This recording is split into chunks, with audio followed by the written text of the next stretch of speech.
This is my passion. This is what I love to do. But some days, sometimes, I'm just like you, man. I hate this job. Damn, I hate this job. Damn, I hate this job. Damn, I hate my job. Damn, I hate this job. I'm just like you. Damn, I hate this job. Man, I hate this job.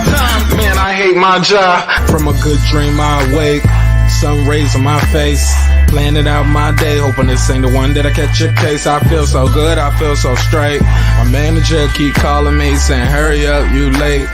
Hurry up, you lay off. Y'all, man, I hate this job. Man, I hate this job. Been trying to play it cool, but it's hard to play it off. I've been hanging on to this bullshit, cause my car still ain't paid off. I know I'm on my way up, my boy just got laid off, so y'all, man, I hate this job. Man, I hate this job. These hoes is so ratchet. These hoes is so sneaky. Y'all don't even really pay enough for y'all to only pay bi-weekly. I'm trying to double up my cash, take this job, shove it up your ass. Yo, man, I hate this job. Sometimes I wanna say, walk in and slap my boss. This shit is getting hard. Damn, I hate this job. Gotta make it out of this struggle, bruh. And I don't really mean to take it out on you. You just a customer, but damn, I hate this job.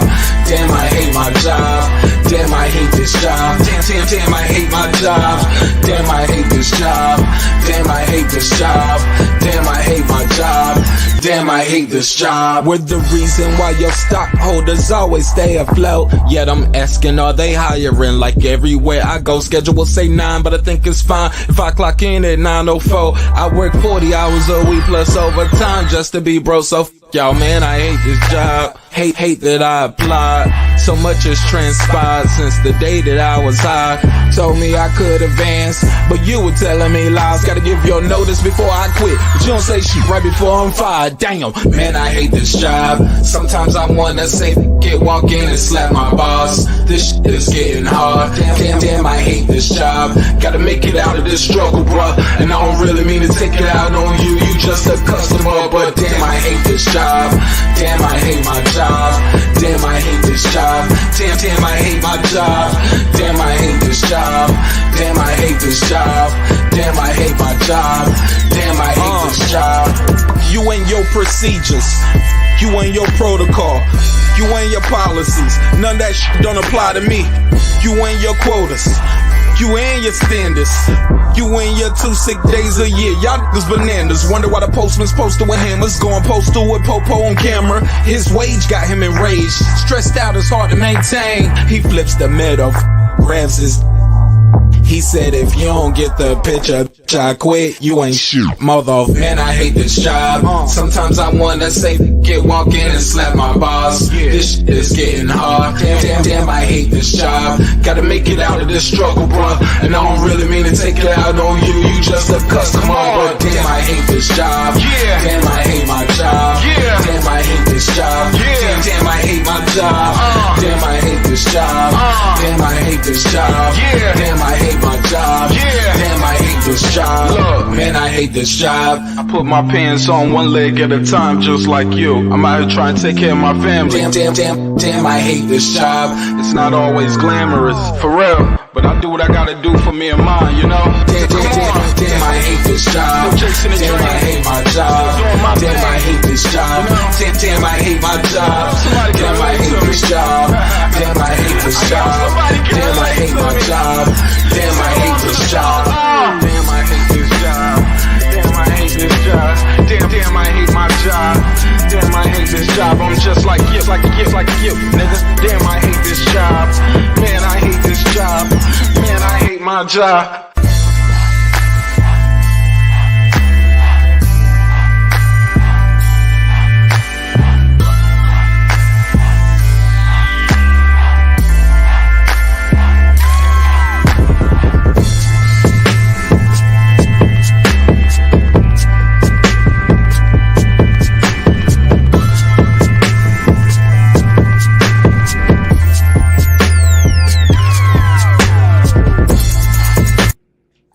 The views and opinions expressed in this program are those of the speakers, commentators, experts, and or the host.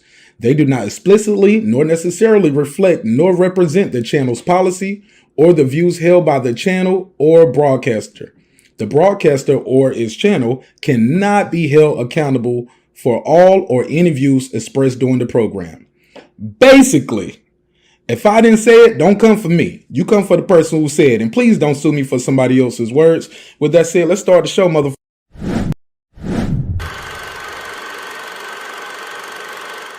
This that squad sound.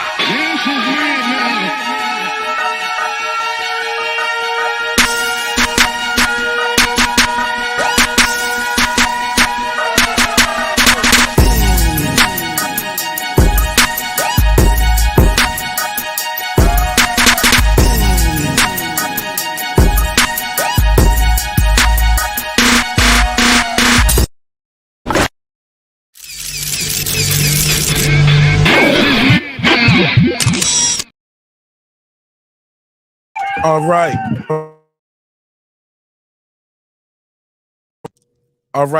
right. Check one, check two. Said you know what to do.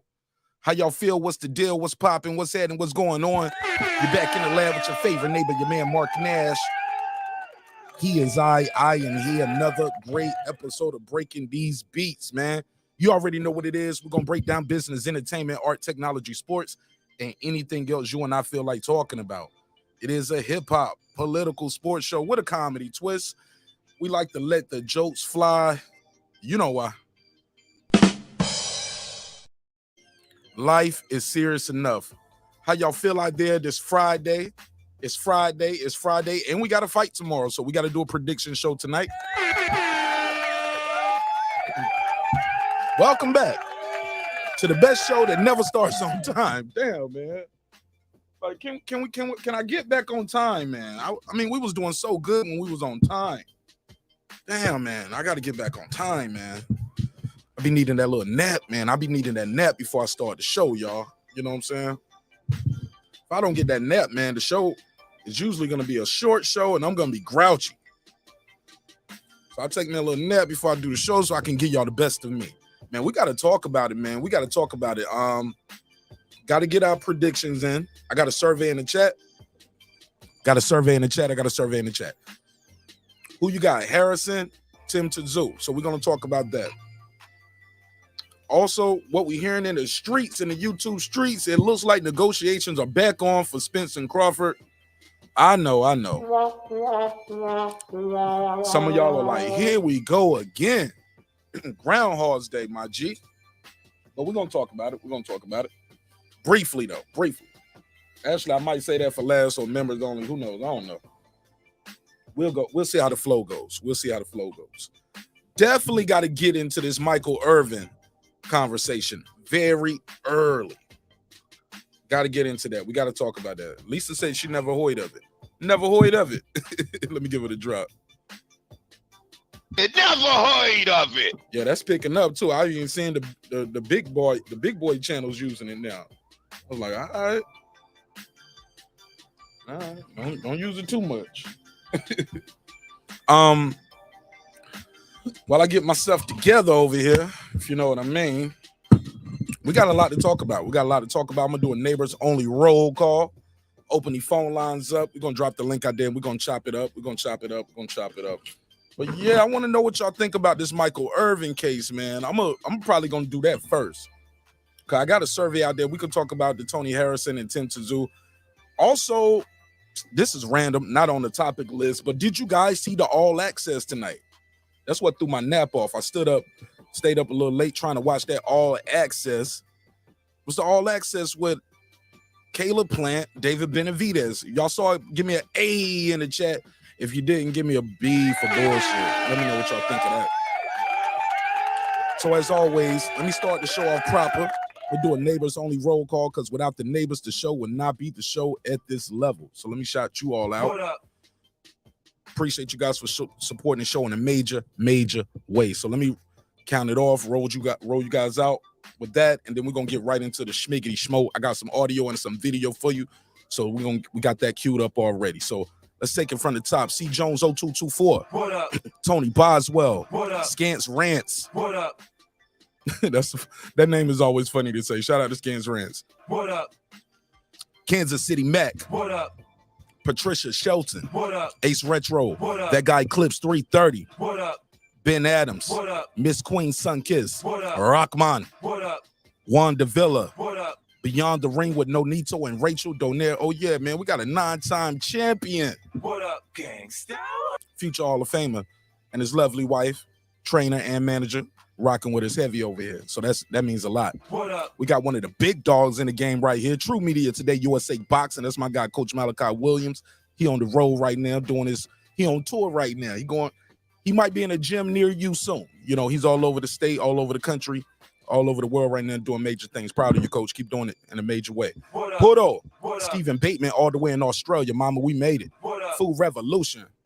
That's Foodie with the beauty. What up? KP from KC5. What up? DJ R. What up? Excuse me. Matt Wade. What up? DJ. What up? Karma Serene with the Serene Saturdays. What up? Ill Status Boxing. What up? Tank the Sweet Science Examiner. What up? Beyond Above Media. What up? Pittsburgh T. What up? SF City Slicker. What up? I Know Boxing. What up? Boxing Lounge. What up? It's Mex. What up? Ride Up the Storm. What up? Here to There. What up? Taylor Bell. What up? Matty Yoel. Matty Yoel, what's up, man? I hit you up for we still going to the fight? We still going out there to see Tank and Ryan? Hit me up. What up? Cliff Bailey. What up? Con Shawnery. What up? Lisa Bell, she never fails. What up? Cooking with the champ. What up? On the mic with Terrence Bailey Sr. What up? HL Deezy. What up? Cooking with Sir Sr. What up? Brandon Washington. What up? Lady Shan Dundum season, my UK girl all the way in London town. What up, gangsta? D Bevel the champ. I'm coming out there to Vegas, baby.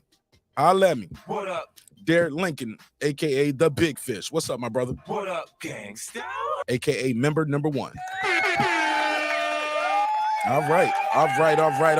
We got a lot to unpack on this beautiful Friday. Okay. Sir Senior said he didn't see it. Anybody saw? So nobody saw that yet. So I'll give that another day. I'll probably do a members only on it. Actually, yeah, we got time. We got time to do a members only on that before the fight. All right. What y'all want to do first? Look, y'all want to talk about this Tony Harrison? Matter of fact, we'll be talking about that through all whole night. But I don't want to bury the lead. So as y'all know, Tony Harrison is overseas fighting Tim Tszyu in Australia. They both made weight. So congratulations on that. 53.5 for Tim Tszyu. 53.5. Okay, hold up. They both weighed in 53.5? Okay, both weighed in 53.5. 53.5. So a half a pound under the limit. 53.5. I'm gonna drop the phone lines out there, the link out there early so we can chop it up because this is gonna be a group discussion tonight, ladies and gentlemen. It is gonna be a group discussion, and we're gonna chop it up. We're gonna have a good time and we're gonna talk all about it. I'm gonna keep it a buck, man. Tony Harrison been making me a little bit nervous with his some of his fight antics leading up to this fight.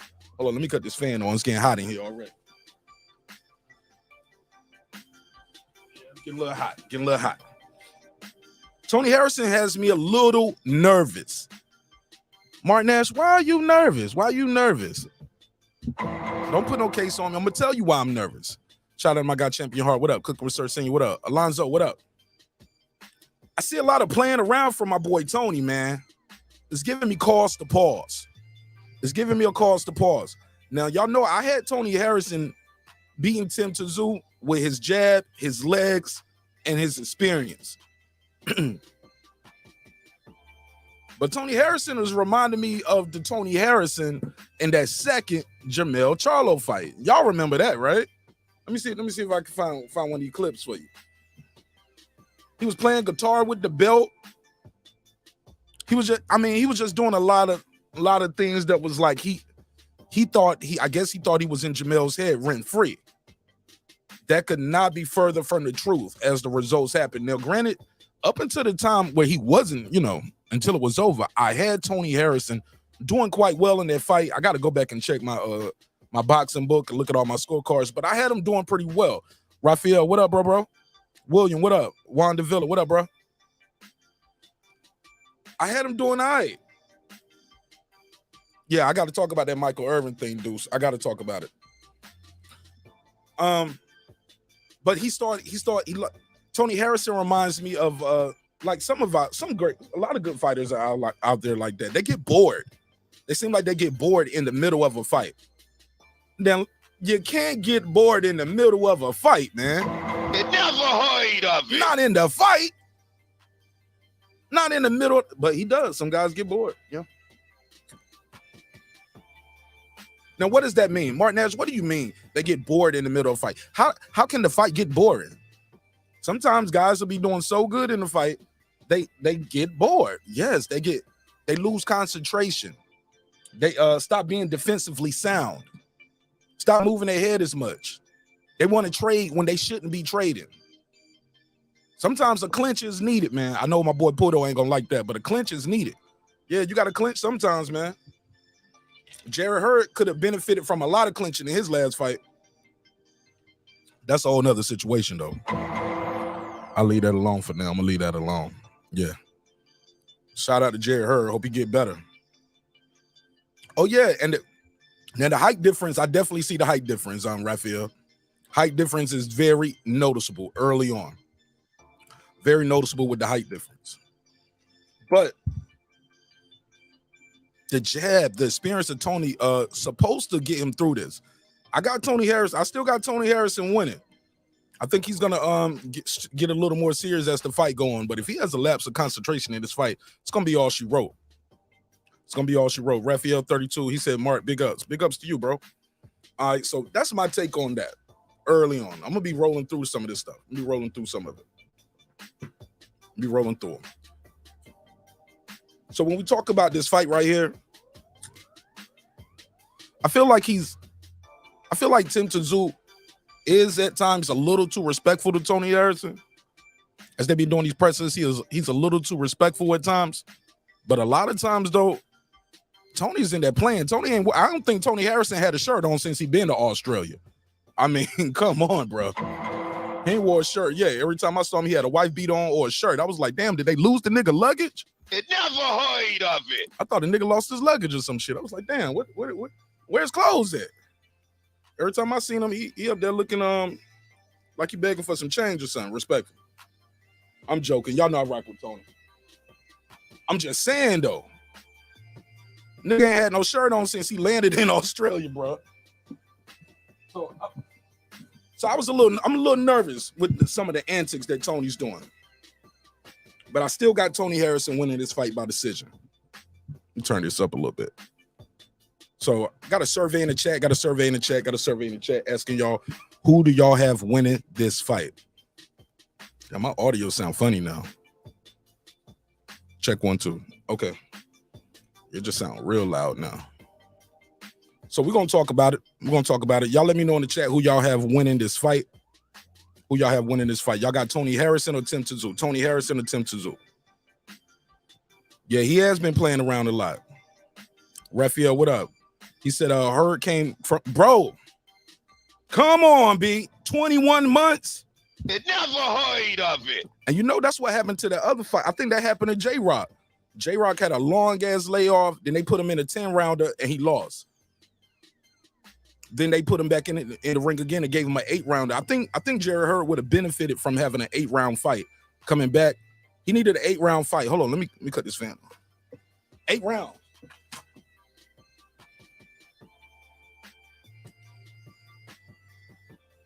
Yeah, my bad. Yeah, I don't think my man needed no 10-rounder, bro. Coming off a 21-month layoff, it did him no justice. 21 months. Damn, it's not on. There we go.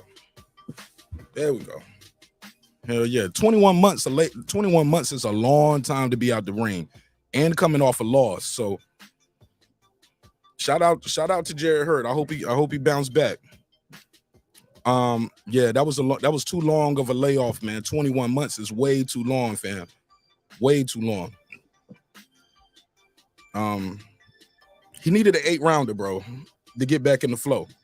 And a damn show didn't need to be in there with that guy on that night. Somebody said it's summertime in Australia. Okay. I was like, damn, this nigga ain't bring no clothes with him. He ain't bring no short set. Like, what? He didn't even bring a short set. Drumming for life. What up, bro? Yeah, so I got Harrison by decision. I got a survey in the chat. Y'all let me know in the chat, too, who y'all have winning and how do you have them winning. I said women. All right. So yeah, that's my pretty much that's my fight breakdown in a nutshell. The path for victory from Tim Tszyu is gonna be the path he's always had with victory. Pressure cooker. Pressure cooker. Throw a lot of punches. Can he confuse Tony Harrison? Hell yeah. He can swarm him. But I think Tony's expecting that, and Tony's gonna be well prepared for that early on. It's doing it in the mid to late rounds where I think Tim Tszyu is gonna have his most success, and he has to not get frustrated. Cannot let Tony Harrison go there and do some of those veteran tricks, because Tony's gonna hold him. He's gonna spin him. He's a rookie. Well, he's not a rookie, but he's a prospect or a contender. He's a contender now. I would say, yeah, he's a contender going against a former world champion, a veteran. He's gonna get hit on the thigh a little bit. Gonna get hit a little bit behind the ear, behind the head. Yeah, Tony's gonna make it ugly at times. I'm not saying he's a dirty fighter, but he is gonna employ some of those Detroit dirty tactics, though. I expect it. So Tony lost the rematch with Jamel by playing around. I thought so too, Lisa Bells. I thought he was playing too much. And he stopped respecting that man. Now, I did hear Jamel Charlo is gonna be in Australia. He's pulling up. How about that? The undisputed champion is gonna be in the building. So he's gonna be there for that fight. So I'm interested to see how he's responding to it. Is he gonna get in the ring, depending on who wins, and say, hey, yeah, I'm gonna be ready for you this summer? William Old School, he said, Tony by decision. I think that he will be at his best because he knows that this might be his last shot at greatness. He got to win it though. Shoot, just even after he wins this, he got to go. He get a chance to go back in there with Jamel, right? We don't even know if Jamel is going to take that fight. It's not a given that he's got to take the winner, right? The winner is not automatically getting the title shot next. He don't have to do that, right? As far as I know. Tim Tszyu, I'm telling y'all, man, I disagree with Tim Tszyu taking this fight from the jump. I'm on record as saying that I would not have put my young contender in there who's already got a title shot. He got the title shot. You just got to wait. If you're going to give him a fight, I would have put him in there with a soft touch. I'm sorry. I just would have kept him. I know y'all fans don't like it. Like, Martinez, you would have put him in there with the easy route. Yep. He already got a title shot. And it's for all the marbles. I'm not going to throw him in there with no former champion, crafty veteran. I don't have to. Shout out to Tim Tszyu, man. He said, nah, man, I want to do it. What up? Big dog. So shit, he believes in himself more than I do. Respectfully, I just didn't believe in him like that. PGH Big Dog, what up, Luther? Drum for Life said, I've been so pro Tim possibly because of his dad. Absolutely. I mean, yeah. And that's what Tony was saying throughout the whole lead up. He was like, yo, you got here from your dad. Like, how are you here? How did you get a shot at all the belts? So, yeah, Tony was talking about that in the press conference, and I love that energy Tony Harrison had. Love the energy, talking that talk. He said, I've been so pro Tim possibly because of his dad. However, after watching Tony on that last press conference, I might be edging Tony. Look, man, I was edging Tony as soon as they announced it. I said, uh-oh, this could be an upset. Put a case on it. I think how people saying Tony Harrison got to knock him out to win? I'm on the other side of it. I think Tim Tszyu got to knock out Tony Harrison to win. I think Tony Harrison is going to be able to box him and put on a boxing clinic. I think he's gotten better and more disciplined as a fighter as he's been coaching. So that's my take on it. Phone lines are open too. Let me make sure. Yeah, phone lines are open, so y'all can call in, voice your opinion, and I got the link out there if you want to join the panel. Hold on 1 second. Let me grab this.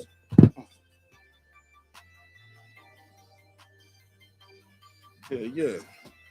It's Friday night. In words of my boy Coach Malachi, I had to get some of my sticky icky. Some of that ooey. Get that Charlie Wilson pat. Well, nah, that Charlie Wilson pat might be a little sniffing. So nah, I ain't got no Charlie Wilson. If you know what I mean. If you know, you know. He said, I had Tony when the fight was first announced. Okay. Has changed a little. Tim scares me. I might change my bet 9 a.m., bro. It's a wrap, man. You can change your bet online after you lock your bet in. I didn't know you could change your bet. Who you betting with that you can change your bet, Raphael? Shout out to Raphael 32. What it do? You got to let me know that. I didn't know you could change your bet. I thought once you bet, that shit locked in and that's it. Yeah, it's Friday, baby. Chewy, what up? Chewy said, I got Tim Kazoo. You picking Tim Kazoo, Chewy? That ain't a bad pick. I mean, that ain't a bad, like I said, this fight could go either way. Is the youth, the strength, the punch volume, the tenacity of Tim Tszyu, is that going to be enough? It's the experience of Tony Harrison, the jab, his movement, his ring IQ. Is that his experience? Is that going to be enough? Is that chin going to hold up? Hold up now. Put a case on it. Will the chin hold up? Will the chin hold up for Tony Harrison? I think so. I think he's going to be defensively responsible in this fight. That's what I think. I could be wrong, though. He said, nah, Tim Tszyu does not have to do that. You disagree. Call in, Raphael. Speak your piece. Phone number out there, and the link is out there as well.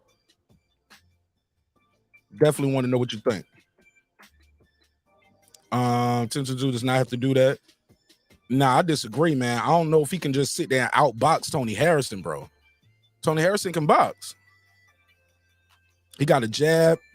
He is creative with his offense. I went back and watched his last fight today, and I watched Tim Tszyu's last fight yesterday. I don't know. I do not know. That's what makes this matchup so intriguing, and it's a lot on the line. It's gonna be some pressure there. You're gonna have the undisputed champ Jamel Charlo in attendance. He made that long trip all the way over there just to watch this fight, watch these guys close up. So that says something. Shout out to my boy Clips. What up, Clips? He said, what up, neighbors? What's popping with you? Yeah, he is the favorite. Who's the favorite? Hold up. Tim Tszyu should be the favorite because they in his hometown. And he's the undefeated guy, right? I think he's the favorite. But that's the favorite is only for the betting people who once people start putting their money down. That don't mean nothing to like a purist or an analyst or these YouTube niggas. It's not locked in. Okay, cool. Oh, you bet at the MGM. Cool. I might holler at you when I get to Vegas, bro. I'm gonna be out there in Vegas soon. What's up, Lisa? That's from Clips. Queen P, what up? What's up, sis? Foul player, what up, fam? Is Brooklyn in the house? Without a doubt. What up, BK? He said, I see Tony Harrison winning after 8 rounds. I see Tony winning after 8 rounds and the chin fails. I'm rooting for Tony. And the chin fails. I'm rooting for Tony. Tim is scary in his hometown. Shit, the hometown can't fight for him, though. They can't fight for him. Okay, you bet with the MGM online. Do you got to pick up your earnings online, or do they just put it back in your account? Do they put it back in your account? If so, that'll be interesting. All right. Let me see. I've been on this 30 minutes. I got my shit off on that. I want to get into this other topic, man. I got to get into this other topic. I'm rolling right through him. Yo. I'm rolling right through him. Let's go. Where is it at? Let's put the banner back up.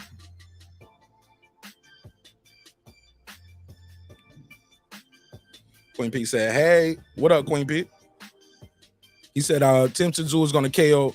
He said, oh, they put it in your account? Oh, shit. I like that, Raphael. I like that. I might have to holler at MGM. PGH Big Dog said, Tim Tszyu KOs Harrison late when Tony's stamina issues come into play. Okay, I didn't think of that. You think it's the stamina? I thought he'd be losing concentration. His conditioning looked very well in his last fight, and he looks in shape. He looks in shape. That height and that reach advantage might work in his favor. Now, granted, Tszyu is fighting smaller guys all the time. I mean, taller guys all the time, so that shouldn't be nothing, but we shall see. All right. Let me get into this other topic, man. Did y'all see what's going on with Michael Irvin? Have y'all heard about Michael Irvin? Y'all ain't heard? All right, well, Michael Irvin was pulled from Super Bowl activities from the NFL Network as well as ESPN. And this is stemming from an accusation that occurred at the Marriott Hotel. Now, he's saying, I did nothing wrong. I don't even know what happened. Somebody saying he did something nefarious. Some kind of assault, allegedly, right?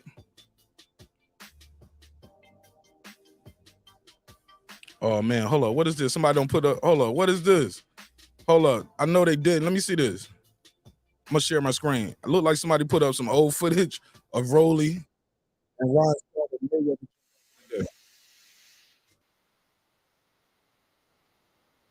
Oh, this is super old. Yeah, this Rolly. Okay, this Rolly and yeah, that ain't had nothing to do with nothing. Yeah, sextivities. Somebody said festivities. It was sextivities. All right, so look, let me play Michael Irvin's speech. Now, he did a speech. Now, little backstory, the judge was saying the Marriott has violated his order, and now he's saying, I want the video to be made public. The judge said that they violated his order. So let me go to the Michael Irvin case, and let me see. I'm gonna give you, here we go. 1 hour ago. Court motion offers graphic details of Michael Irvin case. Video is gonna be made public. Now, once this video is made public, we're gonna talk about it. So the Marriott has finally revealed details regarding the early February incident involving former Cowboy wide receiver Michael Irvin in Phoenix. And look, put this on the screen. I want to know what y'all think about this too, because Michael Irvin, he's going to give a speech, and somewhere in his speech, he's going to compare what happened to him to a lynching. And some people are going to say, hey, man, he went too far. I don't want to lead the witness. We're just going to play it. Give y'all a little backstory first. A little backstory. A court motion, blah, blah, blah, read that. A court motion now filed by the hotel chain gives a version of events that's very different from the story told by Irvin and multiple witnesses. Those details come as a federal judge says the company blatantly violated. This is what the federal judge says, quote, end quote, blatantly violated an order to provide Irvin with the video recordings of the incident in question. In response to an emergency motion filed by Irvin's legal team, the judge is allowing the video to be released publicly. Yep. Judge said, I'm putting cases on all y'all. He said, let the world see it, damn it. And I like this judge. Shout out to my girl, Food Revolution, Foodie with the beauty. KP from KC5, my guy. What's popping, homie? Somebody said in Ohio, online gaming is legal. Beautiful. Shout out to Ohio. Is weed legal, though? Is weed legal in Ohio? How about that? That's what I need to know for all my trips. Where's the weed legal at? I don't need no problems when I shop. Or at least decriminalize. Let's get back to this this article. The Marriott motion, according to Michael, how you say this? Gelkin of Dallas Morning News, describes an encounter with the female employee that was initiated by a visibly intoxicated Irvin and quickly escalated into aggressive flirtation, unwanted physical contact, and a graphic proposition from the Hall of Famer. Uh-oh. Y'all know what that means. In the words of Jermaine Dupri, y'all know what this is. A graphic proposition. That could have been as simple as what that mouth do, though. I'm sorry. Never heard of it. You heard of it. My boy Ty. What up, Ty? So let me continue. Irvin has filed a lawsuit against the Marriott and the woman seeking $100 million in damages after he was sent home from his job covering the Super Bowl. Of course, he was going to be on the NFL Network. Now, first of all, let me stop right there. Damn, he was going to make $100 million? Or are these just the damages? Like, nah, it damaged me. I'm about to say, I know some people playing in the Super Bowl that didn't make that much money. My boy J.J. Arrington used to play for the Cardinals. I went to high school with J.J. We cool as hell. J.J. didn't get paid no $100 million. He was a running back. They lost, though. I think they lost that year to Pittsburgh still. Shout out to my boy J.J. Arrington, though. It never heard of it. Damn, wrong button, J.J. J.J. was like, we ain't cool? No, you cool, bro. Small hats. Damn, God don't want me to hit the right button. There we go. That's close enough. Close enough. Now, it's as per the new court filing written by the Marriott attorneys, Irvin flagged down the woman. That's their quote, unquote, flagged down the woman in the lobby bar area as she was working, asked about her job, told her that he found her attractive, and he said, what's up with that mouth? No, I'm sorry. He didn't say that. Put a case on me. He did not say that. I made that up. He introduced himself, and you know how he introduced himself. He's like, you know I'm Hall of Famer, Michael Irvin. Now, you play for the Cowboys. Yeah, back in the 90s, he used to play for the Cowboys. He was like, I was 5 in the 90s. I was 5 years old. He told the woman, the woman explained that she was not an NFL fan and didn't know who Irvin was. Irvin reportedly told her, look me up on the internet. Oh, man, all she found was cocaine charges. I'm joking. Why did I say that? It's entertainment, man. I'm just joking. During the initial exchange, Irvin shook the woman's hand and also touched her arm without consent, causing her to step back and become visibly uncomfortable. It's then that Irvin allegedly made the most disturbing accusation contained in the motion document. Irvin, quote, asked the victim whether she knew anything about having a big black man inside of her, end quote. That's what the court documents say. Let me say that again. Irvin, quote, asked the victim whether she knew anything about having a big black man inside of her. All right, now let me stop right here. I'm gonna stop the reading right here. Adam Kelly, what up, baby? Australia in the building. Pound for Pound King, what up? Mark Summers, what up? Now, this is where it gets a little bit tricky. Now, that ain't even how. Now, I mean, I'm an old guy myself now, right? And I got some old player lines. But even the old player lines, that ain't how we go up and holler at girls. We're like, girl, you ever had a big old black man inside you, girl? I don't know. When I say it with that voice, it do sound guilty now. Hold up. It do sound guilty when I say it with that voice. But we'll talk about it. We definitely gonna talk about it. Make sure I got this thing on sort of beep. There we go. Somebody pull up. All right. Let me go back to the document. Then we're gonna play this video. And I'm gonna let y'all be the judge for yourself. He said Irvin's pickup lines are on Smash. You ever had a big black man inside of you before? Somebody said Irvin went for it. Yeah, that tape is coming out, Raphael. It's coming out. He said, hey, mate, can't wait for tomorrow. I'm going to the fight. Shoot, take some pictures, bro. Email them to me, and I'll put them on the air. Make sure you call in and pull up after the fight, and give us your immediate reaction. You got to call in or join the panel for that one, Adam Kelly, because you're gonna be in the building. You got to let us know what's up with that. My friend grows his own in 3 huge aquariums that he built. His hydro is better than anything I've smoked. He only lets me get some every 2 or 3 weeks. Pause on that. He only lets me get some. He only lets you get some bud every 2 or 3 weeks. Y'all know Mike is an old school player who has been in trouble before. I'm on his side with this one. Absolutely, me as well. I'm gonna read a little bit more of this and I'm gonna go to the video. How long is this article? Are we done? Are we almost done? Yeah, I'm almost done. Okay. We're almost done. So after he asked the woman, let me put the voice on. You ever had a big black man inside of you? That's what the court documents say. Taken aback by Irvin's comments, the victim responded that his comments were inappropriate. Michael, you're inappropriate. And she did not wish to discuss it further. Irvin then, according to this document, Irvin then attempted to grab the victim's hand again and said that he was sorry if he brought up bad memories for her. What? Okay. The victim pulled her hand away and tried to back away from Irvin as he continued to move towards her. Oh yeah, he a big scary black motherfucker now. I gotta see this video. Somebody timestamp this shit. So we can revisit this. Two hotel workers apparently approached in an attempt to intervene, at which point Irvin closed the encounter with another handshake, which the Marriott legal team says the woman returned. She wanted to end the interaction to end.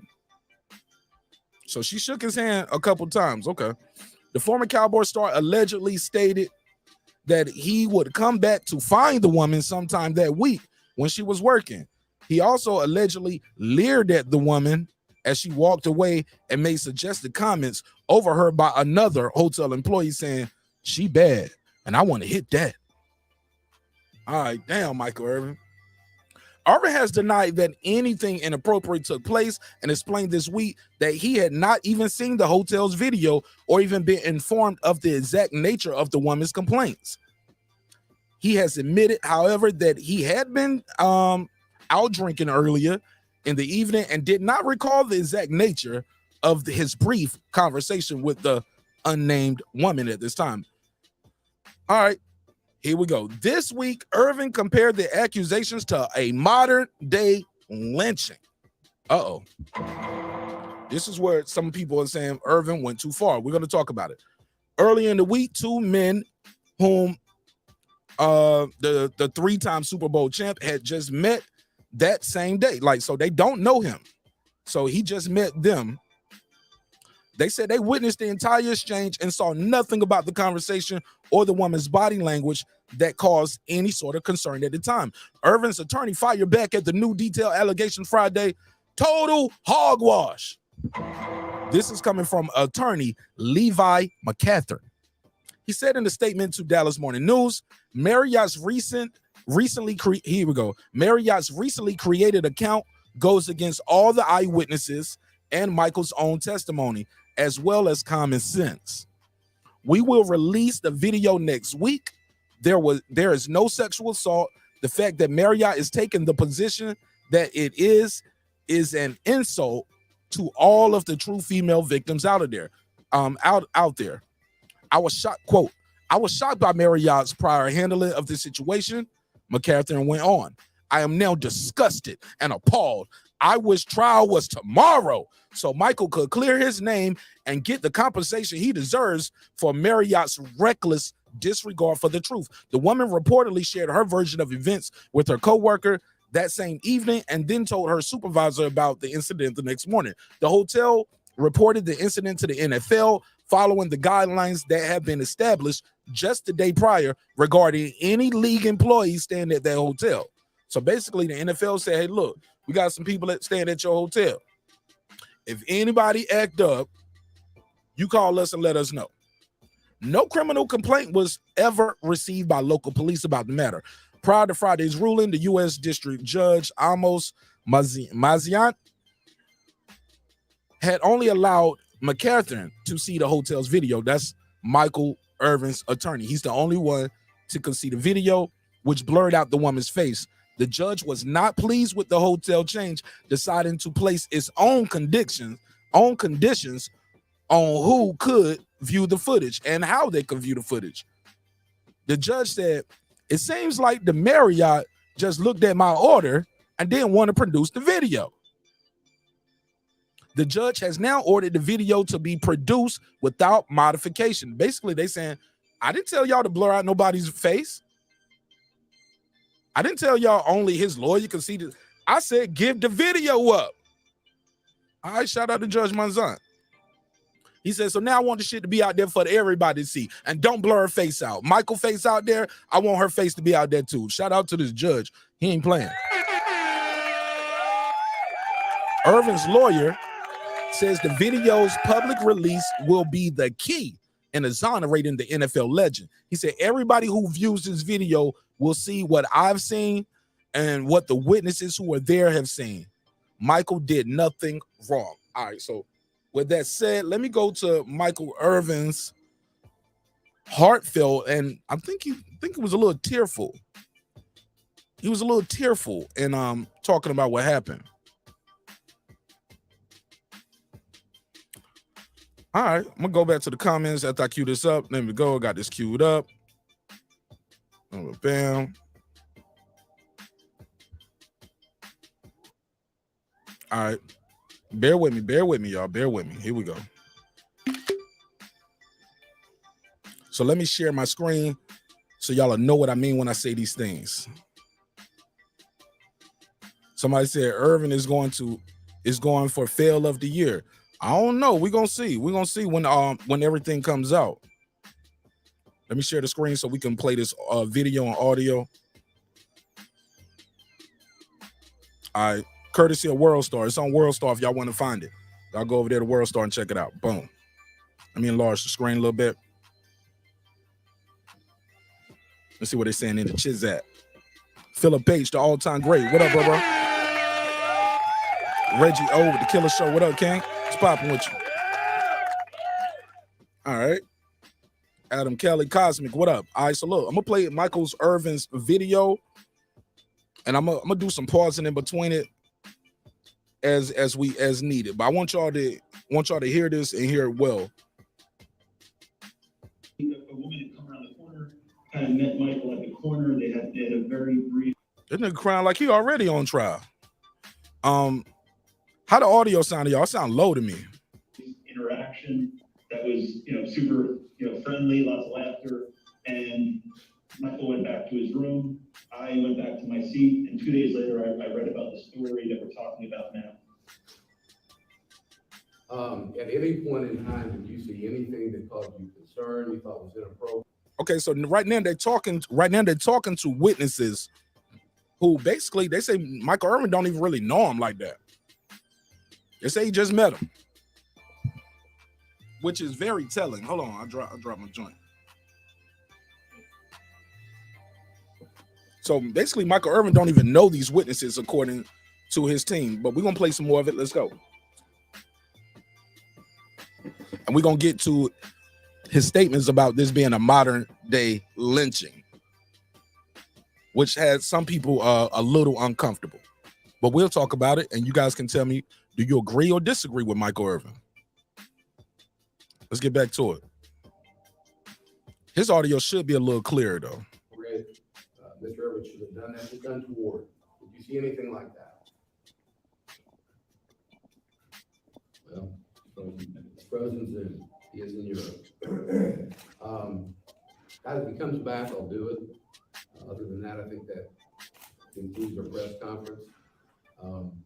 These gentlemen have offered to take questions if you want to. We're not going to take questions based on the fact that we still have this current lawsuit.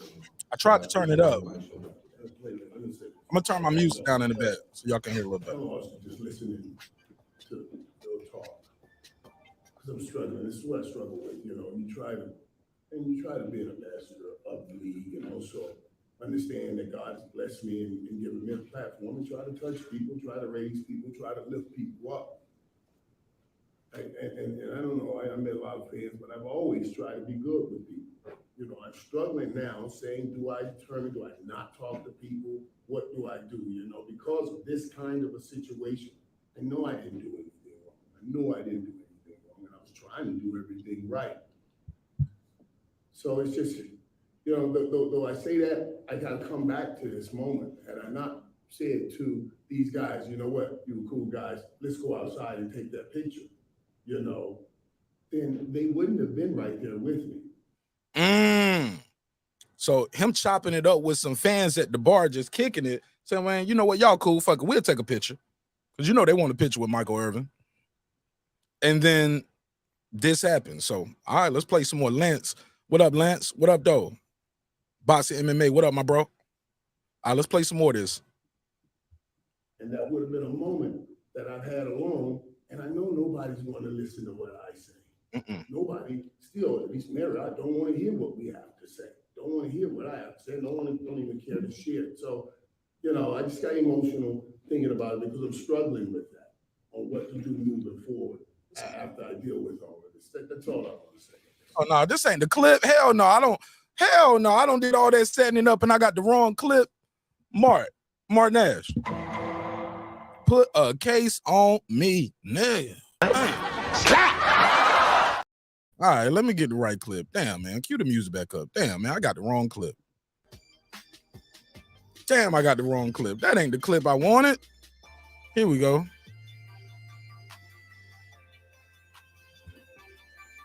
I got it though. I got you. I know where to go to get it. I know where to go. Michael Irvin.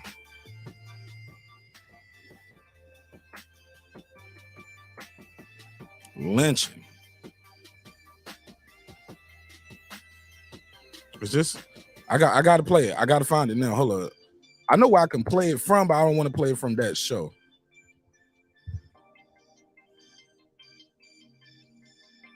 I might have to. Here we go. There we go.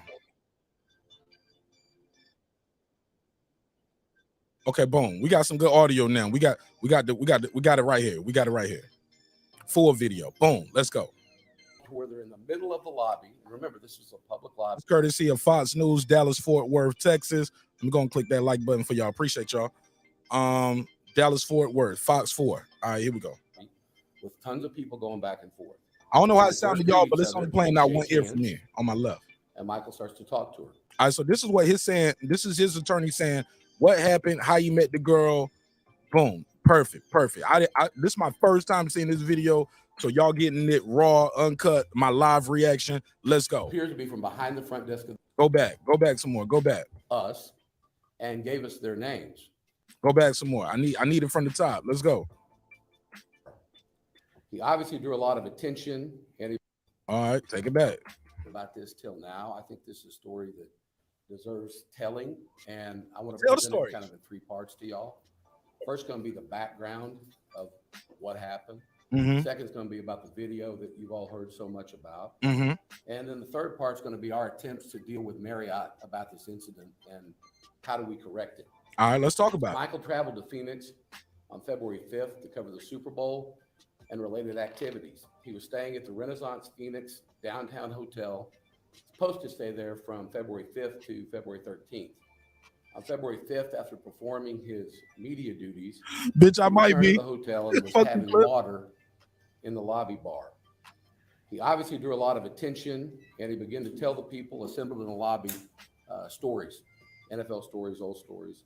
Several people offered to buy him a drink. He declined, saying he had work the next day. Two of the gentlemen who offered to buy him a drink are the witnesses that we have here. Look at this shit. Rich nigga. People that want to buy him a drink. Phil Watkins and Bryn Davis. Phil's Australian. He's 10 or 11 hours ahead or behind, so it's a big effort for him to be here. So we got an Australian dude up Bryn here. Davis is a Philly fan.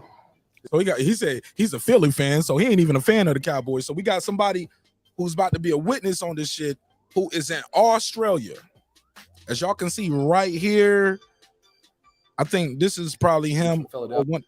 You see this guy right here? I don't know if y'all can see where my mouse is circling that right here.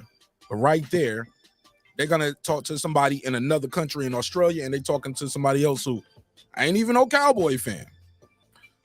We're going to see in real time, do y'all think they are credible? I have not seen this video before. This is a media reaction right there with y'all. Let's go. But he's in Europe right now. But they both agreed to come and talk to you guys about what happened. I think it's really important to understand. Oh, wow. So both one guy's in Australia. The other guy who's a Philly fan isn't even in America. He's just happened to be in Europe right now, too. Shout out to the rich niggas. This is not someone that we found through an investigator. These witnesses called in to a show hosted by a guy named Tony Bruno. And Tony Bruno called us and gave us their names. Mm-hmm. When we first talked about wow, so those guys hear about Michael Irvin getting charged in this case, called in a radio show similar to like a Breaking Beats or something who's covering the story and say, man, I was there. blah, blah, blah. My name is such and such, such. And then that guy gets in touch with Michael Irvin's attorneys. Interesting. Interesting how this all comes together. All right. To these gentlemen, they said, I've just read about in the paper what happened last night. I was sick to my stomach. Fred, what up? I have a wife and kids, and I sick with what happened to Michael. Okay. You'll see on the video these gentlemen. But these guys and some other eyewitnesses and other people that have come forward asked Michael to take a picture with them. They asked him to take a picture with him. He said, I'm not going to take a picture in a bar. It's a bad look. It's a bad look. He's at least he's hey, look. This is a bad look. Damn. This is a bad look. But that was smart, though. That was smart. It was rememberable. Hey, look, now we walking outside together and we taking the picture outside, like Michael said in the other video. Thank God we walked outside into those pictures, because now I would have been outside by myself and all this would have happened. Okay, let's cook. Let's go. Let's go. Let's go. But I'll go out by the front door of the lobby and take pictures with you. This is where the video starts that I have seen. And so that I can lay the scene out for you. The video it appears to be from behind the front desk of the hotel. It's certainly a desk. It might be the concierge desk. Facing out this way, where on this side is the entrance to the hotel, main entrance and lobby. And on this side is the lobby bar. There's nothing separating them wall-wise to the lobby bar. It's just the hardwood floor versus the carpet on this side. Okay. And then there's a big pole kind of right in the middle. When you first see the video, Michael is outside taking pictures. Y'all got the graphics so far? He said basically the camera view we got is from the hotel counter pointing outward. And you're going to see them come out of the bar and is carpet and lobby area right there. That's what he said we're going to see. Okay, okay. As these guys will describe to you. And the accuser is behind. Okay, I'm going to skip ahead a little bit. I want to skip ahead a little bit. Skip ahead a little bit. I want to hear what Michael said. And I don't want to lose y'all too much because I'm looking at the time on this shit. This shit kind of long. I want to go to Michael's statement. And I'll tag this video out there so y'all can see the whole thing. I want to hear what he says right here. Then I'm going to skip the rest, go to Michael's statement, and I'll let y'all watch the video on your own. In the front desk of the hotel. The accuser then sees Michael coming back, walks out from behind the front desk, and it appears to me to be approaching Michael and his group. Michael's group's coming in this way. Michael doesn't clearly, and no one in the group notices her yet. Unfortunately, the exact moment that they meet is behind the pole. I can't exactly tell who talked to who, but I believe the witnesses. Oh, no. That's the only camera? We can't see what's happening on the other side of the pole, bro. No, we got to see that. He said, that right here is a pole there. And you know, it probably ain't no pole like this. It's probably one of them hotel columns. It's big ass pillar type shit. He probably called it a pole. It's probably a pillar. All right, got a big ass pillar blocking as she walks up. Oh, no. All right, here we go. Let's hear it. We'll clean that up for us. You can't exactly tell who talked to who, but I believe the witnesses will clean that up for us. They both meet, and then they walk where they're in the middle of the lobby. And remember, this is a public lobby with tons of people going back and forth. When they first greet each other, they shake hands. Pittsburgh T, what up, bro? Michael starts to talk to her. Michael, in this interaction, touches her a sum total of 4 times. He shakes her hand at the beginning. He shakes her hand at the end. He one time touches her on the elbow, as many of you who have interviewed Michael knows he does when he talks, for a very brief moment. And one other time, and I do know people like that. They shake your hand and they touch your elbow like that. They grab. It's almost like, I'm like, damn, nigga, you gonna fall or something? But I know people that do that. They shake your hand and they grab your forearm like, hey, how you doing, man? Or they grab your elbow a little bit. You know what I'm saying? Yeah. But that's not sexual assault, though. So, like, yeah. I don't know. We'll see, though. Many of you who have interviewed Michael knows he does when he talks, for a very brief moment. And one other time, he buckles over laughing, and he kind of brushes her with his hand against her other elbow. That is it. She clearly never acts upset. She doesn't back away from Michael. I know some people. I know some people touchy-feely like that too. Touchy-feely, like when they laugh, they like, ha. They want to touch you when they laugh or something. Touch you on the shoulder. going on. Still though, it's unwanted though. I ain't gonna lie, but I get it though. I get it. The conversation lasted about a minute and a half. Mad Dog, what up? They shook hands and then walk away. I want to talk about our attempts to figure out what happened and right the situation and what went from there. Okay. Michael gets woken up basically in the middle of the night and told he needs to leave the hotel. He at that point in time doesn't know who's making allegations, what happened, why, anything. Okay. We did not know anything about who this person was or exactly what the allegations were until literally yesterday. And we had tried repeatedly to find out. When it happened, Steve Mandel asked to meet with the folks at the Renaissance Hotel out in Phoenix. They granted him a meeting. He believed that the meeting was going to be with the head of security, the general manager, and someone else at the hotel. When he showed up for the meeting, the head of security had been excluded, said he was not going to be in the meeting. And he met with the two other individuals, the GM and the head of marketing. I have their names, but I don't think that's relevant now. They absolutely refused to give him any information about what the allegations were against Mr. Irvin. Steve offered. Damn, what's the point of being there? What's the point of having a lawyer there if the lawyer like, yo, y'all kicking my guy out? Like, shit, what the hell is going on? What happened?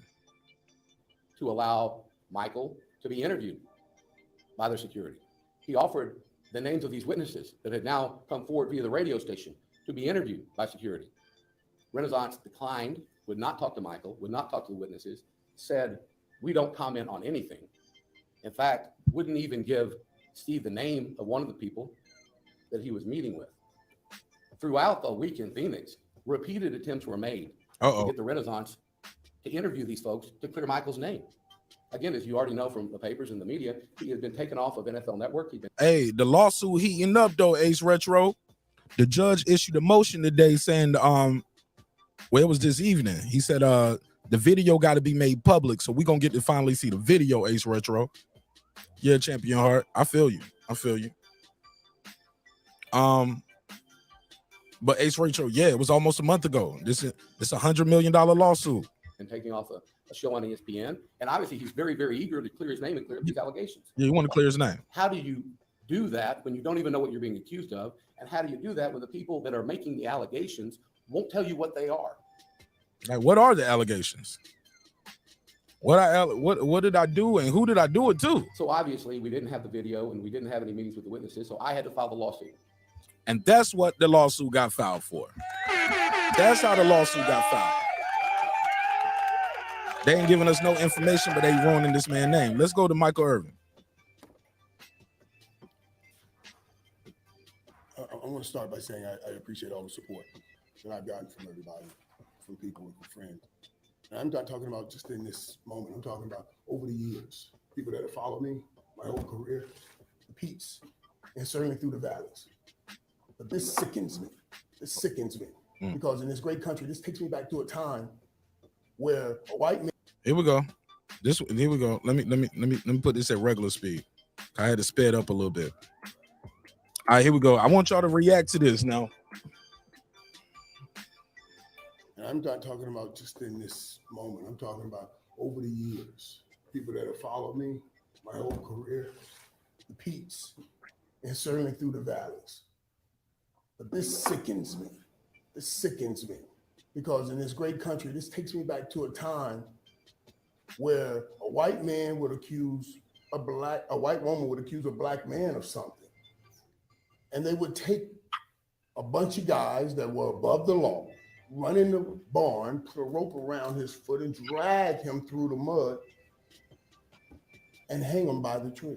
Not a thought about what would happen, not an investigation, not after repeated attempts of people trying to go and say, guys, here's what really happened. Here is what really happened.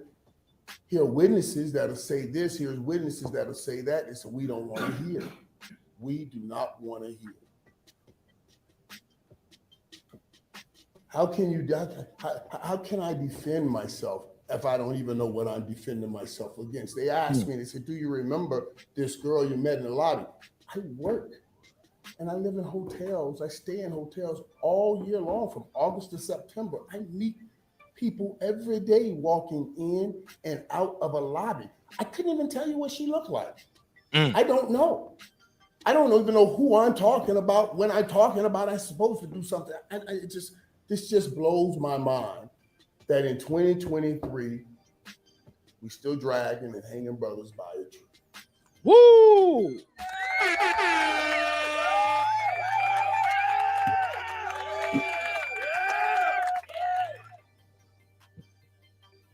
He said in 2023, let's hear it again. I'm supposed to do something. This just blows my mind that in 2023 we still dragging and hanging brothers by a tree. Bars. In 2023, we still dragging and hanging brothers by the tree. He continues. Now, like I said, some people took issue with this when they was like, hey, he went a little too far with his example. Maybe his example was a little too extreme. What do you guys think? Let me put a survey in the chat. I'll put a survey in the chat for that one. Let me see. What do you guys think of his example right there? Was it extreme? Did he go too far? Was he right on brand? Rooski, what up?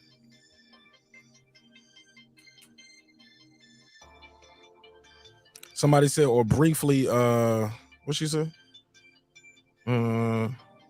She said, briefly placed in your shirt and me, no likely. I missed it. So I'm a little behind. Damn, I'm way behind on the chat. All right, I get caught up though.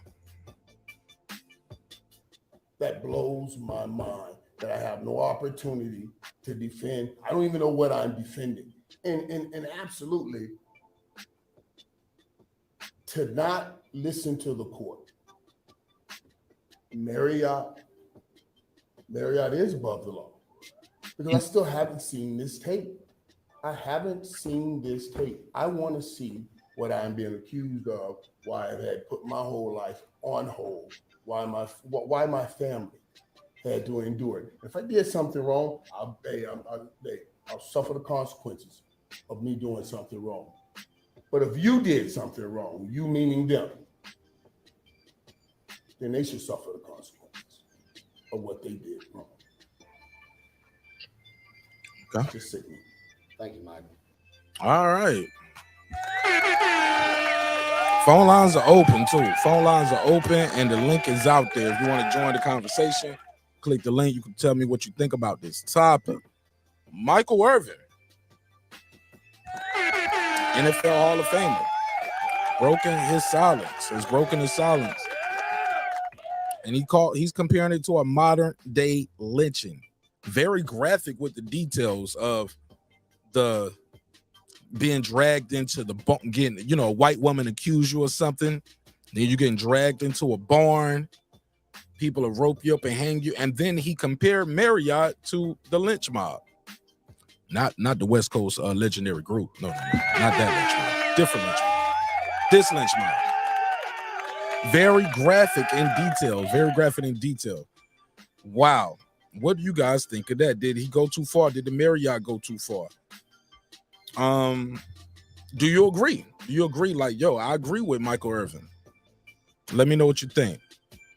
You can either call in, beam in, or type it in the chat. Let me see. He said, if you get accused of something like that, and you're innocent, can't go too far with the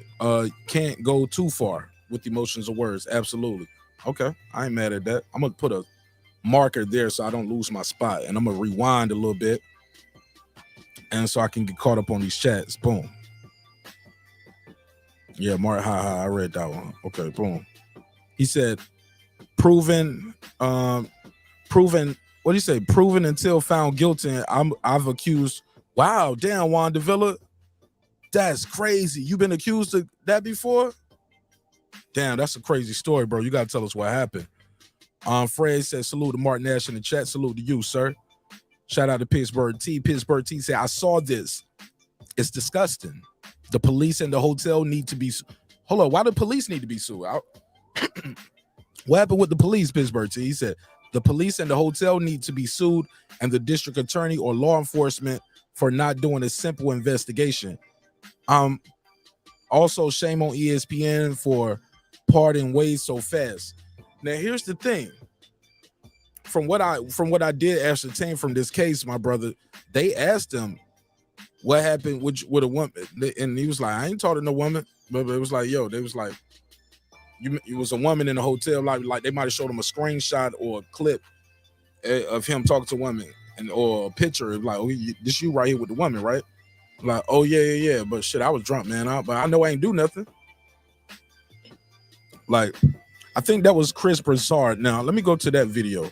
Because I heard Chris Broussard and what's his name? What's the other host?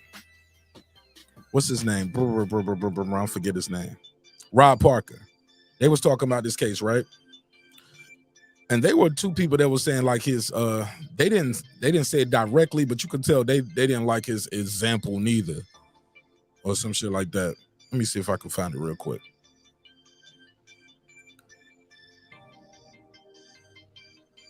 But even when they was doing the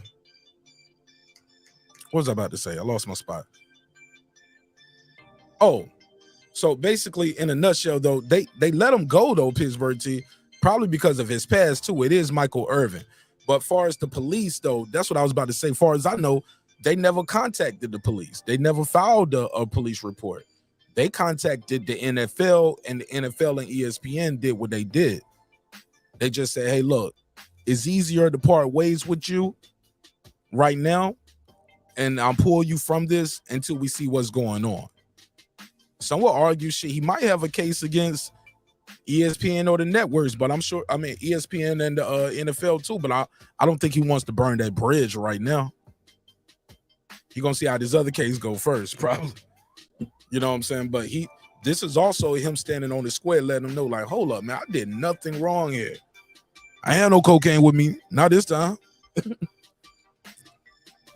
I won't fuck with them hoes this time. And for real, man, just because Michael Irvin has a past, man, don't mean he's not good at his job. That doesn't mean he's not doing. That means that doesn't mean he's still doing that stuff till this day. That's what I meant to say. Just because you've done something in the past and you might have a checkered past, man, once you clean yourself up and you get on the right path, man, people shouldn't just be able to say, oh, that's him and he did this back in the day, so I can get him for this now. You know. Yeah, it's almost like being targeted. It's like, oh, you know Michael Irvin and you see his past, like, all right, well, I'm accusing him of some shit. Like, come on, man. I'm guessing these cameras don't have no audio because these statements are outrageous. But shout out to Pittsburgh T though. One of the witnesses in the video, the second guy, isn't a football fan. See, I ain't even got to that part, bro. This is a live reaction. I just didn't want to throw people off with playing the whole video. I did want to interact with the audience as well. I just wanted to get to the part that was for my topic. But yeah, I found the whole video. Wasn't even trying. Or briefly, what you say, Food Revolution? What you say first? What you say to set that up? She said, I just see or. It just comes in, as they say in Latin, in media res, in the middle of things. She says, or briefly place their hand on your shoulder. Me no likely. Oh, yeah, I don't like that neither. Like, nah, nigga, don't touch me. Hey, look, when somebody shake my hand and they try to grab my elbow or somebody shake my hand, nigga, I'm always in combat mode. I think they trying to do something to me. I'm like, this nigga trying to put me in a move. This nigga trying to set up a submission or a takedown or something. Like, nigga, fist bump. We ain't even got a fist bump, nigga, just head nod. Shit. I want niggas be wanting to hug on you and grab your wrist, shake it. You know, niggas want to reach in for the hug and wrap around. Like, nigga, I don't know you. Fist bump, head nod. That's cool enough. Hey, look, I bring me a mask with me just in case. I'm like, hey, see what I'm doing. Still got a mask on. Super Bowl was almost a month ago. Okay, I read that one. All right, I'm getting closer to getting caught up. KP from KC5, he said, I find this to be very disgusting when they can accuse the man and never release the woman's name. Some will call that protecting the victim, though, right? They can tear the man's name down without evidence time and time again. Now, once they find out that person ain't a victim, yeah, they should be exposed out there. But sometimes these people are victims, though. You got to protect the victim, right? Everybody ain't lying. There's some niggas out there that be straight up beating. They'll beat a bitch ass, man, respectfully. Sorry, I don't mean to call you a bitch, you know what I'm saying? But y'all know what I mean. Put a case on me. Never heard of it. You heard of it. Some niggas out there that straight up beat the shit out of it. I saw a post today, and it was the headline of the video was the woman saying, "I'd rather you slap me than cheat on me." That's what she said. I look over at my wife and I asked my wife the same question. I was like, "Would you rather I slap you or cheat on you?" She's like, "Huh, nigga? What the hell I do? What's going on?" And like, that was random as fuck. Yeah, but I was random as hell when I asked her. I was like, "It's a video. It's a video." She was like, "Oh, okay." But yeah, I set it up random like that. Just asked her. And look, all the fellas you married, got a girlfriend, just look over one day and ask her, be like, "Would you rather I slap you or cheat on you?" You see what she said. Surprisingly, some women would take the slap. Never heard of it. Yes. It's a video, man. I didn't even watch the video. I just saw the headline. I was like, damn. Slap her? Yeah, okay. So I was like, so instead of cheating on you, next time I'll be like, I just walk in the kitchen to slap the shit out you. Be like, yeah, I was gonna go fuck Crystal tonight, but here you go. You know what I'm saying? Just walking that bitch like she Charlie Murphy. Yeah. What's going on, baby? What you doing tonight? Shit, I was gonna go fuck April, but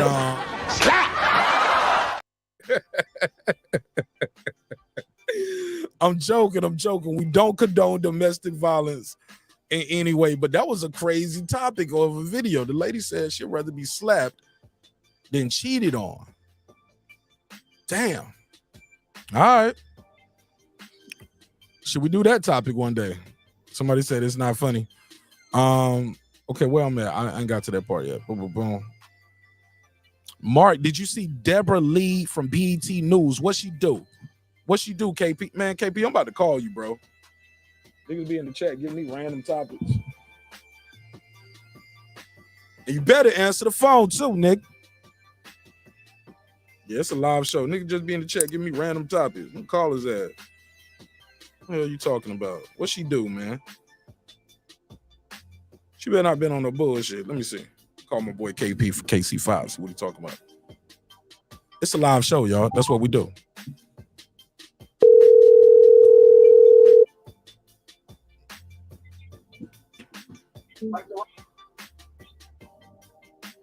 KP. What up, Mark? KP from KC5. This is Martin Nash. You live on Air Breaking Beats. What up, bro? What up, man? You just call people out the blue. I was calling you. What did Deborah Lee from? What happened with Deborah Lee from BET News? What she do? Deborah Lee dropping the book, so she gonna say that Bob Johnson was harassing her and sexually assaulted her or something like that. She dropping it in the book. What? Man, you can't make this shit up, bro. That's why I can't. Man, I don't believe nothing. So when he left, hold up. Is that how she got the keys to the kingdom when he left? Like that was part of a settlement, or did she earn that? She sucked her way to CEO. She got the job, and that she got the job and ran the company for years. And basically, she's gonna drop a book now to tell everything that happened, quote unquote. And now she's gonna play victim. What? After she made all this money. You can't make it up. I thought she was just a beautiful, intelligent black woman and earned her way to the top. Worked her way to the top, but she did it on knee pads. That's all. Oh no. Don't say that, KP. Look it up. I'm just telling you. It's all over. It's going all over the place. So she gonna sully the man's name after she get all the way to the top? And so come out. But did he do it though? Do she got evidence? Like, wait, this is what it said happened. Hold up. They was having an affair with each other. They both was married, so they both quote unquote cheat. Mm-hmm. So now you gonna talk about your Bob Johnson affair after he's been gone away from BET for what? How long has been? At least 10 to 15 years. Sound like a book hustle to me, just to sell a book. She alleges sexual harassment. Sexual harassment. So we bringing 20-year sexual harassment issues up. So it could be like 20, 30 years ago or something like that. Because she been at BET since the 80s or early 90s. How long did she say it started? I don't know. It's in the book. You got to buy the book. That's the book hustle right there. You got to buy the book. It's called I Am Deborah Lee. Oh yeah. I am Bob Johnson's whore. Yeah. So look. So what happened? Hold up, bro. So I'm confused. So was it sexual harassment and he just harassed her, or she? Oh, so no, she had a whole affair with him. It was ongoing. Yeah, it was ongoing. They was together, and her career was held over her head. She went. That's what she claimed. Her career was held over his head while she was holding his nuts in her hand. Okay, I get it. Wow. Get the hell out of here. All right, man. I ain't gonna hold you up no more. I gotta do some research on this topic, but that sounds like oh yeah, I got one though. We got one though. I got one. Damn. I'm in the chat. All right, my brother. Peace. Good night. Shout out to KP for KC5 for answering the phone. He was like, that's what you doing, nigga? You just called niggas random? You the homie, man. I could call you. All right, shout out to KP from KC5. Wow, Bob Johnson was throwing the Johnson. Damn. New news for me. This my boy Raphael. What up, bro? What up, man? What's popping with you, my G? Yeah. I just want to say two quick words. What it is was every time she decided to break off the affair, Bob would say, if you break up with me, I'm going to fire your ass.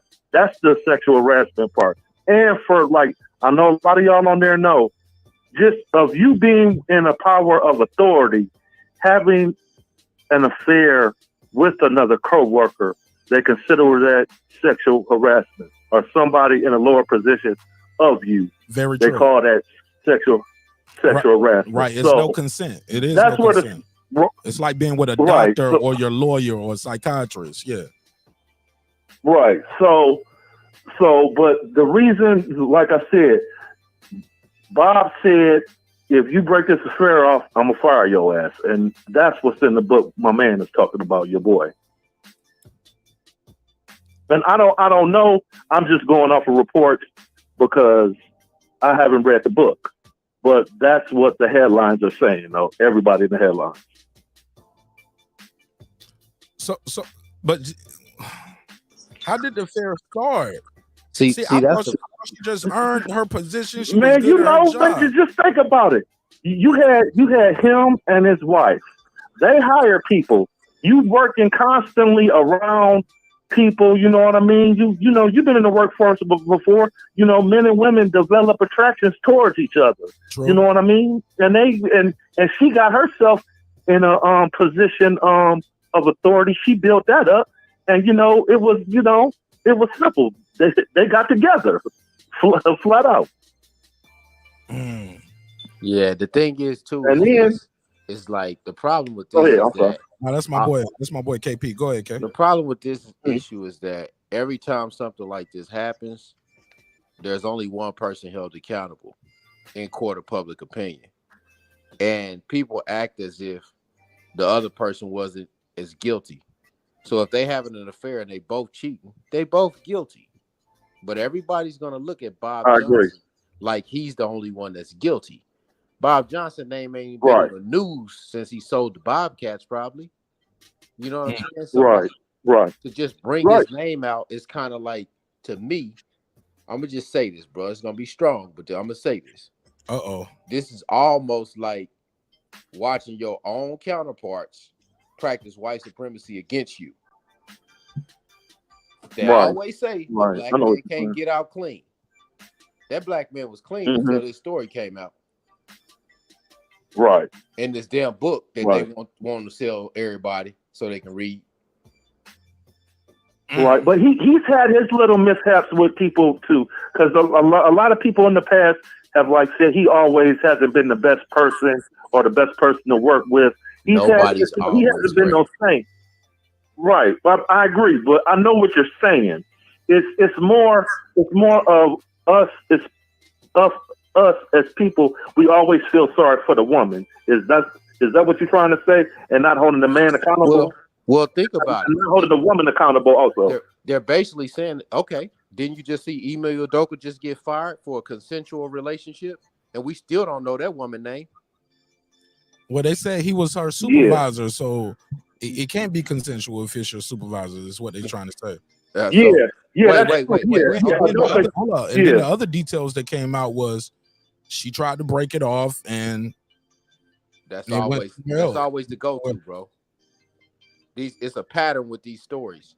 It's always somebody trying to break something off, and now we got another dude in the news yesterday for $30 million for an NDA. Like, what can you do? Tell me what. But tell KP, me what can the dudes do?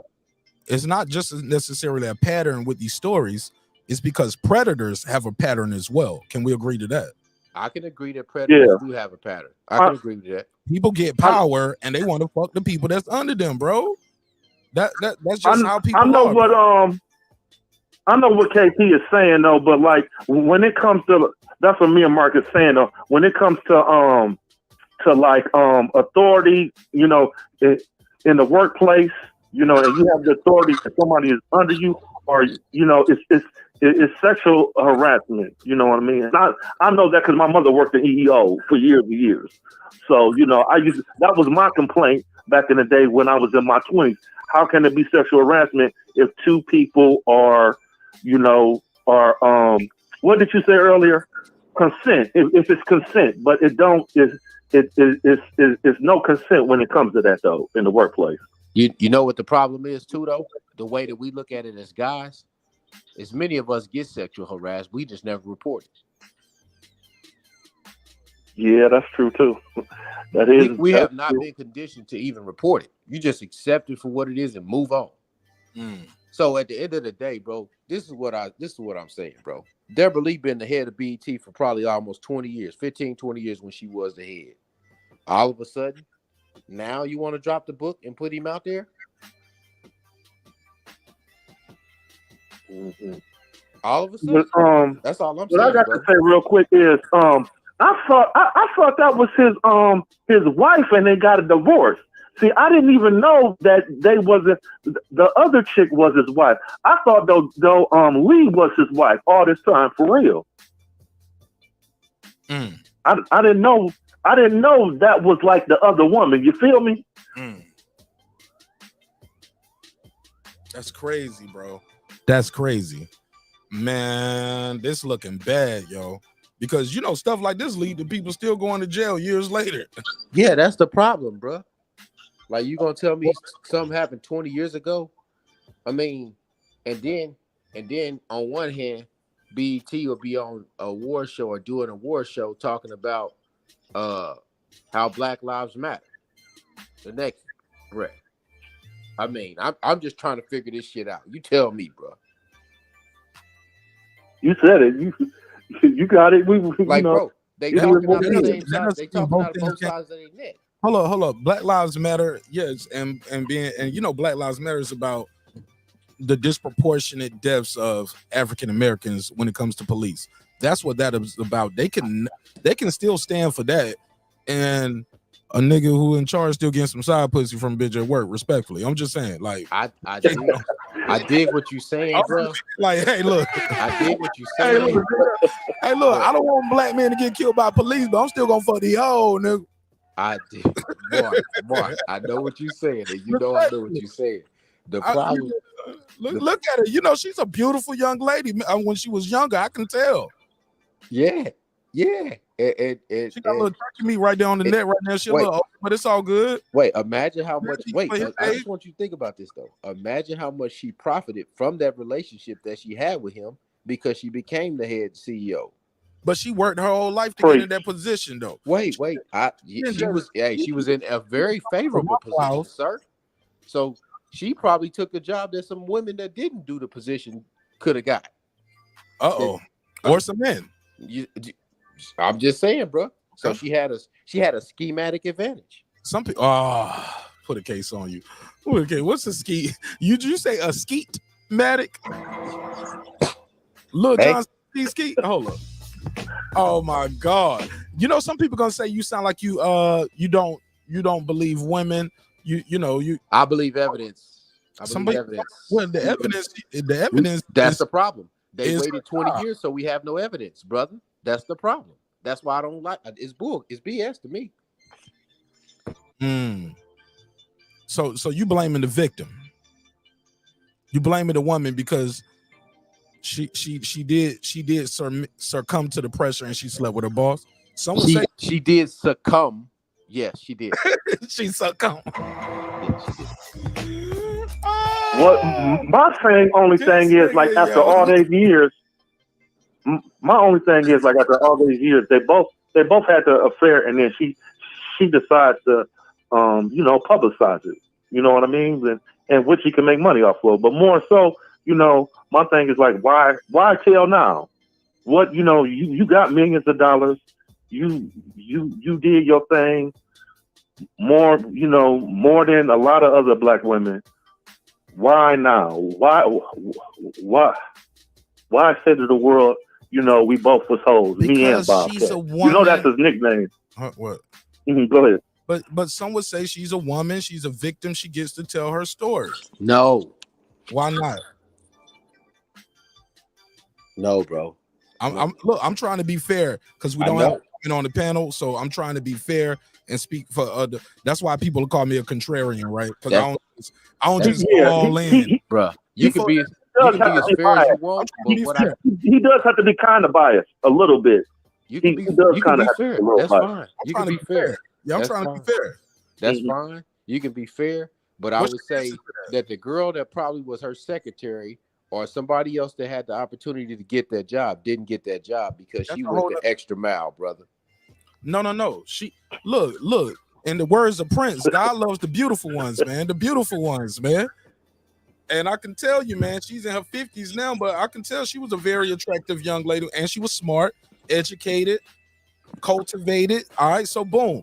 He hollered at her. She probably said no, or either they would, whatever happened, they had a relationship, right? It was some side shit going on. That happens at work, but you don't get to keep saying, like, nah, this is my pussy forever. You belong to me and your husband, or you fired, or shit like that. Come on, bro. I'm not agreeing that he should have said it if he did say it, but all I have is her word, and I've never heard a word from him about it. Yeah. So I'm not just gonna believe somebody just off their word, bro. White folks been lying on brothers for years, and now it's starting to happen. Where these women just pop up and start lying about some shit 30 years ago. Respectfully, Bill Cosby. We got here because you said, why is she telling her story, writing a book? And that's why I said she has her story. She get to tell her story, right? She gets to tell a story. It don't mean that's her story. It's a story. Oh shit, God. Go ahead. And my man is right too. It's always two sides to every story. He has a point. Yeah, he's right. But he sound like he got his mind already made up that she just fucked her way to the top. Like it's now I'm gonna tell you what's gonna be the crazy part, KP. You know what happens after this, right? What, the documentary or something? No, Me Too. That's what happens. That's where Me Too came from. She tells her story and what happened, and everybody else is gonna copy and paste that shit. They were like, "It was Me Too. He fucked me too." I just didn't get promoted. See, that's the problem. That's the problem. Oh, so I forgot that Harvey Weinstein shit. All of them, bro. Russell Simmons, Harvey Weinstein. Yeah. Right. But the point I'm making is, once one started crying, they all started coming out the woodwork. I ain't never thinking. Yeah, so Bobcat, because he named his Bobcat is really his nickname. He named the Carolina Bobcats. That's his nickname. But my thing is, I didn't even think about that, Mark. Yeah, it could be other sextivities that come out the woodwork. Sextivities, absolutely. Other ones that come out the woodwork with no evidence because it's been 15, 20 years. This nigga better be on some Jermaine Dupri shit, man. Jermaine Dupri, I'll never forget when I watched MTV Cribs. He was like, yeah, and I got cameras in the room, so can't nobody accuse me of nothing later. And I was, as a kid watching MTV Cribs, I was like, this nigga's a genius. The best. I was like, he gonna be in the game for a long time. He gonna be in the game for a long time. You just gotta have a good hard drive and a good backup. But hell yeah.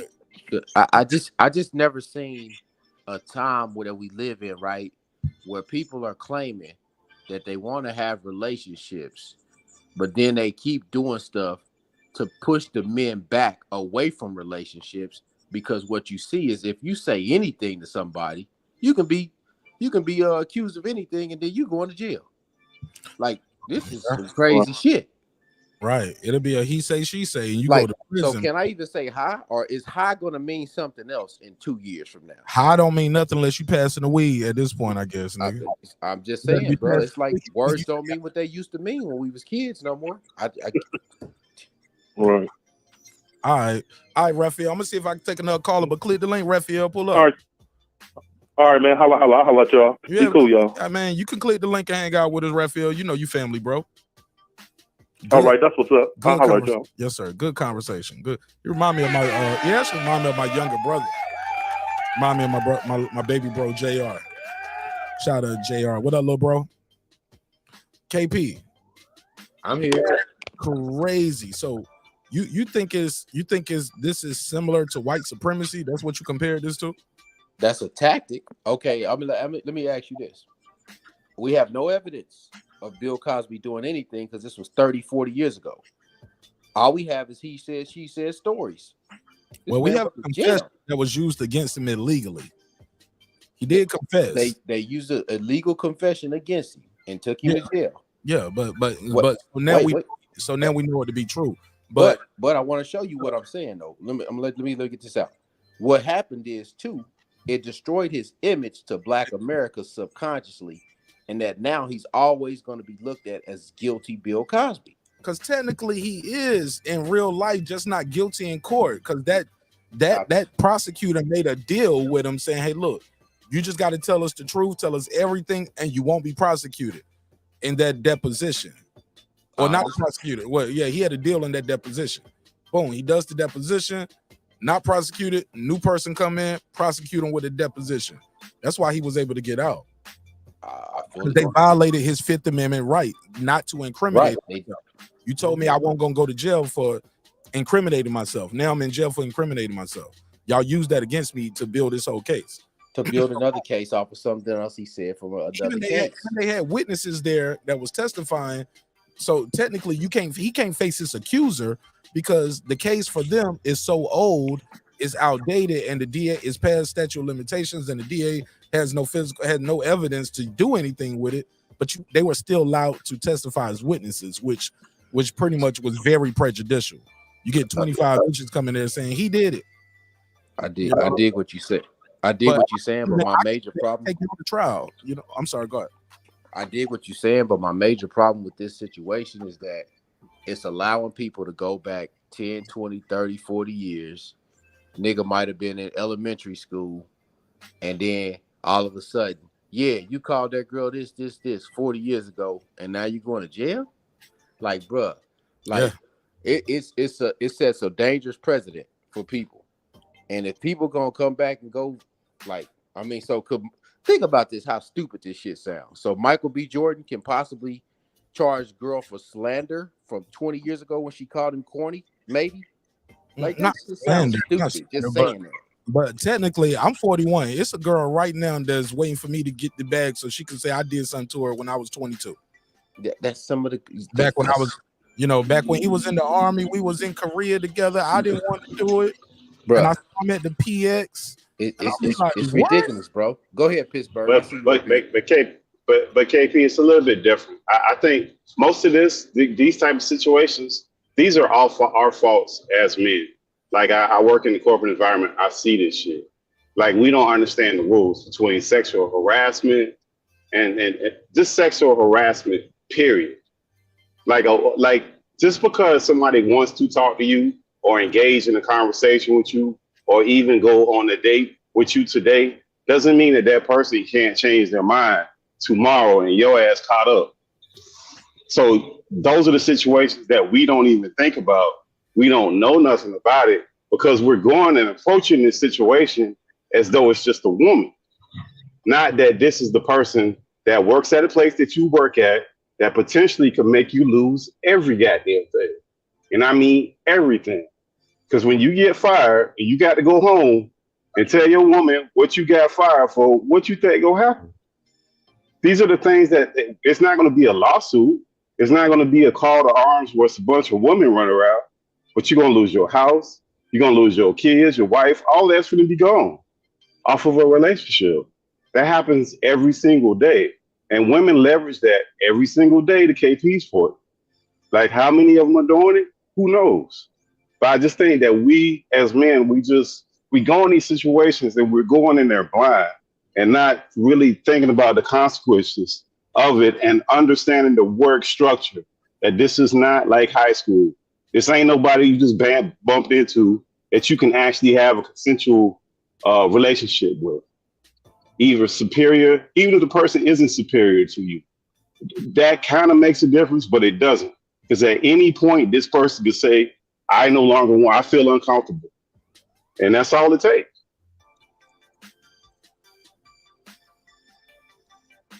So I just think it's two prongs to it. The workplace ain't no regular environment. And I think we just approach that wrong. And that's how dudes get caught up all the time, because they think they see these movie stars getting all this lawsuits and all these things happening. You're probably not going to get sued, but you will lose your job. And then once you lose your job and you got to go home and explain what the hell happened, you're probably going to lose the rest of everything else you had. And that's going to be split, whatever's left. You make great points. And I would say this.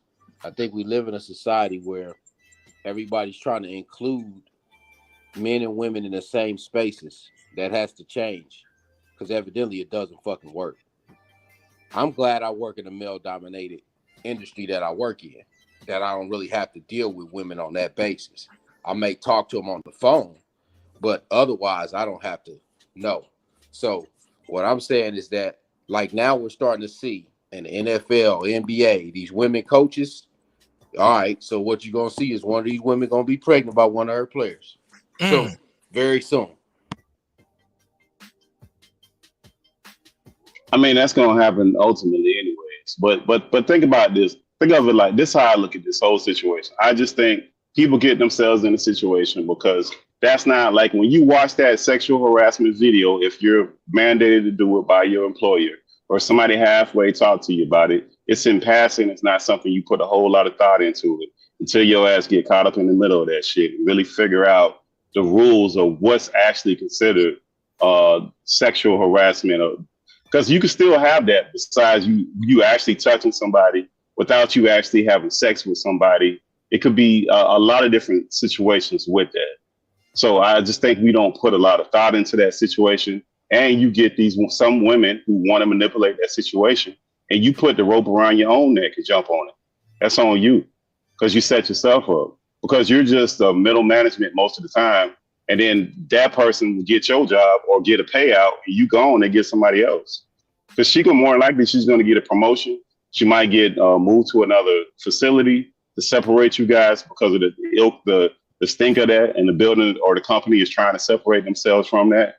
So if a woman is trying to position herself, if a woman don't look like Woman King, she can always get a promotion and get a bag behind that. Because some dude hitting on her that's above her in most corporations. But most women don't exercise. So that goes to the ignorance of men.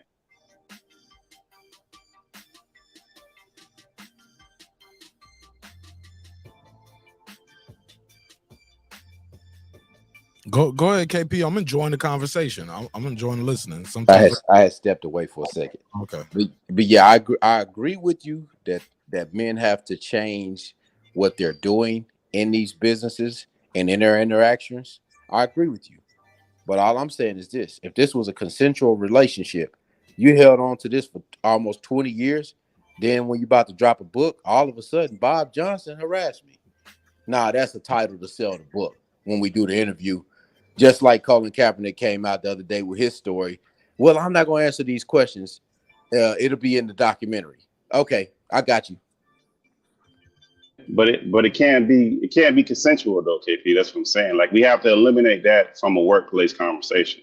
You cannot have a consensual. It's almost, put it like this: it's almost impossible for you to have a consensual relationship with another employee, even if they're not even superior to you, if the other person is saying they're uncomfortable, right? So consensual means something different in the workplace than it does out here in the regular world. So like that word is you got to be very careful with that word, and we need to understand what consensual means. Because like at some point you date somebody, you don't fuck with each other, y'all don't have to see each other ever again. There's no more consequences as long as you ain't put your hands on nobody or y'all don't have no financial ties. In the workplace, like y'all could be passing notes to each other at having lunch, just having lunch with somebody all the time, and they don't even tell you. They go tell your supervisor, KP making me uncomfortable. At that point, it became unconsensual and it's sexual harassment, and you ain't even fucking know, and all you doing is having lunch with the person.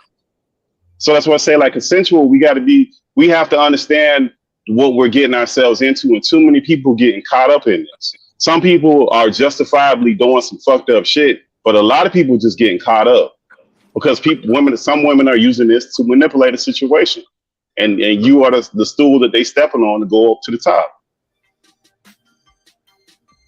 Okay, now when we look at that, let's say out of that relationship, I believe she benefited, and after she benefited of 15 years of running the company, then she comes out with a book. I mean, I understand what you're saying about the wording. So she got a problem. Why she got to have a time limit on it though, Pittsburgh? I'm not saying you got to have a time limit. You keep saying the time limit though. You keep bringing up how long. I'm bringing up the timeline because this has been so many years ago. Why didn't you say that when you first got the head of BET? Why would you wait 15 years and then drop the book? Oh, because I wait till I'm done with the company. I don't want to ruin the company that he got in charge of by putting this news out there about the former founder. Come on, KP, that would have been the worst. If that's the case, she could have did it earlier if she wanted to ruin her career that way. But she's done. She's made her money, and like you said, she profited off the relationship. No, so get out of here with that. No. See, that's if you keep calling it a relationship, that's one thing. But once she say, "Hey, I'm done fucking with you," it should. If I'm fucking with you, you fuck with me. Once we're done, it should be over. You shouldn't be able to still hold my job over my head and all of this other shit. Because some will argue, well, shit, you can hold his job over his head. If that's the way it's going, because that's what I would be doing. I ain't gonna lie. Like with all the technology and all the resources that I have, I know they have even more resources. You get what I'm saying? Once somebody hold on. Let me finish. A woman in her position with all those means and resources, once she knows, okay, that's the angle he's going with, he gonna fire me. I'll keep fucking with you, but I'm gonna build this catalog up because I know this is harassment at this point. She knows that. She hires the people who teaches the sexual harassment courses in the damn company. She hires she's the top of the top, right under him. So hell yeah, man. So if that dude is telling you this, I feel what you're saying. If it's not no relationship, speak up and do something. You got to be a leader for the other women that's under you. You know what I'm saying? For the other people that's under you. And I think she had tons of means and resources. So for me, I'm with you, KP, in real life, but for the sake of debate and for this conversation, we got to understand that a woman's still a woman. She's still a victim, and this dude at some point needs to move on if what she's saying is true. You can't just trying to fuck the bitch. That's rape. The pussy ain't even good when you taking it. Respectfully. But the other part of that, Mark, is a lot of women don't even tell people that they have been molested or raped or whatever, had those kind of incidents from when they're teenagers up until now. Like women wholeheartedly, for the most part, we can acknowledge that they don't really report that shit, and it'd be multiple encounters that they have all kind of levers and tools to go tell somebody. So just because a woman has a tool to do it doesn't mean that she's going to do it. I'm not saying the woman is or she isn't. We don't know, but I'm just saying that's not a reason to disbelieve a woman just because she didn't say anything. I agree with you. That happens all the time. Hold up, but I agree with you 1,000,000%. But this wasn't a quote unquote straight up, rape. You know what I'm saying? I'm iffy about saying that word. They still funny about certain words. But this wasn't grapes. All right, I'll say grapes. This wasn't straight up grapes, right? Where he's straight up taking it. This is a relationship, and he expects you to just still hang out with him, kicking, and he gonna still do. She could have gathered a paper trail to show that, hey, no, you can't fire me. No, you're actually gonna get fired because this is harassment. she could have gathered a paper trail for the harassment. Because once it was, I know you said it ain't no consensual, but I agree with KP. At some points, work relationships become consensual, and whether it's supervisor or not, she actually like fucking the boss. Some girls get off on that, like, yeah, I'm fucking the boss, bitch. Yeah, I'm with the boss. I'm with the boss. And they use it to their advantage. Time off, vacation, trips, all kind of shit. Yeah, they kicking it with the boss. Sounds like the Yeah, but relationship Tommy Mottola was having with Mariah Carey. No, I don't know about that, but I got to do my research. But I do know once the woman says, hey, I'm cool on that, I don't want to do it no more, you shouldn't be able to still say, nah, you my bitch forever, you know, and that's the way it's going to go. I think now that's when it becomes a problem. But also I would tell women, that's when you start keeping that paper trail. That's when you start documenting. That's when you sending more emails and texts than normal. You know what I'm saying? And time, day, and weekend, you could get you a record app on the phone. Like you can document this harassment. If he said it once, he gonna say it again. And once you got that, no, he can't fire you. You got a case. So definitely I would tell women out there, any woman or anybody at their job, because men go through it too. Cause I had a lady boss that used to try to fuck me all the time, man. That shit was annoying. She was an older bitch too, cougar. She smoked with cigarettes, and I hated it smell.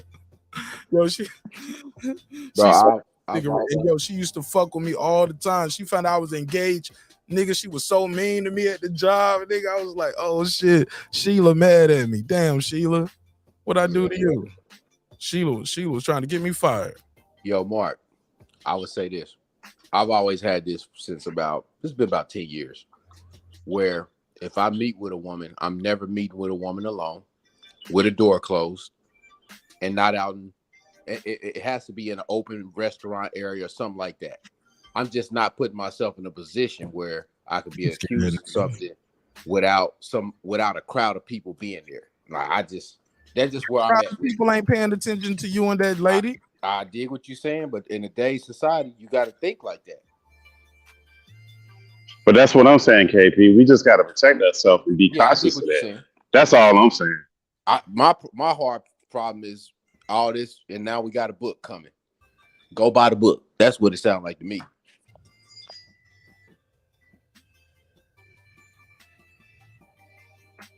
I mean, you still can't have no consensual though, because the EEOC, which would destroy your company. I mean, you had that lawsuit that you can't get, it'll destroy your company. They don't want to set those rules. It's a real financial burden when you try to twist yourself and trying to make that shit make sense as far as what the laws are. The laws of the land are against you with that crap. So I just think we got to learn the rules of it, because it will ruin you. You won't, and you probably ain't gonna be able to recover from that shit. I've seen it happen a few times, and it never worked out good.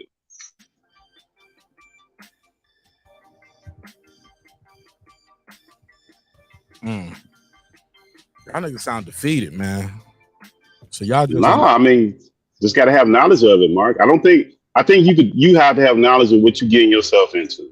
Like when you're in the military, what they tell you about dating officers immediately off top. If you don't know nothing else, what they tell you about that, Mark? Everybody know their rule. Well, they talk though about dating subordinates and people who are over you trying to holler at you as well. They teach us about fraternization, but that ain't the core of the training when you join the army. Like, you know that ain't the core. That nigga, that's a blip in your mind, and you don't even care. You see a badass bro. People are people. You see a fine ass officer or sergeant, bro. When I was a private, you didn't think I didn't holler and fuck with some specialists? Duh. Oh no, listen, I'm not saying you can't. I'm just saying, like KP is saying, know what you're getting yourself into. Know the arena that you're stepping into, because it can and will ruin you if you get caught up in it. It's all cool till you in the middle of that shit. Because like look, even if you work at a union job, right, and let's say you get a union job where you get all the protections in the world as an average worker, right? As far as representation, making sure you don't get screwed over, this, that, and the third. The moment that shit turns into sexual harassment, everybody take their hands off of you, man. Everything leave from you. Then you got no support at home, because you finna go home and it's finna be a problem. You all kind of fucked up. Hey, look, I'm gonna tell you one thing I do remember. I'm glad I got you two brothers up here. Y'all remember when Ben Roethlisberger had his little whole case? One of that nigga still playing football? Man, they let him play. Yep. They let him ball Still out. throwing, Yep. still throwing down. That nigga balling out too. They were balling out. I was like, damn, this nigga still in the top 5 quarterbacks in the league that year. Top five quarterbacks, top 5 teams in the league. And so I we've seen it happen. Like I think Chris Broussard spoke on that earlier on his show. He said, "Oh, I got to mute you, Pittsburgh. Thank you, bro. He did it for me. He already knew. Audio police was coming. We seen situations where the team and the company, the league networks, they get behind you and they'll ride with you, and we'll just see how it plays out. They move very swiftly on Michael Irvin with little to no evidence. Some will argue he has a case against the league as well as NFL Network. What you guys think of that? I think that with them, man, they had to let that play out because by them not having video evidence, I don't know what happened with that because it just doesn't make any sense. The league had the video, but I don't believe, for everything we're hearing from all accounts, the video does not have any sound. Right, so you don't know what was said. So you're right. So they approached Mike. I'm gonna try to find Chris Broussard and Rob Parker. I think both of them niggas got fired from ESPN, so they might be biased. Didn't they both get fired? Yeah, I think they on Fox now, or they on. Yeah, they got on something FS1, else. so they might have a bias. Because I think Rob Parker got fired for calling. He said Russell Wilson a brother, but he ain't no brother. And then Chris, what Broussard do? Remember that? He's like, he's a corny brother. He ain't no real nigga. That's what he wanted to say. Yeah. Y'all remember that? Yeah, I remember that. That's what got Rob Parker out there. What got Chris Parker? Chris Broussard fighting from ESPN. He did something too, didn't he?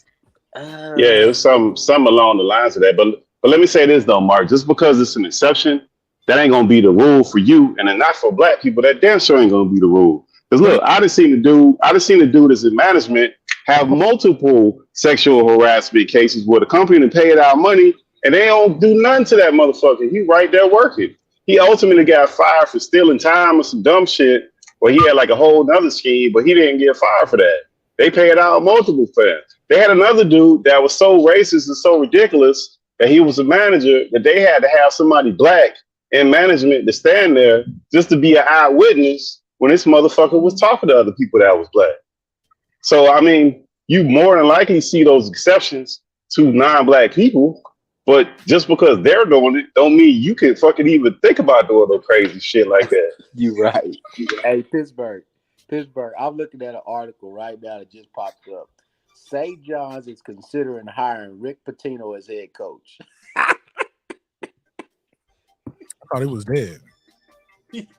Bart, if Rick Pitino has been all through there, bro, and they talk about hiring him. He was dead. Nah, he ain't dead, bro. He like 70 though, 70 something. Who died? That was Joe Paterno. You talking about Joe Paterno? Okay.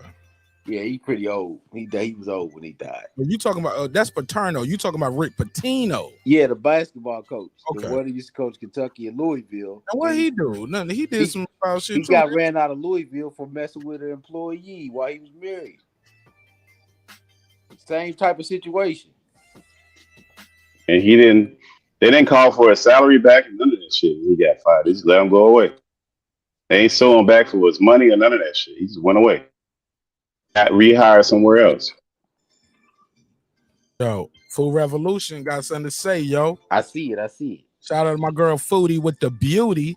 She said, how about Irv Gotti getting drunk on Drink Champs and spilling his guts on him and Mashanti to sell his TV show? Cause he damn sure sold that damn TV show. I watched that whole Murder Inc.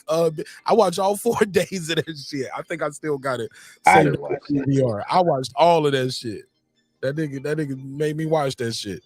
And if you watched it, a lot of shit he said in there was almost quote from the dialogue from the shit. So he definitely was selling his show with that shit. Like, nigga, these the same lines from the documentary. Yeah. But y'all got to speak on it though. Go ahead, because niggas do it too. That's what Food Revolution trying to tell you. She said y'all niggas be out there talking y'all shit to sell books and movies too. I didn't watch it. Yeah, don't just because you didn't watch the documentary or you didn't see him on Netflix pillow talking about him and Ashanti. No, I seen him on Drink Champs talking that crap, but I didn't watch the Talking about we was in love. She's like, in love, nigga. It never heard of it. And let her tell it. She might have a damn Me Too case. Cause he damn sure put a Me Too case on himself. When you listen to it, nigga, you married, and he's like, this is my girl. We was in love. Like, no, and the crazy part is, to this day, she's denying any relationship. He's mad that she's denying the relationship, but also she don't want to look like she succumb to the pressure, as KP would say. But go ahead, I'll open it back up to everybody else. What y'all think of what Foodie said? Oh, niggas ran off now. Hey, Foodie, you got him, Foodie. Checkmate. Stop that, boy. Hey, she makes a good point, but I didn't see it. But Irv shouldn't have been pillow talking like that. You saw the Drink Champ shit though, right? Yeah, I seen that. Irv should have been. What you talking about? Let me respond to it. Irv shouldn't have been pillow talking like that. He should have left it be. Everybody knew if he was messing with her back then, he was messing with her back then. But I didn't watch the documentary that they put on TV. We ain't gotta watch the documentary. I don't want to see it though. I don't want to see it. Is what we talking about.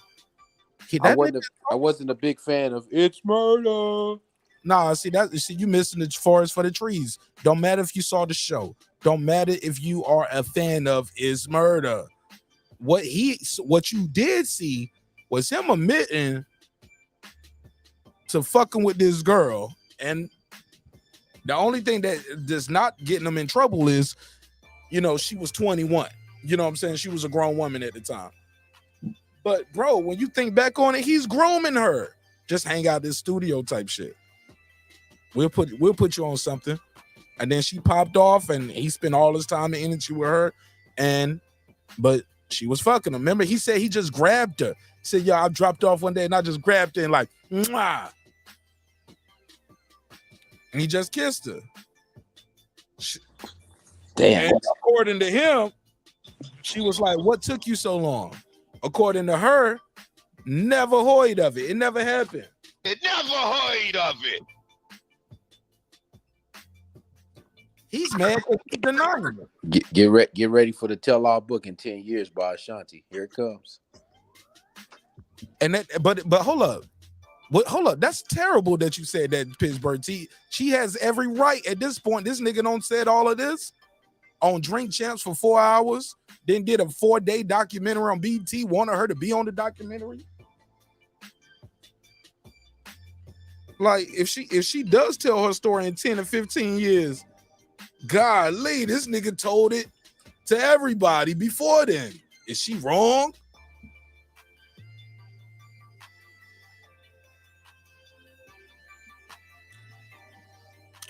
I guess I sound like red pill to y'all niggas. That's what y'all call it, right? When somebody said Irv Gotti still sprung off that good Ashanti. Somebody said that ain't sexual harassment though. What you mean, Raphael? Call back in, Ralph. Phone line's still open. Call back in, Ralph. What you mean? I know they ain't calling in. They ain't hitting a link.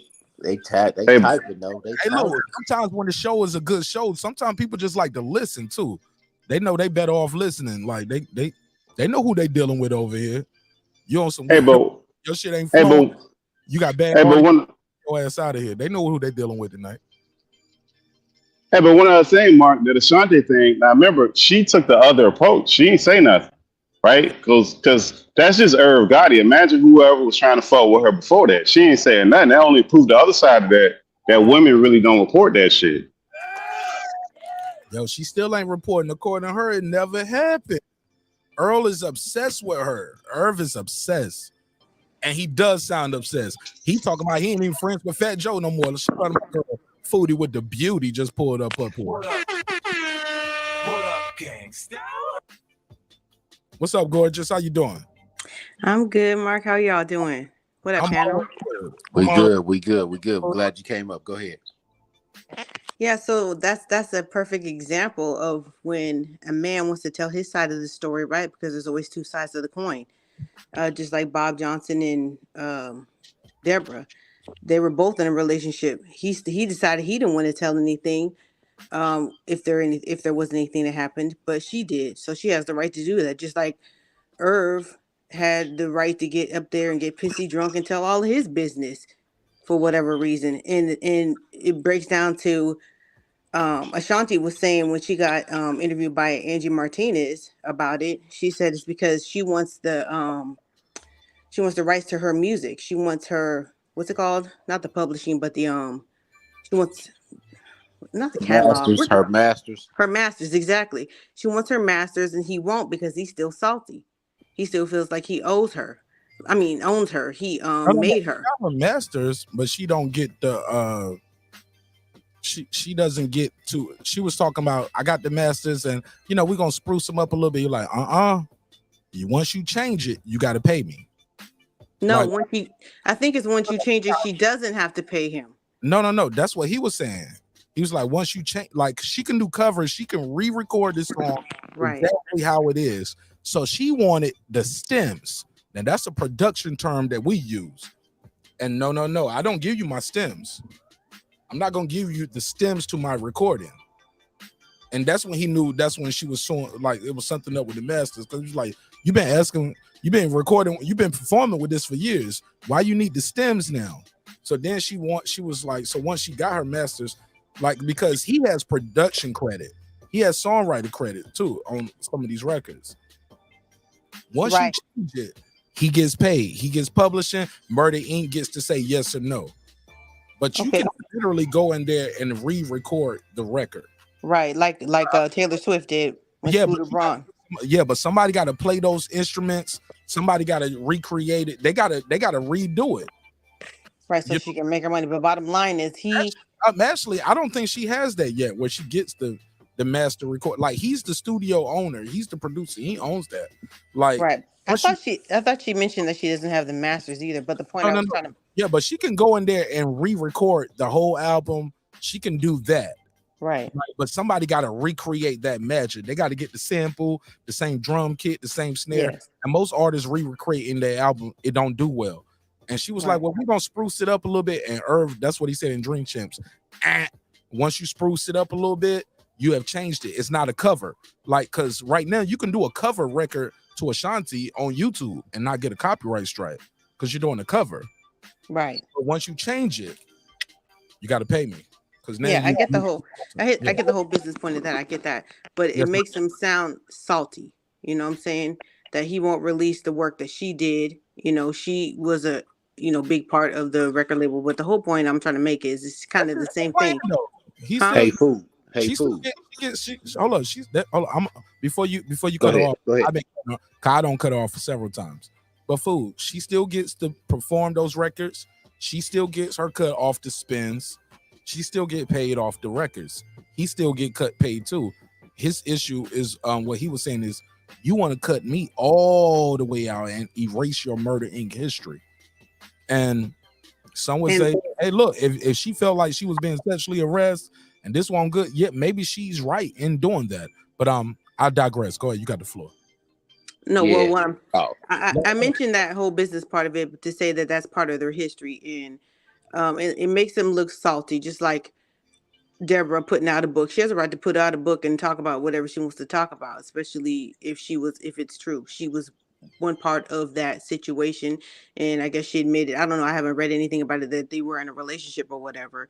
But people say, well, that doesn't give her the right to put his business out there, because there's no legal case. She's not trying to sue Bob Johnson. There's no, like, from what I'm hearing, this is not a criminal case. She's just saying what she did. Just like Irv Gotti got up there and said whatever, for whatever reason, nobody knows, unprovoked, what they did and what they were talking about. So it's kind of that I'm just drawing those two parallels. I'm not even talking really about the business part, doing whatever. Just like Deborah Lee was a smart, intelligent woman who came and worked for the business, and she worked her way up. They can also say, well, now we know that Irv Gotti and Ashanti were together, so maybe she really isn't that talented. She was, sucking dicks, and she really, singing on a whole different kind of mic, So it's the same. I'm just drawing parallels between those two different situations. It's pretty much the same. Yeah, it's a parallel. I get what you're doing with the parallel of it. The problem is this: as men, we respect Bob Johnson more because he didn't do what Irv Gotti did. You see what I'm saying? Like Right. Irv And as Gotti, women, we respect Ashanti more because she didn't get out there and tell her business. right. I dig what you're saying. And no woman wants to be Food Revolution. No woman wants to be looked at like you fucked or sucked your way to the top. Neither though, right? Well, unless you're Deborah Johnson or, well, I mean, not Deborah Johnson, but whatever her name is. Yeah, she was the Deborah Lee. Johnson. She was the Johnson for a while. She held the Johnson for a while. Deborah Lee. Deborah Lee is her name. But what I'm saying is that everybody has the right to do what they want with their information. We don't have to like it. We don't have to buy the book. We don't have to subscribe to it. We don't have to watch the Irv Gotti thing. We don't have to listen to the Ashanti interviews. We ain't got to have nothing to do with it, especially when there's no criminal case being brought. Like, R. Kelly and Cosby. Those are two completely different situations. Those are criminal cases. But this what this leads to. That's what I put in the chat. Food Revolution. Her allegations leads to a Me Too parallel. Because once she put her story out there, she's like, "Well, he rubbed my shoulders." Somebody else, whether it happened to him or not, it's public record. So now they'll say he rubbed my shoulders too. Well, they could do the same thing with Irv Gotti. Yeah. Say that again. They could do the same thing with Irv Gotti. The only difference is between Irv Gotti saying I grabbed and kissed her. Ashanti saying never hoid of it. Like, nigga, I ain't fuck with you. Well, he didn't just say that. He said that he's hold up. But that's my thing. Irv Gotti saying I had a relationship with this girl is different from the girl saying I was sexually harassed by the CEO of my record label. It's not the same thing. But she admitted to being in a relationship with him. No, it's not. Right? She keeps saying no. She keeps saying I ain't been in no relationship with Irv. She said Irv is obsessed with me. She was like, I'm talking about Deborah Lee. I'm talking about but you brought up. Yeah, y'all talking about two different people. Yeah, and you talked about Irv Gotti. That's what I'm saying. Don't lose me. You brought up Irv Gotti, so I've said his case and what's going on with him is not the same as this. A superior. Hold on, let me finish this. Like a superior talking about. Yeah, I had a relationship with Ashanti. It's different from Deborah Lee saying this nigga sexually harassed me for almost 20, 30 years and told me if I broke up with him, he was going to fire me. Ashanti has never came out and said Irv did anything wrong to me.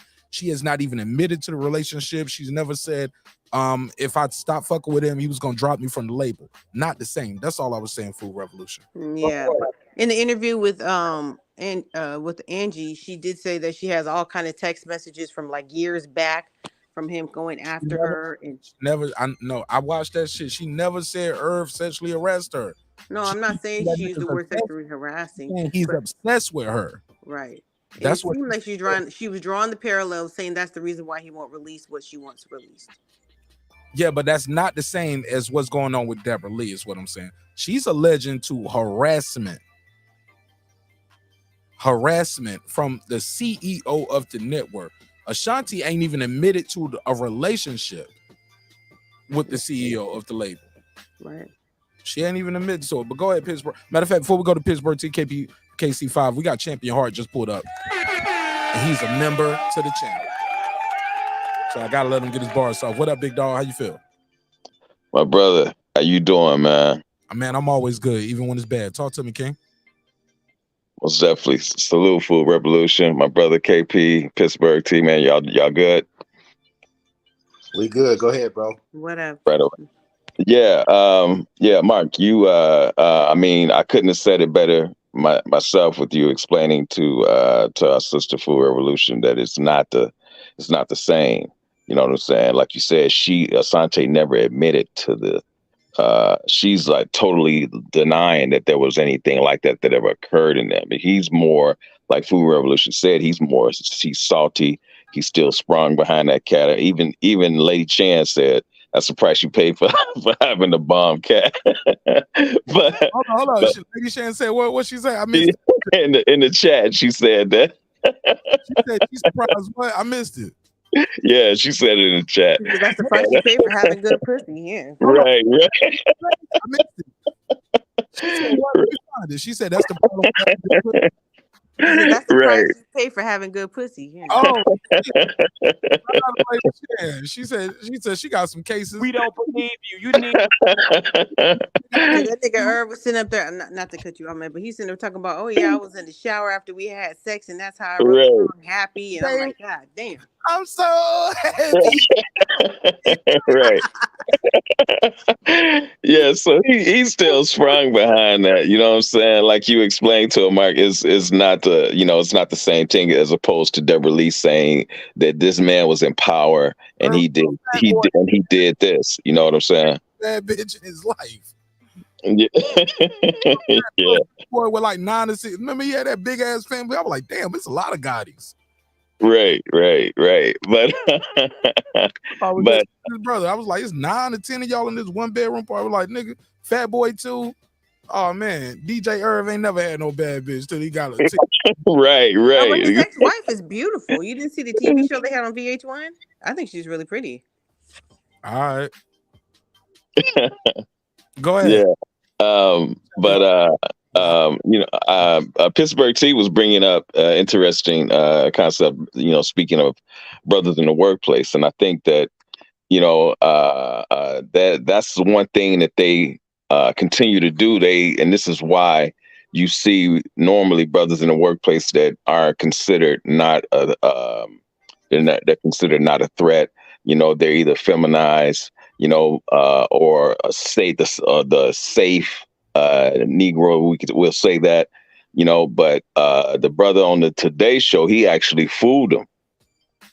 You know what I'm saying? And he was banging out the chick that it was his co-host, and and other women that was working there also at the TV station. TJ Holmes. TJ Holmes. Yes, exactly. TJ Holmes. Yeah. So he was that, you know what I'm saying? He was that safe Negro that fooled them. You know what I'm saying? And now, from what I understand, the chick that he had the affair with, she's back working, but nobody will touch him. He's been demonized. I just want to add this for the record. If you Google Irv Gotti's wife, like I just did, Ashanti pops up. That's telling. I just Googled Irv Gotti's wife. That is telling. I clicked all, so it was all images. I was like, well, let's be fair to Deb, right? Debbie Lorenzo. I clicked images, and it was just more pictures of it. And finally, like 1, 2, 3, 4. Yeah, that is telling. Picture Deb. Scroll down, more pictures of Ashanti and Irv Gotti. Hey, Mark, did you see? You got to dig in the archive for Debbie Lorenzo. The nigga said he was at home when he was at home with his wife when he saw her and Nelly show up to the basketball game and he lost his shit. Yeah. And look, it's more of him and Ashanti than him and his wife. 1, 2, 3. Then you finally get Deb. Then you get a picture with Deb and some other people, but he ain't even in that picture. Then it's him and Ashanti again. Him, Deb, and other people. Him and Ashanti. Him, Deb, and the kids. Okay, you see her, but Irv not there. You see Nelly and Ashanti. Like, look at this. He ain't in that. Like, the more you Google, when you just Google Irv Gotti's wife, Ashanti pops up all over the place. Wow. You know what? And Mark, you know what I was getting from that interview with her and Angie? She wasn't saying that they was in a relationship, but she didn't also say that they didn't fuck. Because she was saying she had girlfriends all over the place, So man, Angie gave her a soft ass interview. Y'all already know. Angie didn't get her to commit to an answer. So Ashanti, he didn't do the Gayle King. Megan, did you have a sexual relationship with Tory Lanez? Sexual? So she didn't specifically say they did. She was saying that I was not his girlfriend. Like he thinks that we was in a relationship, we was in love and taking showers and all this kind of shit. Yeah, but he didn't. He had a lot of girlfriends, so she was just saying, fucking him at all though. Full Revolution. She never was like, yeah, I fucked the nigga, but I wasn't like that. Well, she ain't gonna say that. I had a relationship with him, or we was a couple, or no, she's not the home wrecker.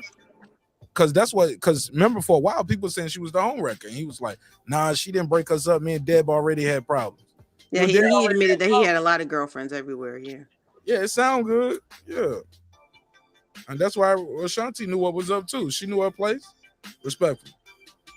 Right. And just like Megan, you know, she regrets getting with him, just like Megan regrets getting with Tory Lanez. So, you know, so her thing is to just deny it ever happened. Can't get your comeback though. I'm sorry, you can't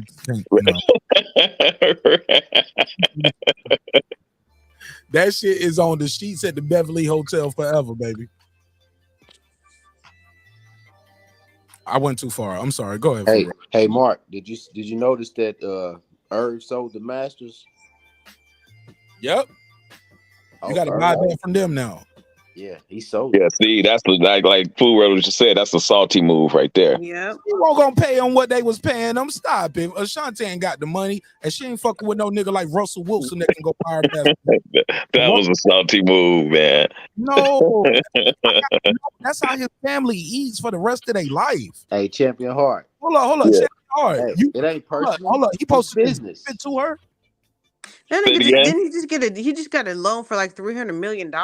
No, he sold the Masters for $300 million. Part of the Masters deal. No, I'm just saying. So you talking about his family eat off that for the rest of his life? He got money. No. That's why I can't just give it to Ashanti for the pussy that I got back in 20 years ago. No, I mean, who's to say she wasn't trying to buy it though? You know, she won't gonna pay him what she do. You she ain't got Revolution. She got the 3. Can she offer him that because he got the hell no? Because what he sold was the Masters, but he also got a movie line of credit. Yeah, that's the movie line of credit he got. You can't offer that shit to him. Food Revolution. No. I mean, I know that was a good business too. I'm not just saying. Especially when this woman is totally trying to distance herself from you. She won't even do the damn TV documentary on the record label that built her career. She has not had any success outside of Murder Inc. If so, I'll wait. She's still doing tours and shit with her and Ja Rule. She has not had any success with her career outside of being signed to Murder Inc. She's been signed to several labels before that and after that. That wasn't her first. You can't compare her to the damn CEO and the boss, because yes, he had success with other artists outside of Ashanti. Ja Rule, he had success with DMX, Jay-Z, Jennifer Lopez. Jennifer Lopez was on Columbia. No. But Ja Gotti produced 2 of her biggest hits ever. Right, and then he had to spend a whole bunch of money in a murder case. You're moving the goalposts because you started with Irv Gotti has. Yes, Irv Gotti has had success outside of Ashanti. And she has not had success outside of that record label, Murder Inc. She's been signed to labels before that. And I think since then she tried to do her own thing, and she's been signed to a couple deals since then. She's had no success outside of Murder Inc. When she's touring, she's doing the Murder Inc. records, yo. Right. The sister. These are the facts. Well, yes. So but the thing is, you keep on bringing up how much money he's for Revolution. I brought that up to say this. At the end of the day, when we sit down to do a documentary about the success of the label, and you won't even participate on that, no, I don't owe you shit. I ain't about to show you love, loyalty, and respect, and I don't owe you nothing. I'm not gonna give it to you for free. I won't even sell it to you for the same price. You don't want to fuck with us. You want you was like, I ain't remember what he said. She was like, I ain't doing this no more, and she threw the M's up. She's like, I ain't doing this no more. I ain't with that. Oh, right, so okay. Oh, you had all your success came from throwing them fucking M's up. That's when you got all the M's. That's what got you on the fucking mansion. I know. That's. I mean, it's obviously some personal shit going on between the two of them. It's not just a business thing, you know. And you can say that, oh yeah, well he's throwing the business part because she's being, personal, and she can say, well he's throwing the business up because it's a personal situation. So obviously they got some beef outside of that. Just to say, it's just kind of like you can say, Deborah Lee. Well, yeah, she's had success, but she's had success at BET. She hasn't started her own companies or anything that I'm aware of. All her success has come from working with Bob Johnson in her association with Bob Johnson and Viacom, right? It's a lot of comes that she worked with. What? She's been involved in other ventures, but it wasn't as successful. Right, and just like in Ashanti is acted, but it hasn't been as successful. She was shooting a movie when she was doing the interview with Angie. She So did Tucker. that validates my point that they sucked their way to the top. Well, it seems like everybody's sucking their way around, but some people benefit more off of it. Never heard of it. Never heard of it. I ain't sucking nothing, nigga. Sucking up subscribers from these whack ass channels. That's No, it. we ain't talking about you, Mark. We're talking about these people that were the But you top. know, Hey, nigga, we ain't subscribers, nigga. We members, bro. We look members. up, yeah, look me up 10 years from now. People gonna say I did all kind of Illuminati shit. But niggas like y'all gonna be like, nah, I was there. That dude was just, he was grinding. I saw him go from 1,000 subscribers, doing interviews, moving on up. But some people are already telling me I'm bought off. Right. Yeah, because I'm making Then I that. start acting funny with your members, bro. I'm telling Well, you. I'm talking about you, Mark. I'm talking about Irv Gotti and Ashanti. But I'm telling you, they gonna say that, they say that about all of us black folks. Once we successful, we sold out, or we Illuminati, or we did blood sacrifice. That's a whole different topic. Shit. Big conspiracy theories. Whenever you successful, people's gonna say you did something nefarious 9 times out of 10 when you black. Well, these ain't somebody. These are people who say that they were actually involved in these relationships with these people. I was just talking about Deborah Lee telling her side of the story, even though it may not sound like something people want to hear. And Irv Gotti telling his story. He didn't have to do none of that shit. Fair enough. Go ahead. Tyson Garcia, what up, bro? Hey, what's up, panel? How's everybody doing? Man, this Ashanti don't get her no talented ass the fuck on. She trash. She must have the worst box ever. She 42, no kids, not married. Something wrong with that girl. I'm convinced. Something wrong with her. Not everybody wants to get married.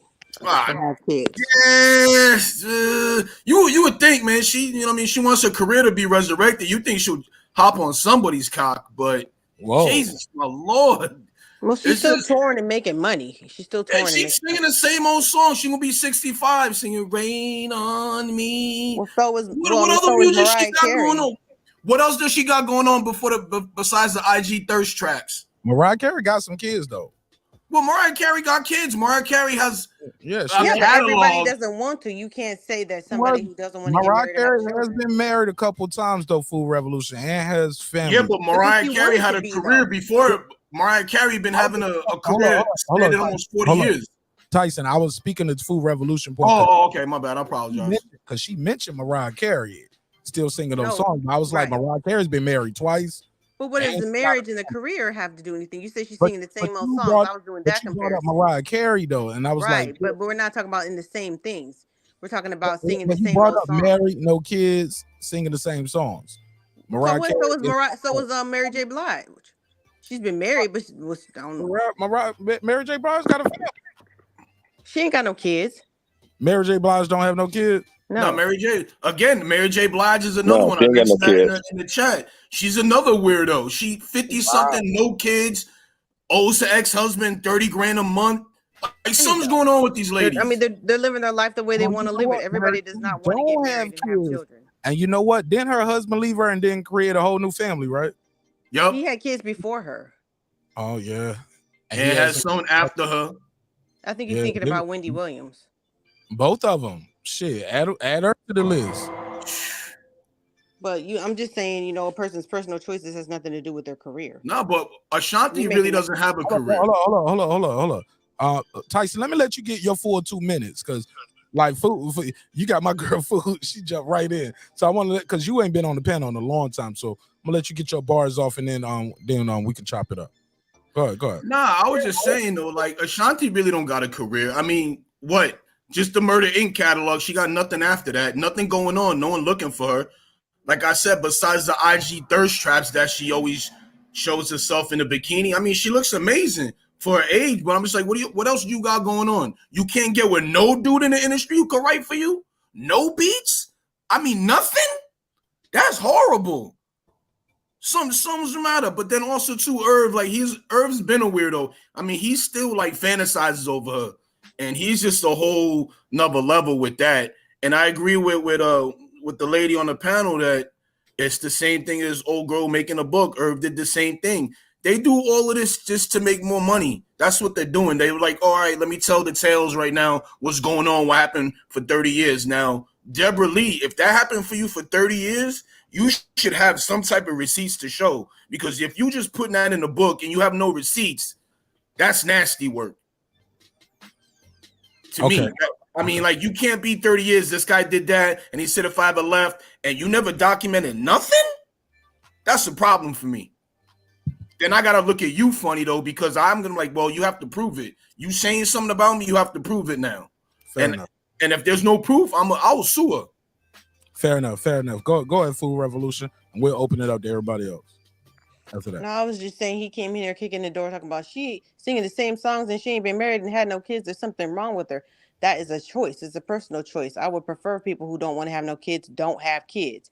People who don't want to get married don't get married, because there are too many people in those situations that do that because of the pressures of life, and it don't work out well for them. Was Janet didn't have no fucking kids till she was like 50 years old. No one said anything about that. Mariah, it damn near was 40 or 50 years old before she had any children. She put her career first. Yeah, they have bigger careers, they have more success, they have more help. But Ashanti living her life the way she wants to. She does acting. She gets booked for gigs, like, I guess, overseas. She's been touring. I mean, she tours out here to the casinos, her and Jaw, all the time. You know what I'm saying? She's just living her life. So I don't think you can compare a person's personal choices and their career choices. That doesn't mean that there's anything wrong with her. Some people just have a season. Some people have 1 or 2 hits. Some people just, they can perform those same 4 or 5 hits, and they're happy with that. Those are her personal choices. Let me say something real quick. I did put it in the chat, but Queen P was like, how do we know she doesn't have receipts? And I get that, and I'm cool with that perspective. But I think the argument that guys like KP and Pittsburgh T was saying, even Champion Hart, I think he addressed it, Tyson as well. If you have those receipts, why endure it? Why keep doing that? Why write a book about it 30 years later when you got evidence? You can put a case on him now. Like, no, you're not gonna lose your job because you do not have to fuck this nigga to keep your job. You know that in the 20,000, like, we in 2000. So she saying this happened since when? The 90s, the 80s. Like, technology has changed. Like, it's all kind of ways to get evidence: text message, voicemail, phone apps, recording, cameras, private investigators. It ain't like she's not just dealing with the manager at the Waffle House and she just got that little bit of money. She can hire all kind of private investigators to put this case and build this case against this dude to the point where, no, now you can't fire me. Actually, you're fired, nigga. You are out of here. And I'm gonna own motherfucking building. You get what I'm saying? She is a woman of means, money, and resources at this point, if what we're hearing is true. And so that's what we're talking about right here. So if so what was she then though, Mark, is what I'm saying. Absolutely. She wasn't working in the mail room. She's an opportunist. She didn't work in the cafeteria at BET. Mark, go read her bio. And when he left, she got the reins to the company. Mark, her bio says she's a Harvard law graduate, bruh. She know law, bruh. At the end of the day, I ain't taking none of that bullshit. She know how to gather evidence, man. Yeah, bruh. She had the evidence on a lot of blouses, I tell you that. Whoa. I'm gonna go make me another drink real quick. Food Revolution. You want to reply to that, sister?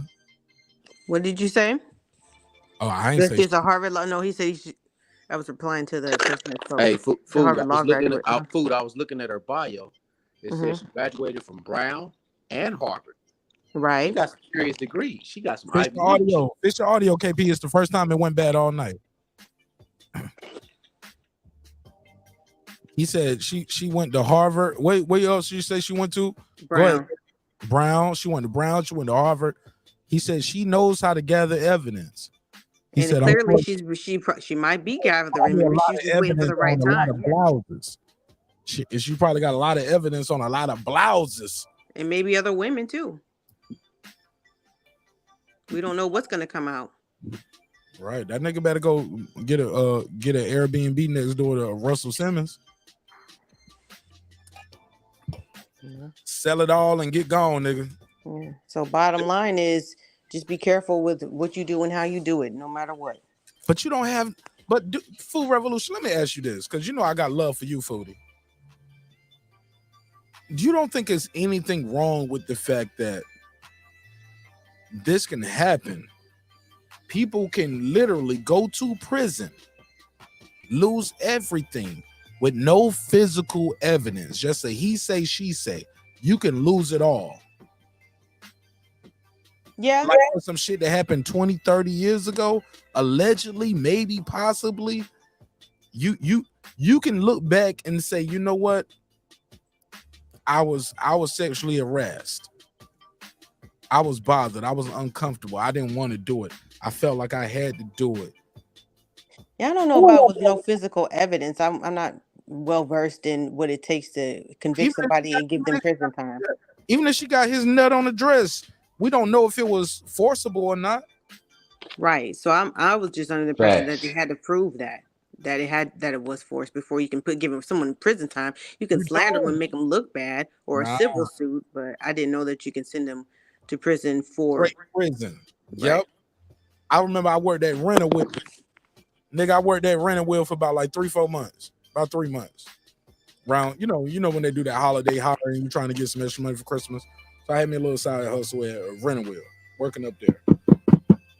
And I actually like working at Renterville, but that manager won't shit, man. And this nigga had the stinkingest shoe. You ever smell mildew shoes? Somebody's shoes when they stink, so like you can smell the shoes and their feet through the soles of the shoes because the shoes are like mildewed or something. I was like, yo, this nigga Lewis got this stinking shit. This nigga will fuck up the office every time he stepped in my office. But he the store manager. So I'm in there just calling past due accounts. You know what I'm saying? That's my job. I'm the bill collector, right? Calling niggas, hey nigga, we about to come pick up your rims. That's what I did. You had some old school New Balances on? Bro, bro, they could have, bitch, they might be. Put a case on it. That nigga had the stinkingest shit ever. And I'm glad, like, so the same reason I quit is the reason why I was glad he changed the shoes finally. Because he definitely seemed like he was fucking my coworker, bro. Like, nigga, her lunch break was like 2 hours, nigga. Like, that nigga was just like, he was just like, yes, bro, like 2 hours. She would call in, order the food, go get the food, take about an hour something to go get the food, then come back, and then she'll clock out for the lunch. But she always went and got lunch for Lewis too. It's her and Lewis. Yeah. So did she sue him for sexual harassment? In dirty shoes? Damn. He was working, bro. Working. But was there a lawsuit involved with that situation? Did I sue him? No, with the girl. Like, I mean, what was your point of talking about your coworkers was fucking? Was there a lawsuit? Was there like a sexual harassment claim or? Nah, I just knew Lewis was a fucked up nigga. He was doing some crazy shit at job. Well, that's everywhere. Revolution. I forgot my point because I had a good point right before that. I got to pause the shit and rewind a little bit. Somebody said something. I lost my point. I was rolling up while I was talking. Damn. Bro, I just think it's very damaging that she graduated from Brown University and Harvard, and we got no evidence from a Harvard graduate. There's no suit yet, is there? Yeah, not yet. Yeah. Mm-hmm. Don't know that there will ever be. I'm gonna leave it alone. I'm gonna leave it alone, food. I think she left it up to speculation though. 30 years and the guy did something for over 30 years, whatever the case may be, and you put that in a book, that's damaging. And now so that's just defamation of character. We're talking about people going to prison and all these other kind of shit. Yeah, so that's what I was saying earlier. Yeah, that's what I was saying earlier. You should have receipts over 30 years. You should have some type of receipts, especially, you know what I'm saying, what KP was saying. She went to Brown, Harvard, all of this, is a law student. So she knows what she's doing. So hopefully maybe she got some backup, some paperwork, whatever the case may be, some files. Because if you put that in the book, that's kind of ballsy. If you're just risking that, and that's all speculation. He can sue her for defamation of character. He can count. Yeah, but like I said, there's no legal action being taken. This is just people talking and telling their business, just like Irv Gotti.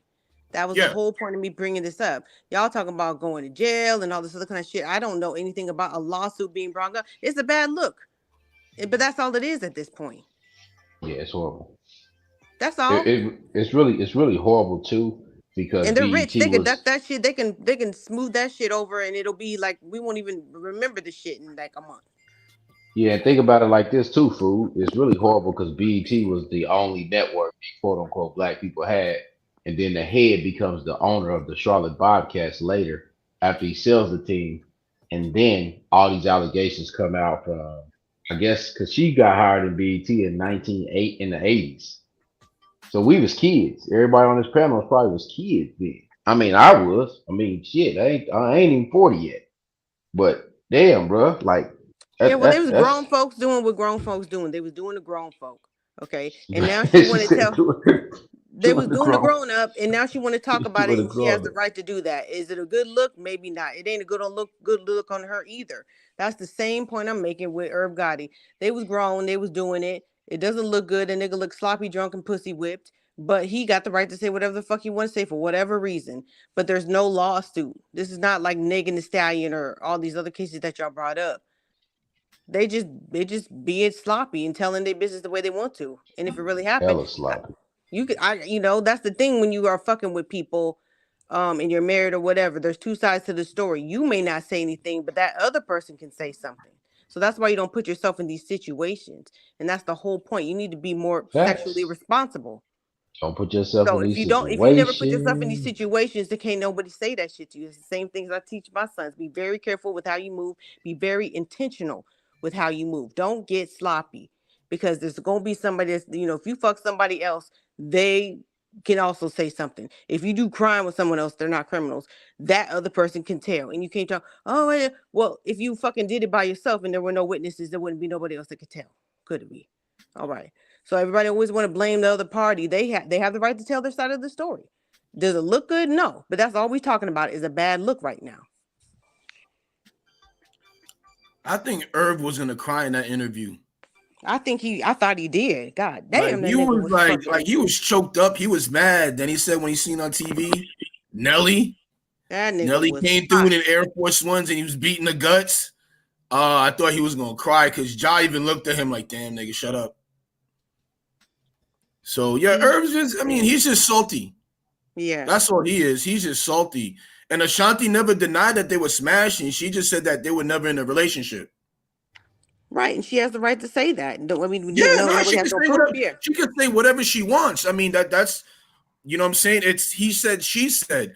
But again, it always leaned towards the woman. When she says something, that has to be automatically set in stone, which isn't fair, which you should have like some type of receipts to show, like, okay, hey, you know what? This is what happened. Like in Ashanti's case, she didn't say Irv touched her inappropriately. She just said they wasn't a couple. Now that's speculation if they were smashing or not. and Bob Johnson could come out and do the same thing. Yeah, Bob Johnson could say, yeah, nah, we were just smashing. It was consensual. Yeah, he could definitely say that. But just like if with Deborah, Kobe. but if Deborah has a book out, I'm assuming that she has some type of information to back that up. Right, but we don't have to even go there if it doesn't go to the courts. She's just a woman telling her side of the story at this point. And he can go, like I said, well, he can say that's a lie and that's defamation of character and it's libel because it's in print now. Yeah. So well, if he was smart and that never happened, he should sue.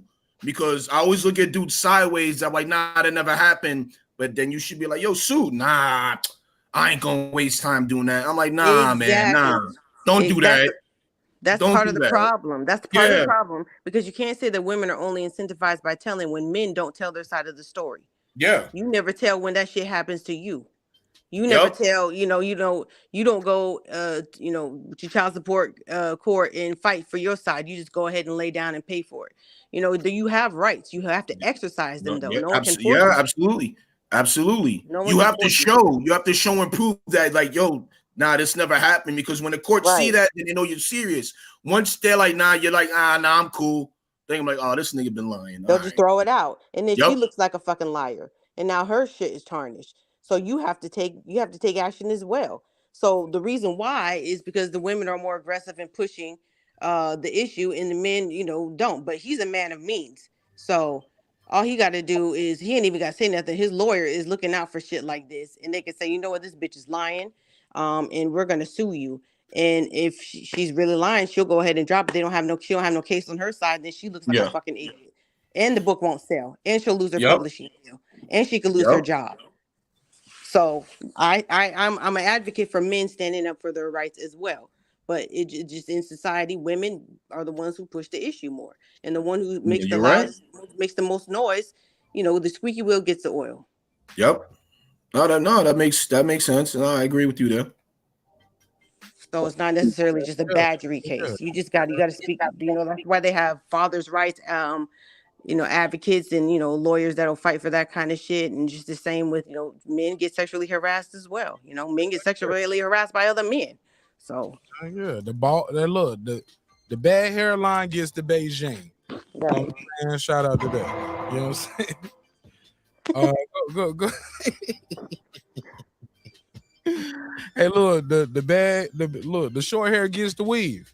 Go ahead, champion heart. KC5. What happened to Pittsburgh T? Closed mouth don't get fed. Broke niggas don't get hit. Absolutely. Well, I'm gonna give my sister Food a little pushback on the father's right thing, because it's a one-sided system. I've been through it, and they basically milk you dry. You know what I'm saying? If you're in there fighting for your rights to be involved in your child's life. And I met a lot of brothers that was going through the same thing that I was going through. And basically it's whatever the woman says, and you have to prove that she's lying. And they definitely milk you. And it's definitely a one-sided system, and it's foul, and nothing still has been done about it. And I've sat and talked to Democratic officials, Republican officials. Why is a system like that? They don't give a damn. It's all about the money. Well, I have heard a lot of a lot of judges will say that yes, they usually do side with the mother, but not in all cases, because I do know women who are paying child support. I know women who don't want custody of their kids and let the father get the majority, and they get the visitation rights and they make the majority of the money. But you do always have to have receipts, even the woman. You can't just say, I'm out here living in a shelter, give me my kids, even though this man, he's living in a nice house and making good money. That's not going to win a case if you go to court. So, you have to have your receipts. Those are rare situations where women are paying child support. A lot of women are not paying child support, just supposed to pay child support. And I know guys that's not even collecting, because it's like, they're not gonna force her to pay. But if the man falls behind in child support, he going to jail. Well, the problem with that is because we're talking about more poor cases and people who are not married and were never married. And possession in most states, like California, possession is 9/10 of the law. So the custodial parent is established by the child, whoever they spend the most time with. So therefore, the child support will be sent out to the father. And if he gets behind, he has to get caught up before he ever has a case. So him not establishing paternity and establishing child support or receipts that he's actually sharing custody and all of the expenses with that child from the very beginning is what gets his ass back. Well, that's not the case, because I was from the very beginning. You know what I'm saying? When my child was born, they put her in my arms. You know what I'm saying? I had what was called customized visitation, but yet I still had to pay child support. And I had her just as much as a mother. And because of my work schedule at the time where I was working, it allowed me to have her as much as a mother and even more. But a mother didn't like that, so she went through the channels to use a system against me. Exactly, to use a system against me. You know what I'm saying? To take my child from me. Right. But see, that's the problem. See, hold on, let me say this real quick, Food. That's the major problem that a lot of people don't see, is that the system is set up to extract the resources from the men. Right. So when it extracts the resources, now I can put you in a house because you have these additional resources. These resources don't even count the same as your income. Think about how stupid this is. So I can take your money, and then the person that I'm taking your money and giving it to can now still file those kids on their taxes you have no right to file them on your taxes because they ain't gonna let your ass. And then also, the visitation is set for them to allow you to see this kid. And then if you don't get allowed to see this kid, you got to go back to court to see a judge for them to enforce this. Yeah, So I I can got see to that fight. becomes very expensive. Yes. Wait, so I got to fight to see something that's mine. Mhm. Why don't she have to fight to see something that's hers? See how stupid that shit sounds? Like that's ridiculous. The whole premise of it. But I would say this, and I'm gonna finish this, and I'm gonna let you go, Food. This is really destructive psychologically because why am I fighting the one person that should agree that the best way for us to raise this kid is together, whether we agree to be together or not anymore? It takes both of us to raise this kid because we decided to have this kid. Now, if we didn't decide to have this kid and you decided to have this kid, and now I'm on the leash because you decided to do that, if I'm still stepping up and still trying to make this happen, you got to at least respect me for that and not try to damage me psychologically and damage the kid psychologically and emotionally. I'm gonna say that, then I'm gonna stop. I agree. Hold on. Let me say something real quick and reply to my brother KP. Because you know, KP, I fuck with you heavy. But bro, we gotta admit, it's a lot of niggas out here, and I don't, when I say that, I mean that as a colloquial expression. You know what I'm saying? Ooh, somebody got the bat. Ooh, what y'all doing in the background? What It ain't me. I'm on mute. I'm on killing roaches with the flip flop. Nah, hold on, man. My bad. I opened up my cut waters, my margaritas. My bad. I opened up my margaritas right now. That go on mute real quick. That nigga sound like he was killing roaches with the flip flops in the project. Shit, I gotta put a case on you. But seriously though, on some real shit, KP. What I was trying to say is, let's keep it real. It's a lot of dudes that go out there and father children and leave them nothing. They don't provide any kind of physical, emotional, mental, educational support, let alone financial. Like financial is the men that would be great, but some dudes don't even provide. Like some dudes look at spending time with their children, and I've heard it, bro. Like, and this is me as a black man, bro, a father, a husband, and I love my wife, I love my daughter.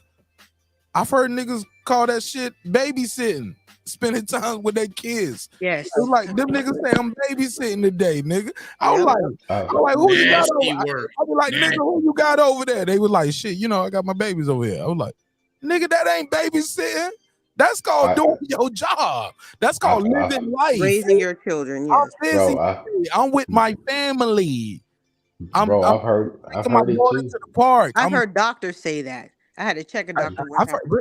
No. Come on, nerds. Come on, Nurse Foodie Revolution. I'm talking about with their own kids. I'm talking about, oh yeah, they say, well, my wife has something to do this weekend, so I got to babysit the kids. Yeah. Mm-hmm. And I had to. I've heard people say that, Mark, a lot. But for Revolution, you agree with me, and my boy KP agree with me as well. That's I've how heard men look at fatherhood, being a parent. They call it babysitting. Like, this is called taking the extra step. Like, you watering the seed, man. You trimming the brushes. Like, this is the time they're gonna be. I always tell everybody else, like, man, my daughter's gonna be she's gonna be a baby once, but she's gonna be a woman forever. Yeah, I'm never gonna get this time back. I'm never gonna get it back. That's why I'm like, yeah, I'm late again tonight, nigga. Like, my daughter's getting older. She don't go to sleep at 8 o'clock and just stay asleep all night no more. Nah, I gotta put her to sleep a little later. You know what I'm saying? Or we gonna hang out. I don't whoop my kids to make them go to sleep. I don't give them liquor or Benadryl. Giving that damn baby Robitussin. Like, come on, fam. Like, nah, man. Like, nah, we gonna hang out. Like, you up? I'm up. Shit, let's watch a movie. Movie time. Look, I wished I had a TV as big as this TV that looks like a fucking movie screen in my house as a kid in the projects. Like, yo, this shit is a movie screen right here. And you got every Disney movie I wanted to see in my life on Disney Plus. My daughter don't watch none of that old Disney shit. She be like, PJ Maxx, Baby Shark. Yeah, all that goofy shit. You know what I'm saying? Yeah. But I be like, shit, you want to watch Beauty and Beast? You want to watch The Little Mermaid together? She be like, never heard of it. Never heard of it. She like, this shit ain't digital, nigga. Oh, yeah. My daughter like, if you don't get this 280p shit off my damn screen.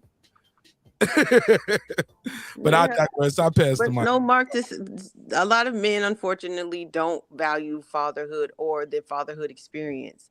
And they blame it on the woman that doesn't want to be with them anymore, who is trying to co-parent, there are women who do everything and just say, if you'll just take the kid for the weekend, I will pay for you to go to the movies. I will pay for you. I know you ain't doing well right now in life.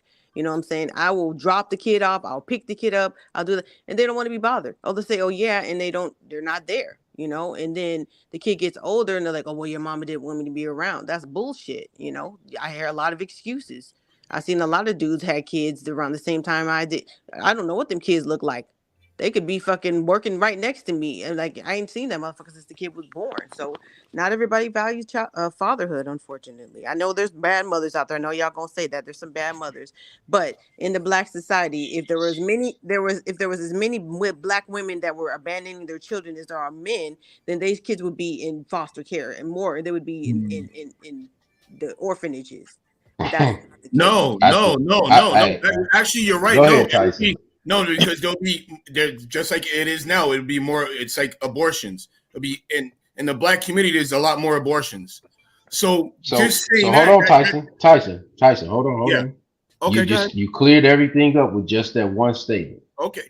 Because so hold on. Slow down. Let me just make the point off what you just said. Absolutely. Go ahead. If the community have all these quote unquote deletions, that takes the onus from off somebody that could have been a father. Because if you take a kid away automatically before they even come into this world and it doesn't give you a chance. See, the problem is nobody governs the choices that these women make. And then after these choices are made, then everybody else got to deal with it. And typically what happens, wait, hold on, sister, hold on. Sister, hold on, one second. What I'm saying is this. I know a lot of good fathers. I don't hang around with niggas that don't take care of their kids. You can't be around me, bruh. That's kind of like a man thing. Most men are like that. Niggas that's bums, they can't be around me, sis. So my problem is this. Why are they searching out bum ass niggas? Why are there so many bum ass niggas to choose from? You don't gotta choose a bum. But why there's so many bum ass niggas to choose from than there are good dudes if I see spoiled milk, I don't pick that shit up and buy it and take it home. I leave that shit at the store. So then you wonder why. I think there's enough blame to go around, though. There's enough blame to go around. No. I can't. Hold on. I can't do that. There's enough of blame going around with this because I'm gonna say this.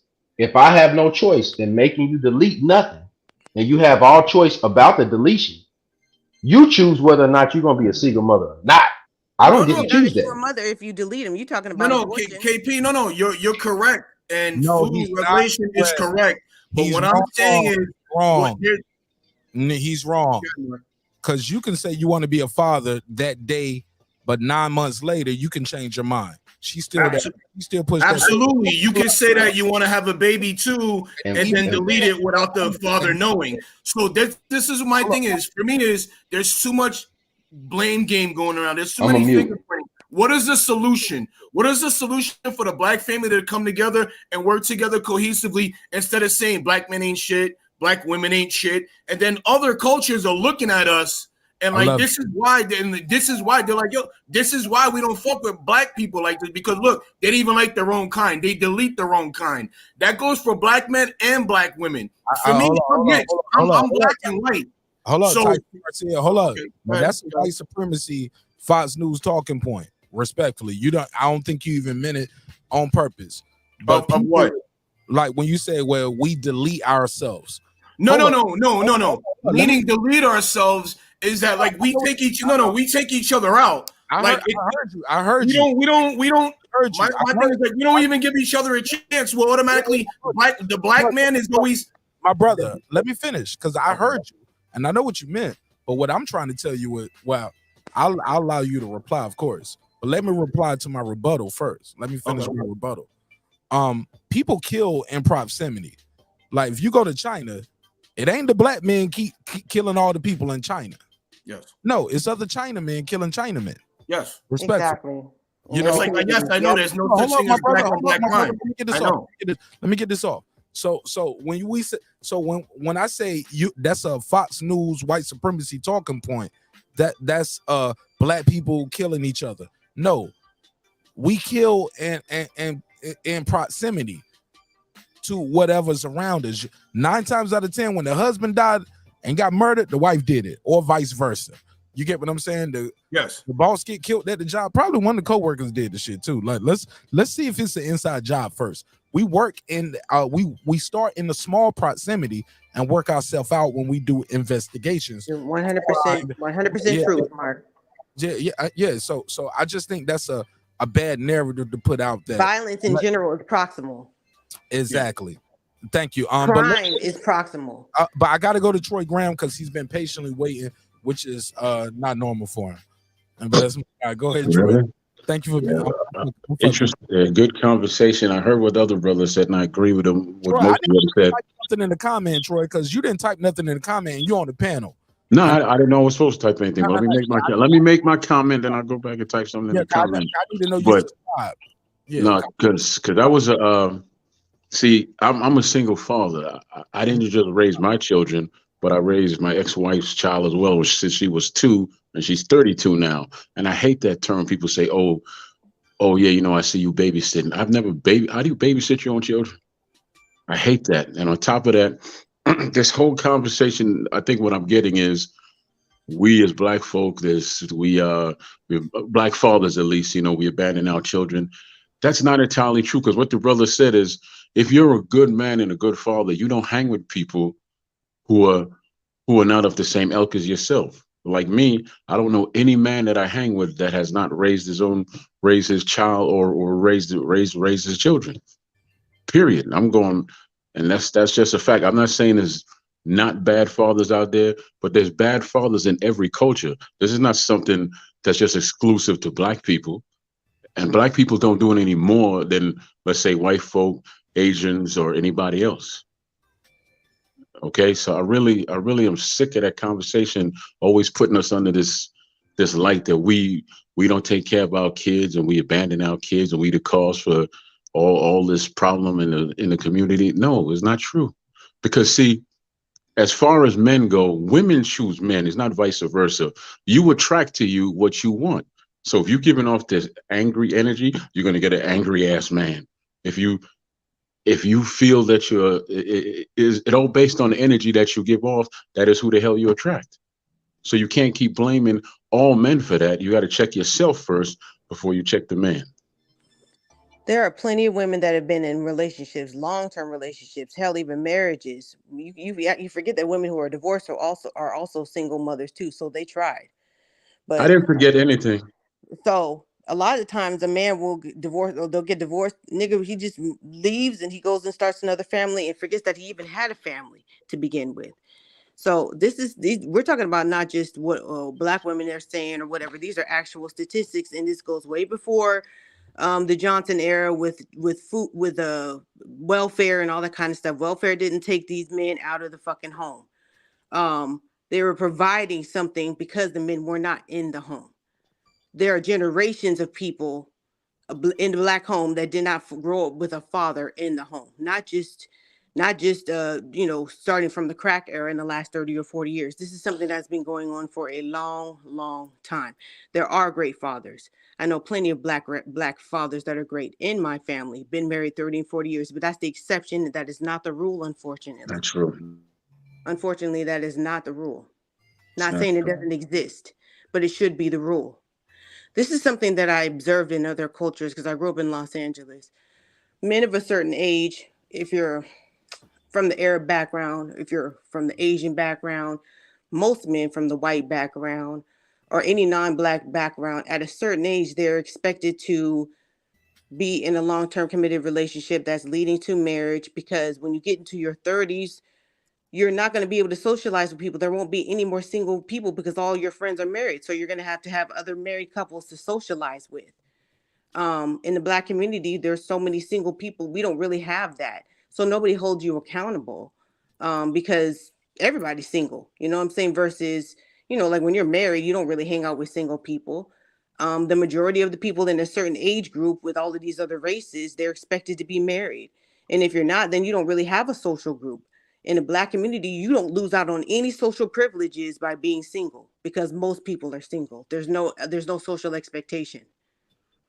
Why is that? Okay, but listen. That a lot of what you said is just not true. You're basing it on your circle alone, so you can't say that your circle is all Asians, all whites, and all that. It's just your circle of white people, your circle of Asians, and your circle of whatever.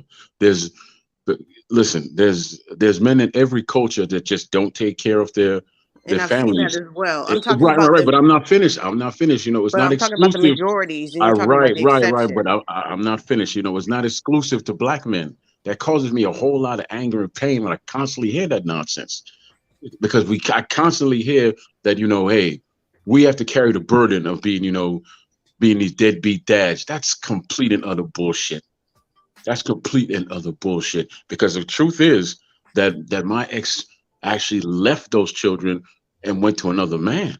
The same thing you said the man did, she did. So, you know, but I don't want to bring up all the other women that do this and XYZ.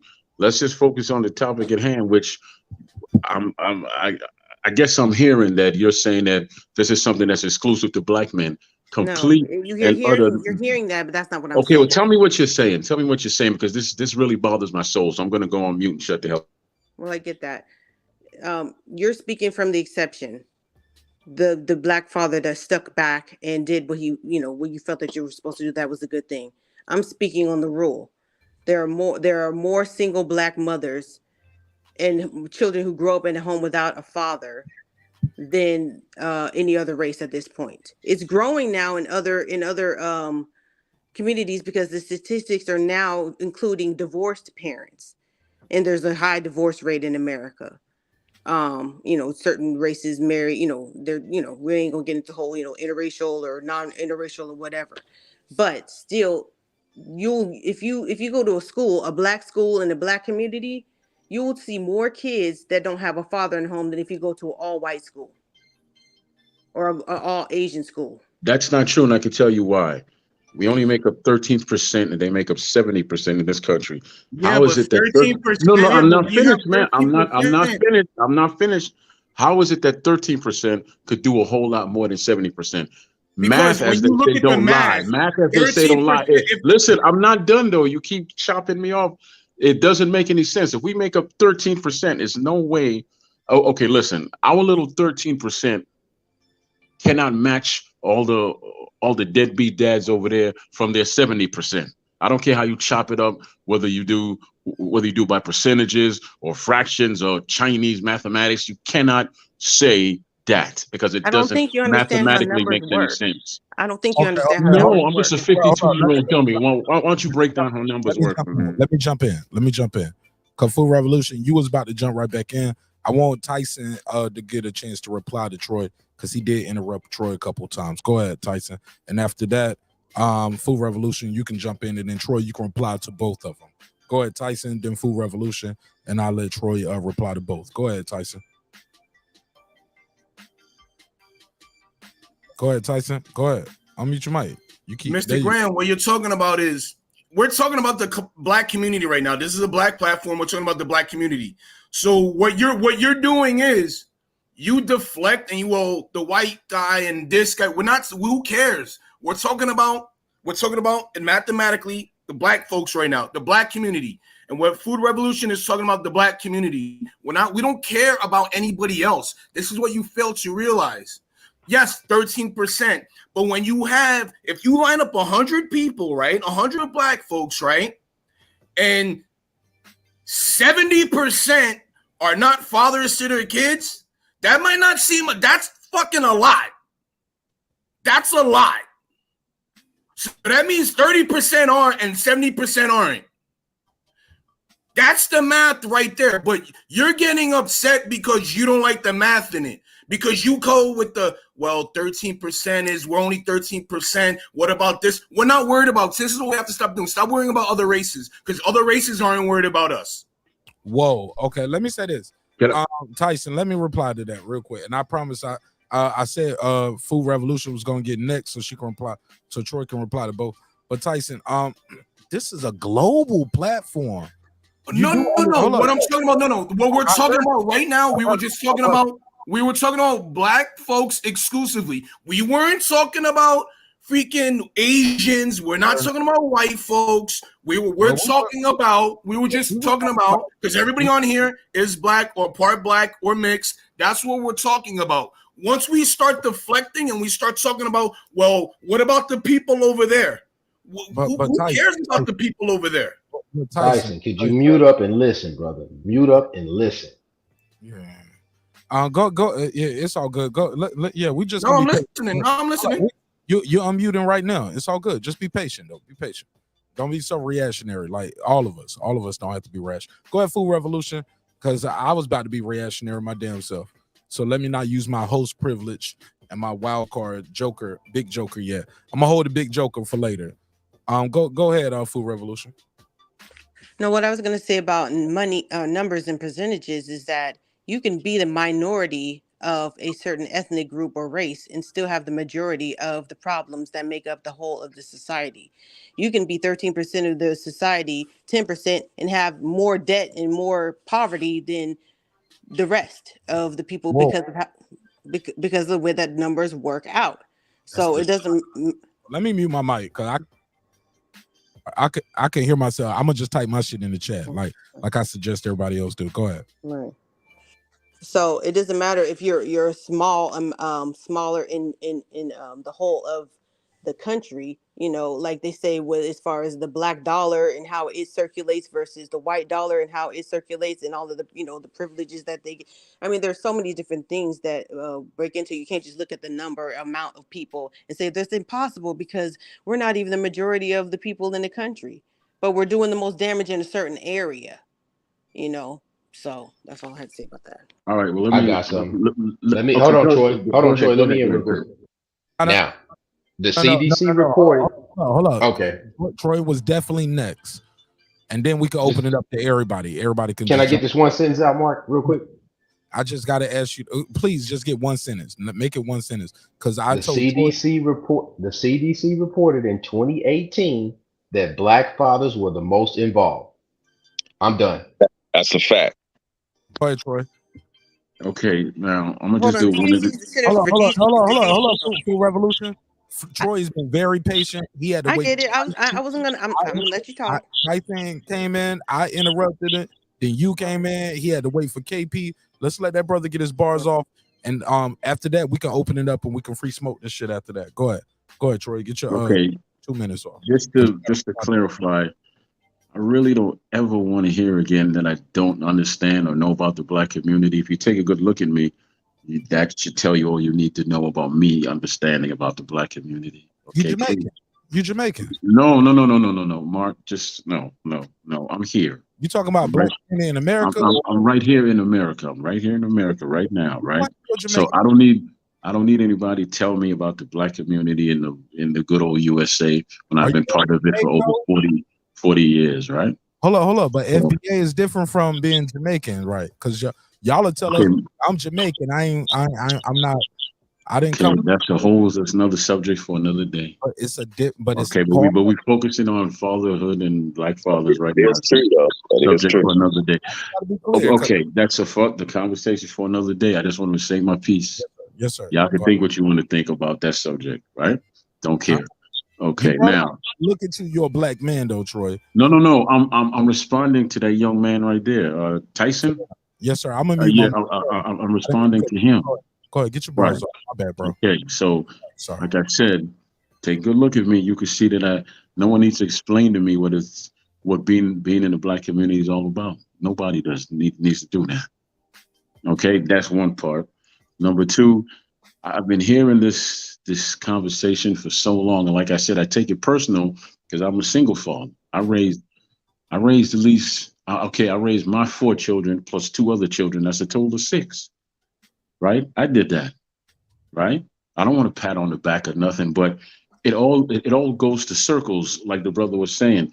I do not keep the company of people who don't take care of their children. Every man in my circle takes care of their children. Every single one of them. My grandfather was a good father.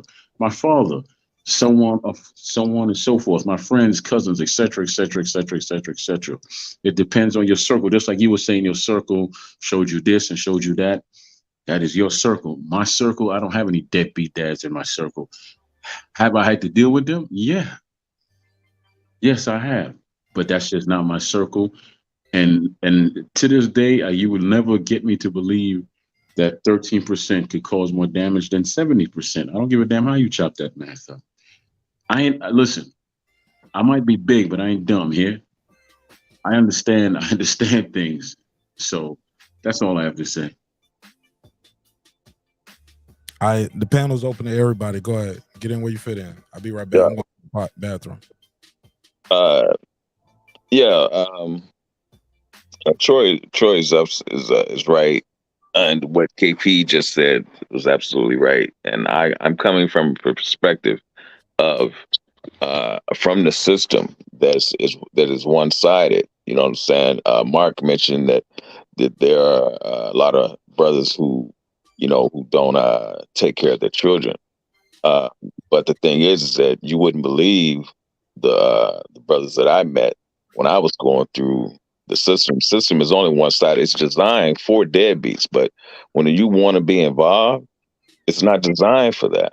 So they take you through that same system that's designed for deadbeats. You know, that's why they milk you like they do. You know what I'm saying? So I'm not talking from a perspective of not knowing and reading statistics. I'm talking from a perspective of going through this system and understanding how unfair it is. You know, Food Revolution, you said something earlier about welfare not taking the black man out of the family. That's not necessarily true. But black women were given welfare, but the black man couldn't be there for them to receive it. So in essence, was there, why would they need to get welfare? If you have a man, why would you need welfare? That's what I'm saying. For them to get welfare, if the black man was in the house, why would you apply for welfare if you had a man there taking care of business? But my point is that the man could not be in the house. That's the reason why they were getting, the welfare. No, but why would you go down to the office and apply for welfare if you had a man there in the house taking care of things? Well, you have to understand the way You're gonna say, no, I'm gonna divorce my husband, push him on out the door, and I'm gonna go get me some welfare food stamps and have these white people all up in my house and checking on my kids and doing all this kind of shit, telling me I'm doing everything wrong. But because there's a good man who wants to take care of me and my kids, that's their biological father. That doesn't make any sense. Right. Well, understand the way that the welfare was designed. It wasn't originally designed for us to begin with. It's actually more white people on welfare than it is black. But understand, and they would apply for welfare if they had a man in the house that was taking care of business. But they do. That's what I'm trying to explain to you. Let him finish. Go ahead. Yeah, that's what I'm trying to explain to you. It wasn't designed for us. It was designed for welfare. It was designed because of the depression that had occurred. Once they realized that they could tear the family down with welfare, is why you started seeing more, a lot of us on welfare. But even now, there's still more white people on welfare than there is black people. So it's a larger percentage, because it's a larger percentage of them in the country. And that goes directly to Troy Graham's point about the percentages and how that is a difference.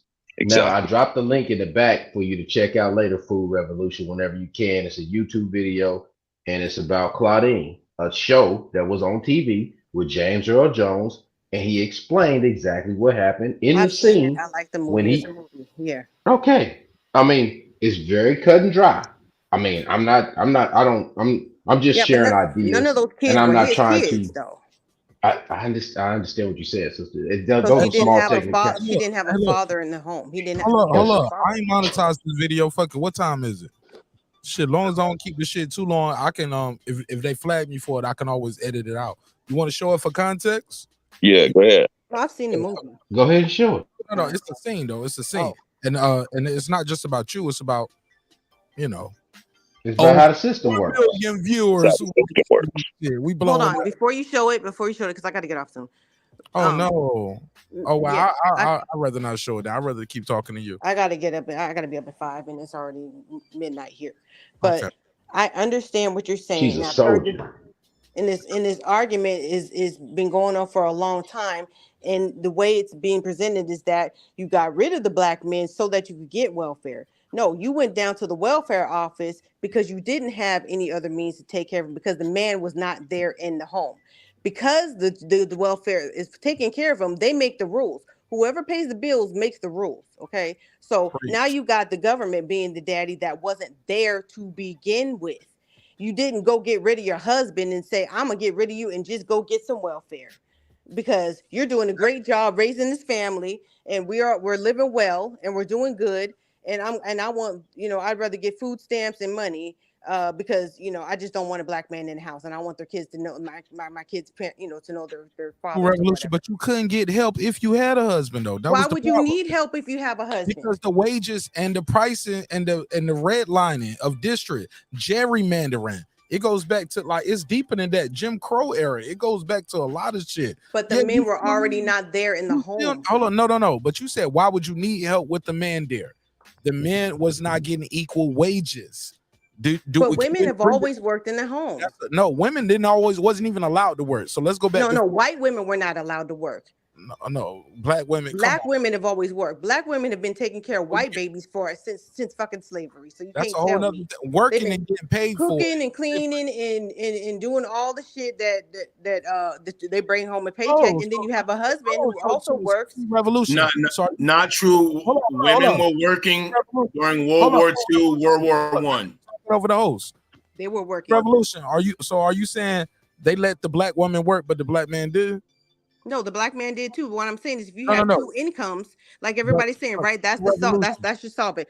We have a 2-income household. Hold on. Can we agree that the black man and the black woman always got paid less than their white counterparts? But so did white people. So even with our two makes one.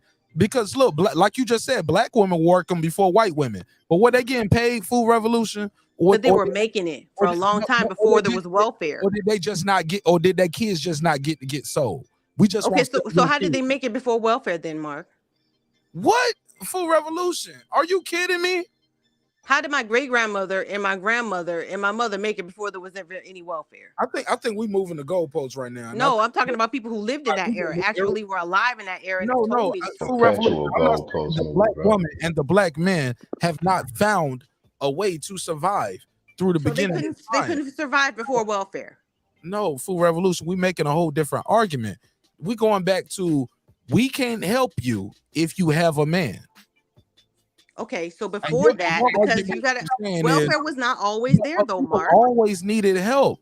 Look, the welfare was not always there. Oh, shit changed. So you want to go back to the New Deal with FDR? Because he changed the whole system. Because it was a time back then where you can go to work when you were 16 years old. I mean, before you were 16, motherfuckers were dropping out of school.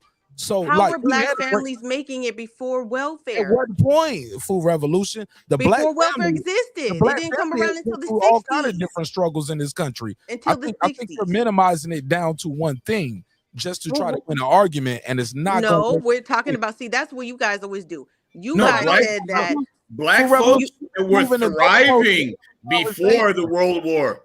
They were thriving before World War I, World War II.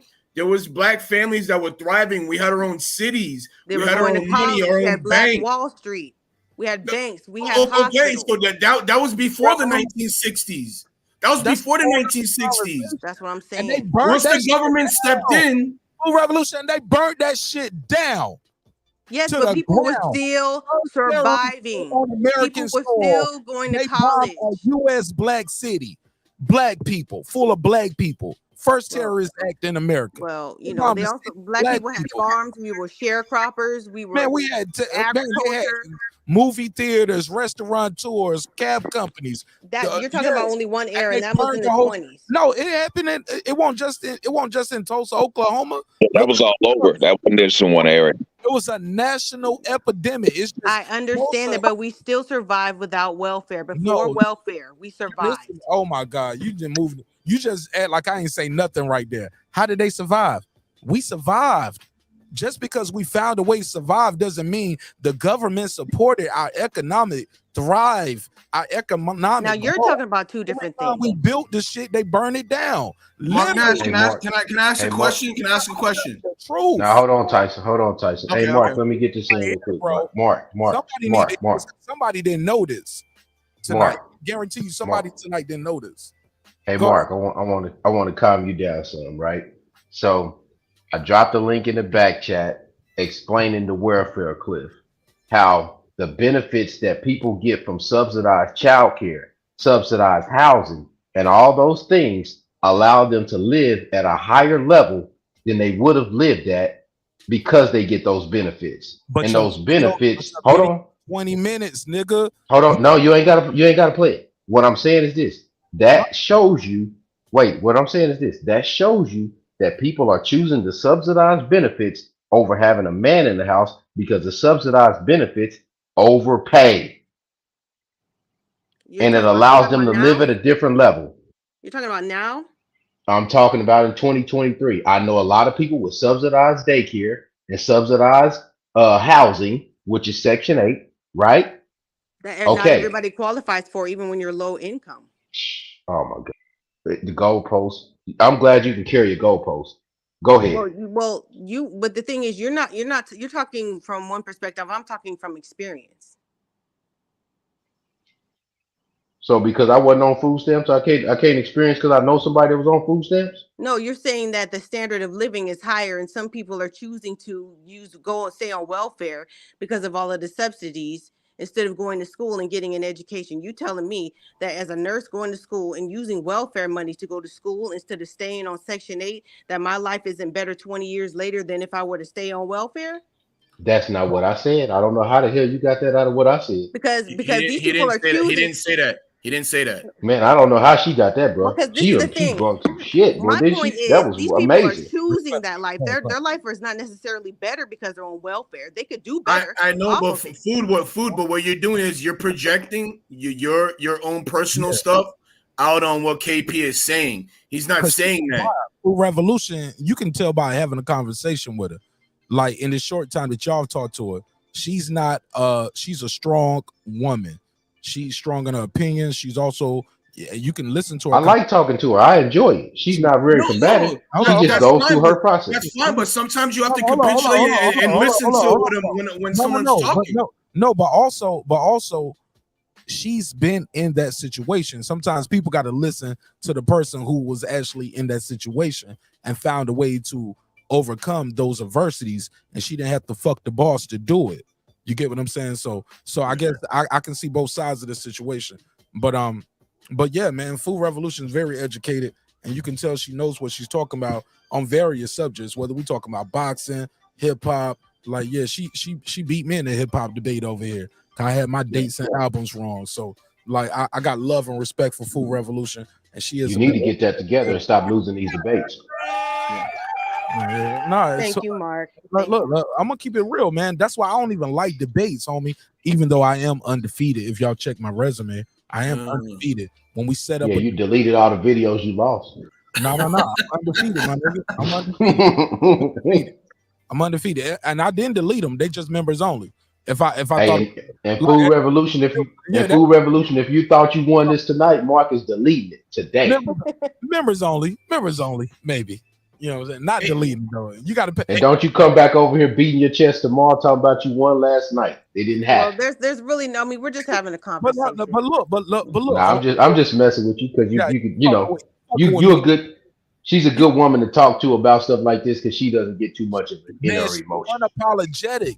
That's what I love, bro. Like I put that shit in the chat. I think I might have texted that to Pittsburgh T or either you doing the shit. I was like, yo, look at my girl Foodie going in, yo. She's unapologetic. She does this entertainment shit. Am I lying? No, she did great. But hey, KP, hold on. Let me say this though. Let me say something, Tyson. Your mic super loud. Because she did say she had to go, so I do want to give her my light skin powers. Yeah, if you say so. But I want to give her a chance to close out and give her final thoughts. But I do want to say this: I love Food Revolution. I respect you, man. You are a member to the neighborhood, know what I'm saying? You're a part of this shit. You built this shit. Brick by brick. Brick by brick. Hey, yeah, let me say that shit. Let me make sure that's clear. I built this shit. Me. Brick by brick. And I'll be damned if I let you tear it down just because you don't like the way another nigga talk. Oh, yeah, I mean that. Because you don't like the way another nigga talk. Yeah, man, because that shit get real sensitive sometimes, and people get it like, nah, nigga, you ain't about to burn this shit down. And I need to start playing that more during the show, not just in the closer. When every time shit get too heated, let me come in with my Frank shit, nigga. Like, y'all better calm this shit the fuck down. Cause I got love for all of y'all. And if y'all don't respect nothing else, y'all gonna respect this damn platform, because we need each other. We need people to lead people. So Food Revolution, please give us your final thoughts. I know you said you had to go, but like I said, man, you've been through this. But what we're trying to say is some women don't have ambition like you. And not to compare it to pit bulls or German shepherds, but you got to have a drive. Like even fighters, all of us got two legs. Tyson, is that you? I got to mute you, bro. Got to get some rules of etiquette here. When you're not talking, have your mic. Hold on, that's not me. No, bro, I got you though. But you, even when you saying that's not me, that's too much right there. You don't have to do that. I got you. That nigga sound like he in class. That's not me. I got you. It's all entertainment. What I was trying to say, because I'm gonna lose my thought, Tyson. I'm smoking just like y'all, nigga. What I was trying to say is we all have our own journey, more or less, right? And we all gonna see this thing called life a different way. And I really forgot everything I said. Thanks a lot, Tyson. But go ahead, Food Revolution. Give me your final thoughts. Fuck you, Tyson. Okay, so my final thoughts on it. I think I would just rather speak from a little bit of my perspective without telling too much of my business, but because we can always talk about the government being involved in Black homes and all that kind of stuff, but nobody can be anywhere that you don't allow them to be in. You got to get your ass out there and you got to do what needs to be done. You have to decide that you want more. Like you said, some people have ambition, some people don't. Some people are fine with just being spoon fed for generation after generation, but that's not everybody. As far as like I was saying about welfare in I think my mom said it came around the first projects that she ever moved into, because my mother had her first baby at 14 years old in the 50s. And there was no welfare and there was no husband and there was just nothing but your family, and you guys made it. And then you moved to the welfare, you moved to the projects, and they were nice and they weren't all run down like they are nowadays. And it was a breath of fresh air, but it wasn't enough for her. So she moved out of her small area in Central California, and she went and she scrubbed floors in a white person house up there in Marin County, and went to school and did everything that she had to do so that she can get her education in the 60s so that she could get off of welfare. That's what I saw growing up. I didn't see anybody sitting up there taking no checks from nobody and staying stuck and not wanting anything. So I don't understand that mind frame. But I do know that it exists. But I get so tired of hearing people saying that, oh, well, there's a lot of Black men out there because, welfare is much better than, and, because there's so many women out there that are not even asking for any child support. And that man still does not want to be involved in the child's life. He just simply doesn't. And you can't make anybody want to be there. And these are not just one night stands. These are men who just simply don't want to be a father, and they don't have to. You're not held to the same accord of being a father as you are if you abandon your kids and you're a woman. So that's just my point of view of it. There are lots of welfare programs out there that will pay people to go to school and pay for your child care or whatever and do more. But people they don't want to take it. You can't make anybody, but that's not everybody.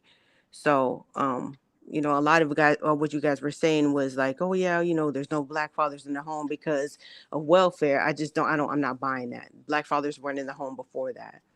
And everybody is not choosing Section 8. Because nowadays you have to go live in a shelter and all kind of shit in order to get Section 8. It's not as easy as it used to be in the 80s. I could never get Section 8. I was never able to get none of that shit when I really needed that shit. Or food stamps. Because I lived in a household where the income level was more, and it was my mother's. They looked at it like that. So But everybody can't get it. Everybody can't get the help that they need. But that pushes you to just do much more. I wish I would see more of that. But there are a lot of programs out there and people just don't want to do them, or they go and they drop out or whatever.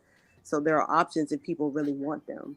I didn't mean to offend any of the fathers that are fighting for their kids or have had to go and fight for their kids or, raise their kids as single parents.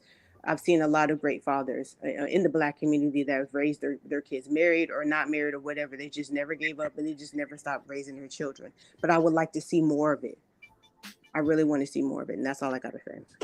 Thank you. Shout out to Food Revolution. Appreciate you, baby. Love you, girl.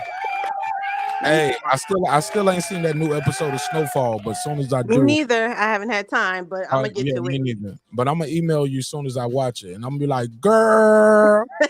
But hold on. But you did see BMF, right? Yes. Yeah.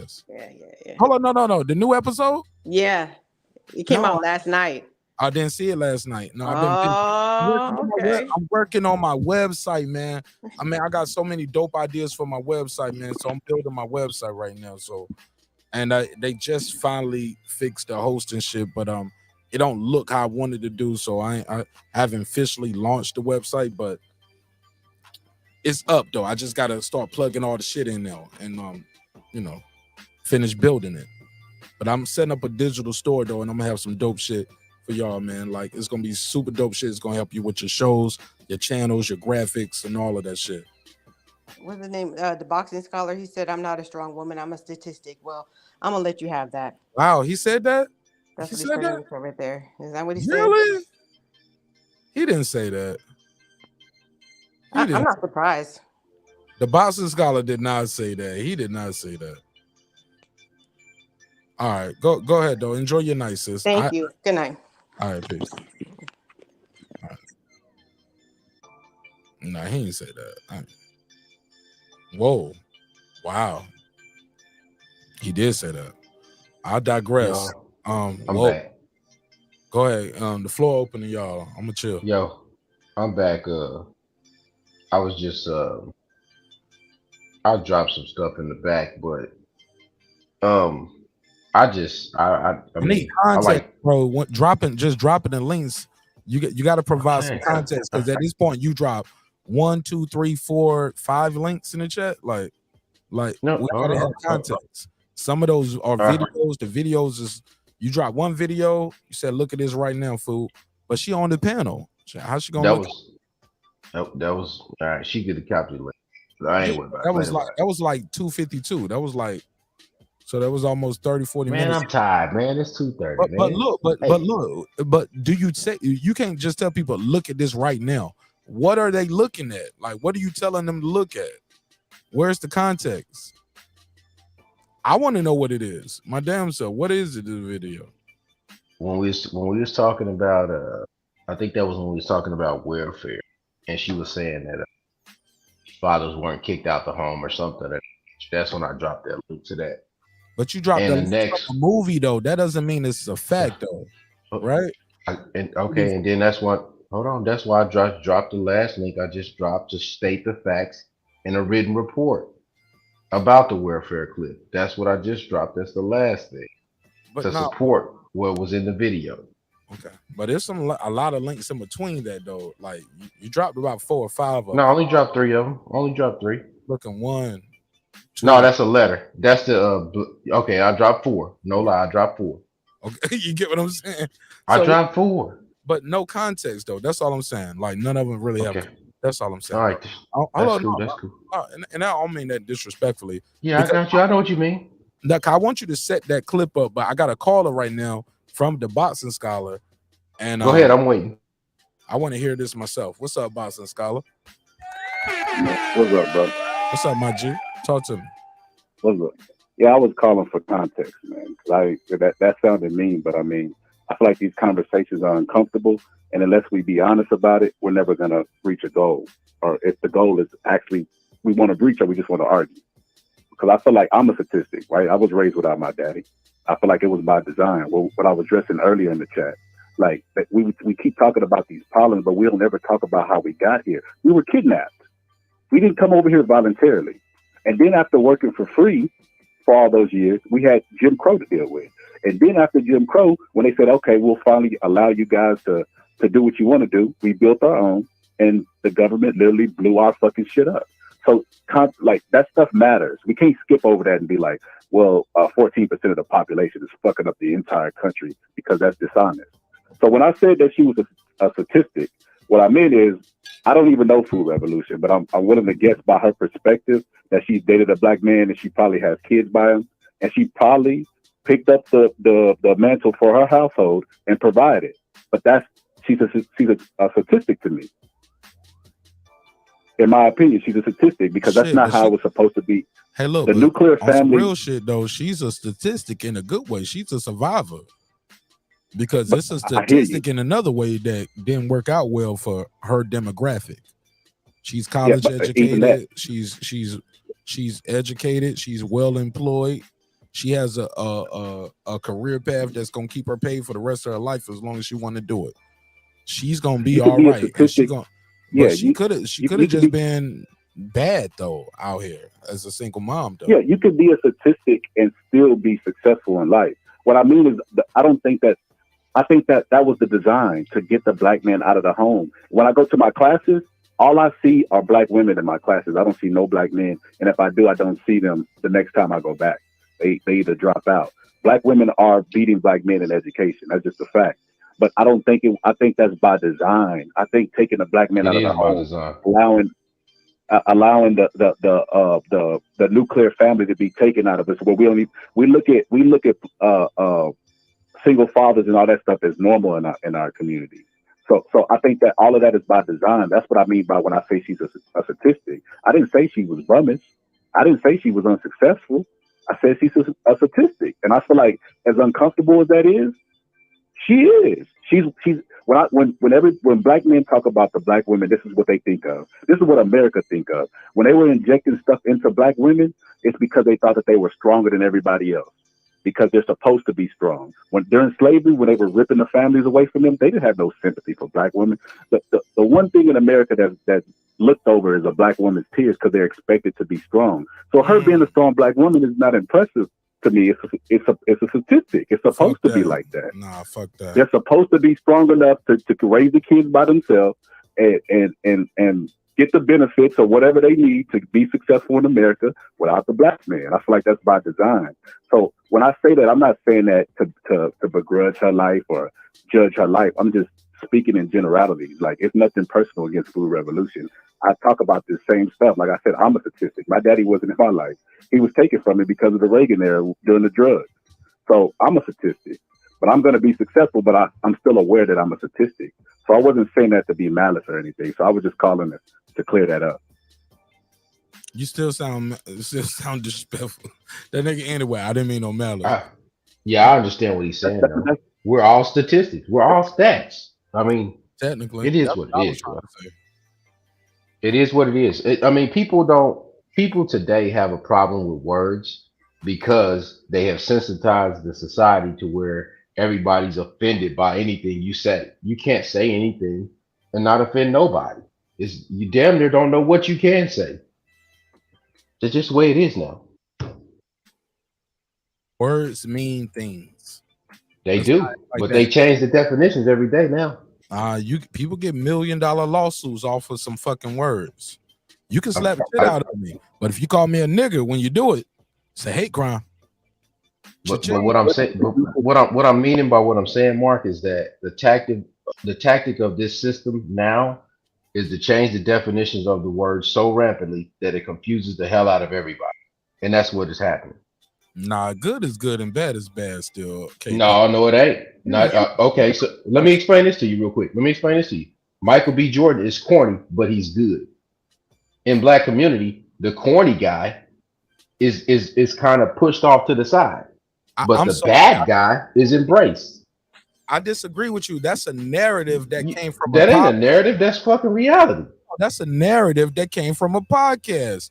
Corny. That ain't no, bro. Corny no, does bro. not do $100 million in a day and a half at the box office, dog. Michael B. Jordan is a success. He is a success. And this is the problem. This is the thing you're missing. Hold on, nah, bro, nah, because you trying to spew a narrative. That's a narrative. I'm not saying he's corny. I'm not saying he's corny. I said it's a narrative, and you said like it's true. It's not true. That's a narrative that came from. I don't believe the dude is corny, bro. I don't believe that. You the I'm only not said it tonight. You brought him up in that. Go ahead. Mark, I said what they said he was. What I'm painting the picture to you to show you how upside down the black community is. The guy that they claim is corny, that's the most successful, that they're painting this brush as, is the opposite of somebody that's cool, that's fucking broke and a degenerate. Well, consider the source. When you say they, I need to know who they are, because the they person who I saw put that post out was a chick saying Michael B. Jordan looks corny. He looks like he know where his birth certificate at. I was like, well, bitch, I'm corny too, cause I know where my birth certificate at. Me too. My wife's Me birth too. Yeah, I know my passport. I know what insurance information is at. I know where all this is. VA benefits is at. If something was to happen tomorrow, vice versa, we all gonna be okay. We're gonna go through some pain and some heartbreak, but my wife gonna be able to take a couple months off work or not go back at all if she don't want to, because she good with money. She'll figure it out. She was like, I don't even gotta go back now. You know what I'm saying? Let me say this, right? You know what I'm saying? Or whatever. Like life insurance is important in our community. Let's talk about that too. I have life insurance, and so do my children. On another episode. We got to do it on another episode. The importance of having life insurance. But go ahead. I'll pass the mic. All right, good. I want to jump in and say this. I did a paper in college about why females like the tough guy, like the the thug or whatever, and they all started out with the same answer, because they give me a sense of security. That's false security. It really isn't. The so-called corny guy is the one who will lay down and set roots and build upward with you. The thug and the tough guy, he talks loud, he seems tough, he got a reputation, but come time when it really get heavy, his back will break and he won't be there for you. Hence the conversation we just had with this young lady here. I mean, because look, I'm going to say it again. All of us give off a certain energy and we attract that type of individual to us. I mean, that's just a fact. You can't Fair enough. And she's not here to defend herself. So absolutely. That's why I'm leaving it alone. Fair enough. Go ahead. We got the Boxing Scholar still on the line. Boxing Scholar, holla. Talk to me, champ. I just don't think that even though you got to do what you got to do as a woman, I'm not criticizing them. I'm just saying I don't think that that's conducive for the black community. I think the nuclear family, if you just look at statistics, people that come from two parent homes, they do better in school, they're more successful. Not saying you won't be successful, but that's not how statistics work. But they're better off if they have two parents, and I just feel like that was taken from us by design. So when a black woman talks about how strong she is, I'm gonna be honest with you, I just normally roll my eyes, because all I hear is difficult. Like, you're gonna be in a relationship, you know you don't need a person, so you're gonna treat them. You know what that's created also? Even when those type of black women try to date, they make everything transactional. So a man is not worthy of respect if he's not making this amount of money. And that's not conducive for the black community, because I guarantee you, I have Mexican friends. It don't matter what they make on their job. They come home and they are respected in their own house. But the black community, like I said, has been constructed by Jim Crow and all these other people. Willie Lynch, we can call it Willie Lynch. We want to put a face to it. To where the black woman is where she's at. It's by design. Like, for example, I remember my cousin. I have a clean record. I went to school, graduated. My cousin didn't graduate. She's a black woman. We applied for the same job and she got it. And I was always wondering why. But I thought it was I came to the conclusion. I mean, you can put a case on me because this is just me speculating. But she's not dangerous to them. White men don't look to black women to say, oh, that's a danger. They look to black men and say that's a danger. When a black man is living in his purpose, I think that's what they've always feared. That's why they broke up the nuclear family, because the black woman is just the backbone. She needs the man to be complete. And I feel like that's why we are where we are, because black women are strong. The roles are reversing. Where a black woman is demanding the respect in the household everything is transactional. If you ain't provide nothing for us, you don't want nothing to do with you. We just got out of hand. We're out of hand at this point. And I don't know where to pick it up, where we left it off at, but at this point, man, I don't feel like people should be getting offended over words. I don't think we have the luxury to be offended over words.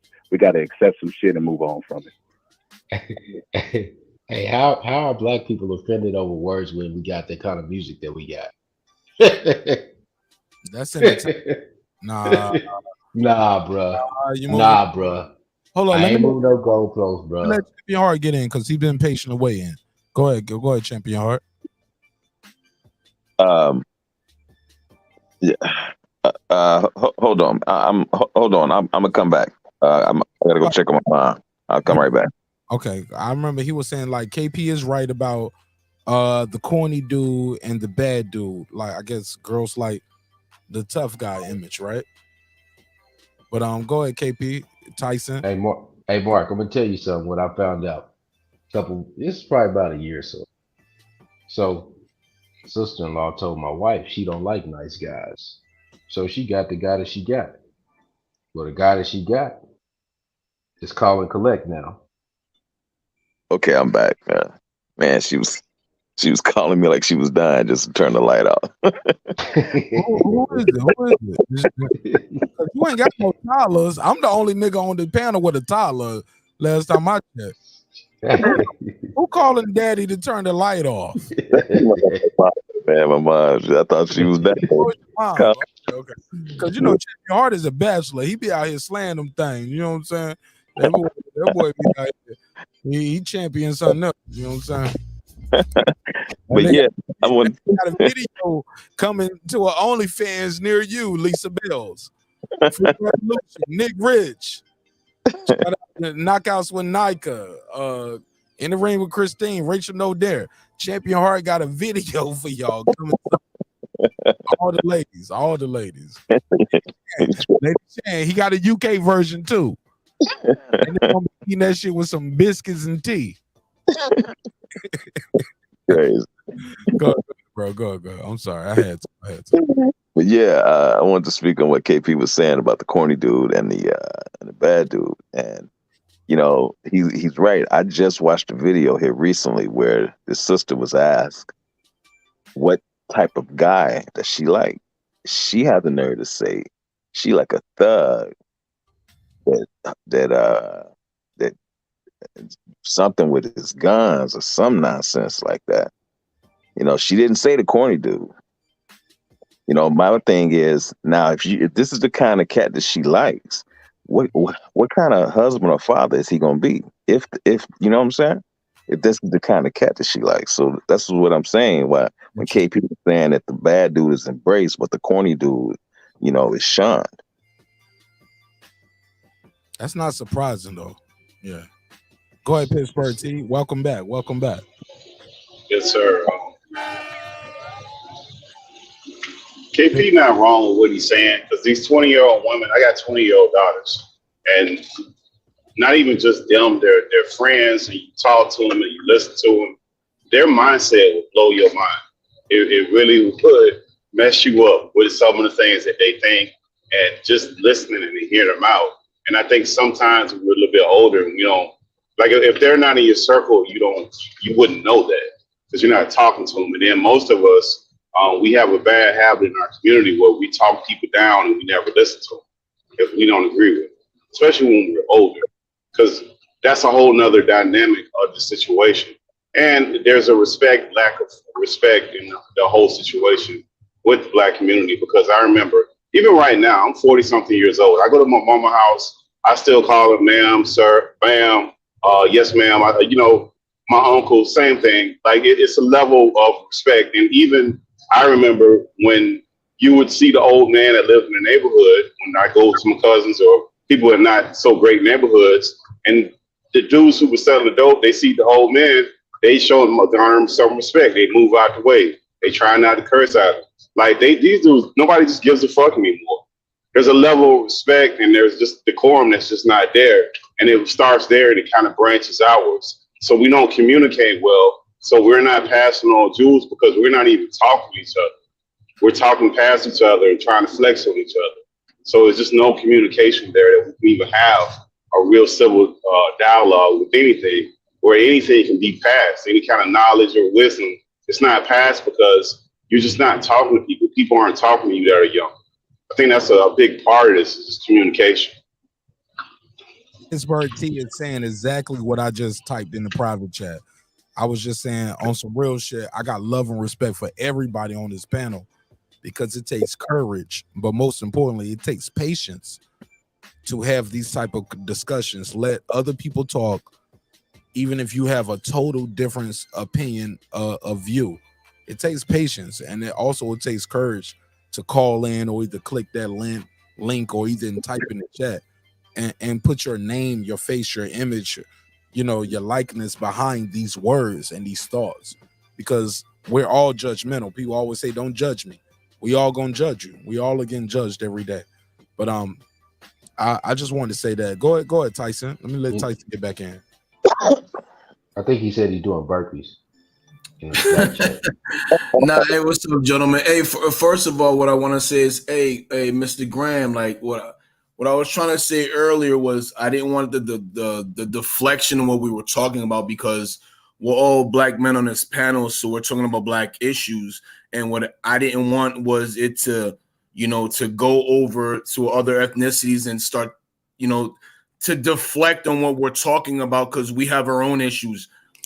We shouldn't be concerned about other folks' issues. We should be concerned about ours. That's all I wanted to say. Now, if I said it the wrong way, I apologize, and I'm sorry about that, because maybe you took it the wrong way. And if I said it the wrong way, which most likely 95% of the time, maybe you took it the wrong way, that I said something because the way I word things and the way I speak. So I just want to apologize that, and I want to apologize to the panel. And I want to appreciate Mark Nash. Thank you for having us on here so we can have this camaraderie together and have this conversation.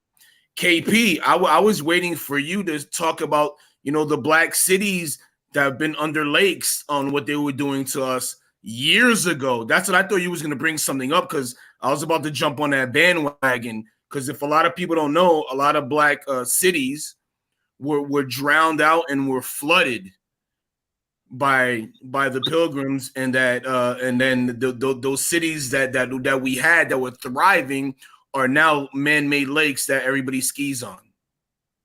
Absolutely true. So that I just want to touch on that real quick, and then going with the child support thing is, I have 3 kids. I pay $1,200 for my oldest daughter. I mean, I'm in touch with her. She lives a city away from me. I see her all the time. But for me, as young, I was able to go to school, and I was able to happen to get a job, and that I could pay the $1,200 a month. But I did fight, and I tell men all the time, if the courts don't see you try to fight, or they see you just trying to be like, whatever, I'm not trying to deal with it, they're never gonna let you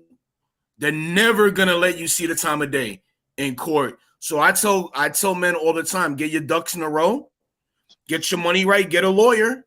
It's gonna cost. And you know what? Fight. If you really want to see a kid and you really that adamant about it, do it. It might run like $5,000, but it's worth it, because you know what I'm saying? Because if you don't do that, the mother is gonna talk to your child in a manner that you're not gonna like. And then when your kid sees you, that your kid's not gonna respect you. Right. And you're gonna have to wait, and the kid's of age, then you're gonna be like, hey, well, let me tell you my story. Then right. Your kid's gonna tell you, boy or girl, you had that opportunity. Why didn't you tell me? Well, your mom. Your mom. And this is as men of minority. You don't want to know. You don't want to do that. What you want to do is get your ducks in a row. Try to get your money right. Get a lawyer. Understand, because when you keep fighting, even if you don't make that much money, if you keep fighting, you put some money towards it, you know what the courts is looking, because I live in California, and that shit is crazy. $1,200 for me, for my 17-year-old daughter, is nuts. I pay it. I see her. I have it split up. So money goes to her mom, and then money goes to my daughter's account. So that's split. So I know what's going in and out because I had my ducks in a row. I got myself a lawyer. I was like, nah, fucking this shit is crazy. So I tell men to do this. I'm like, yo, just do it. Don't be lazy. Don't be like, oh, she don't let me. No, bro, we have rights too. But if you're not trying to do it, if you're not trying to see your kid's gonna notice that. Your kid's gonna be like, yo, fuck you. That's exactly what's gonna happen. So everything that you say, nah, your mom. No, then the kid's gonna say, yo, mom was right. You didn't want to come see me. Why didn't you fight for me? And you know what the man's gonna say? Well, why should I have to fight for you? Yeah, you're right. But you know what? In some certain states, men don't have rights. It doesn't matter. You're white, black, Asian, Chinese, whatever. That's just what it is. So you have to prove that you're a fit parent and that you can have custody of your kid. Now, if you get full custody, that's great. If you get half custody, that's even better. If you can prove that she makes more money than you, that's even better. If you can have your kid 50% and sign 50-50 instead of paying $1,200, maybe you might pay $6, maybe you might pay $3, maybe you might pay $2. It doesn't matter. It's all the pudding. What are you gonna do? Do you want to see your kid? Cool. We got you. That's We what got that you, G. All right, we got you. We got you. Let me I got say a this, call, bro. Hold on. No, I Go got ahead. a caller. Go to your caller. I'm mute. I got a caller. Got my I boy. apologize. I was long-winded. No. You ain't got to apologize. Just do your thing. Look, my job is to host. Your job is to be a guest and speak passionately and be forthcoming and do what you do. My job is to control the environment and navigate the room and respect everybody's time and also realize everybody has their own personality. So I got to manage the personalities, nigga. I'm trying to be Phil Jackson, but in my mind, all of y'all are Michael Jordan. How about that? I'm Bill Russell. All right, well, however you wanted to go, baby. But I got that guy Eclipse on the line. What's up, neighbor? Talk to me. Clips was in the chat telling me, Martin Nash, you played the wrong clip, nigga. You can't smoke weed. Period. Go ahead, Clips. Talk to him. Let me unmute him. There we go. There you go. Hey, what's going on, man? What's going on, neighbors? I hope everybody can hear me well. I'm at the getting this work in. Clips. You sound like you're on speaker or something. Like you sound far away from it. Yes, I'm on my Bluetooth. I'm on my earbuds here. Oh man, it's not. That's a red tooth, bro. That's a red tooth. Somebody said it's red tooth. Can try do it again. I'll just chime in later, man. Y'all keep pushing. I'll chime in later. I can hear you now. You sound good right now. Do it again. Whatever you did. Yeah. I didn't do nothing. I didn't do a damn thing. I just, it's just a little quieter right now. Go. All right. But yeah, great point. He's got Tszyu Garcia has a point. You have to fight. It's sad that as a man you have to fight. But you definitely do have to fight. And we just got to understand that moving forward, it's about our children. I think a lot of times we let our own pride and ego get into it. And we can talk about all the things, the systematic things that society is doing to decentralize the family structure. But I said it once, I said it a million times. The A in adult stands for accountability. And until men and women take true accountability for what we are individually doing and our contributions to the cycle of hurt, so we're going to stay in this cycle. I understand that he may have did you wrong or hurt you, but ladies, if he wasn't physically hurting you, if he wasn't physically the kid's in danger, all this whole petty toxic baby mama stuff hurts your child. Same thing with the men, okay? We've got to learn to break up like adults. And black men, black women, white women, men and women, period, especially in Western society, we do not act as adults. We tell ourselves women are more mature than men from the time they're girls, or when we're adults and deal with the real adult things of raising a child and parenting. It seems like we excuse a lot of the childish behavior from females, like, oh, that's how women do, and put all the onus on a man to try to take the high road. And we are at a weird place in society where that's not working. You need both sides to step up. And that means a hard conversation for taking a hard look at what we are all doing individually and collectively. Great conversation. I'm back in the chat. Y'all keep cooking. All right, shout out to my guy that got clips. What do you mean by that? You broke back is broken. What, a vertebrae or what portion? Spinal. Spinal. Yeah, that nigga in there grinding, man. That nigga in there getting that work in. Shout out to clips. All right. Can y'all hear me? Yeah. Yeah, you clear. Were y'all able to hear clips? Yep. Okay, because some people in the chat said they couldn't hear him. Yeah, were y'all able to hear him? Yeah, Aaron clearly was What? another Yeah. thing, but yeah. Yeah, I heard Yeah, him you can clear. hear him. I heard him clear even with the background noise. You know, I dropped the beat and everything. I thought I could hear him very clear. He made a lot of sense. What do y'all take away from the conversation with the good brother, that guy Eclipse? And y'all also already know that nigga been rocking with me right now for a couple years, man. Super solid. We agree sometimes, we disagree more than not, but that nigga ain't never shy with telling me how he feel about what I said. You know what I'm saying? You're like, fuck. That nigga was, hey, look, that nigga would be like Sway talking to Kanye. Nigga, we can cut all the mics off. We cut all the cameras off. And you can fly to Ohio. I was like, nigga, I ain't flying to Ohio and get beat up by you and all your niggas. He said, I'll come to Atlanta. I was like, well, if you come to Atlanta, we gonna party then, nigga. Like, I don't even want to argue no more. Like, I'm arguing for a reason to hang out, nigga. Shit. I just want to meet you in person, Clips. You know what I'm saying? I got Clips, man. Man, shout out to Clips, man. That nigga fuck with me heavy, bro. And I fuck with him the same, man. I wish he was off right now so I can end the show and do straight smoke signals, but look for more smoke signals as soon as I end that shit. That's why I'm gonna be doing all my after parties for the show while I'm working on the website, typing up my articles. Yeah, man, I'm about to get on my journalism shit, man. Fuck with me, y'all. For niggas who like to read. Some niggas don't like to read, but some of y'all like reading. So, yeah, I'm gonna be doing some writing for y'all. I told y'all I'm going to this Boxing Hall of Fame. One way or the other, nigga, I'm getting in this motherfucker. I'm gonna be writing some shit. I'm gonna do the best interview. I'm gonna make a statue or a painting. Nigga, I'm gonna find my way in the Hall of Fame somewhere, nigga. I'm getting in. If we catch you writing some tell-all stuff that was off the record, we on your neck, bro. I'm gonna slap shit out you when I meet you in person. Right when I'm getting my barbecue, right? I'm gonna be right in Kansas City. Give me some barbecue. I'm like Pittsburgh tea. He was like Martin Nash. I was like, my nigga, it's so nice to meet you in person. I'm like, man, it's nice to meet you too. And I'm gonna be like, in the words of Rick James,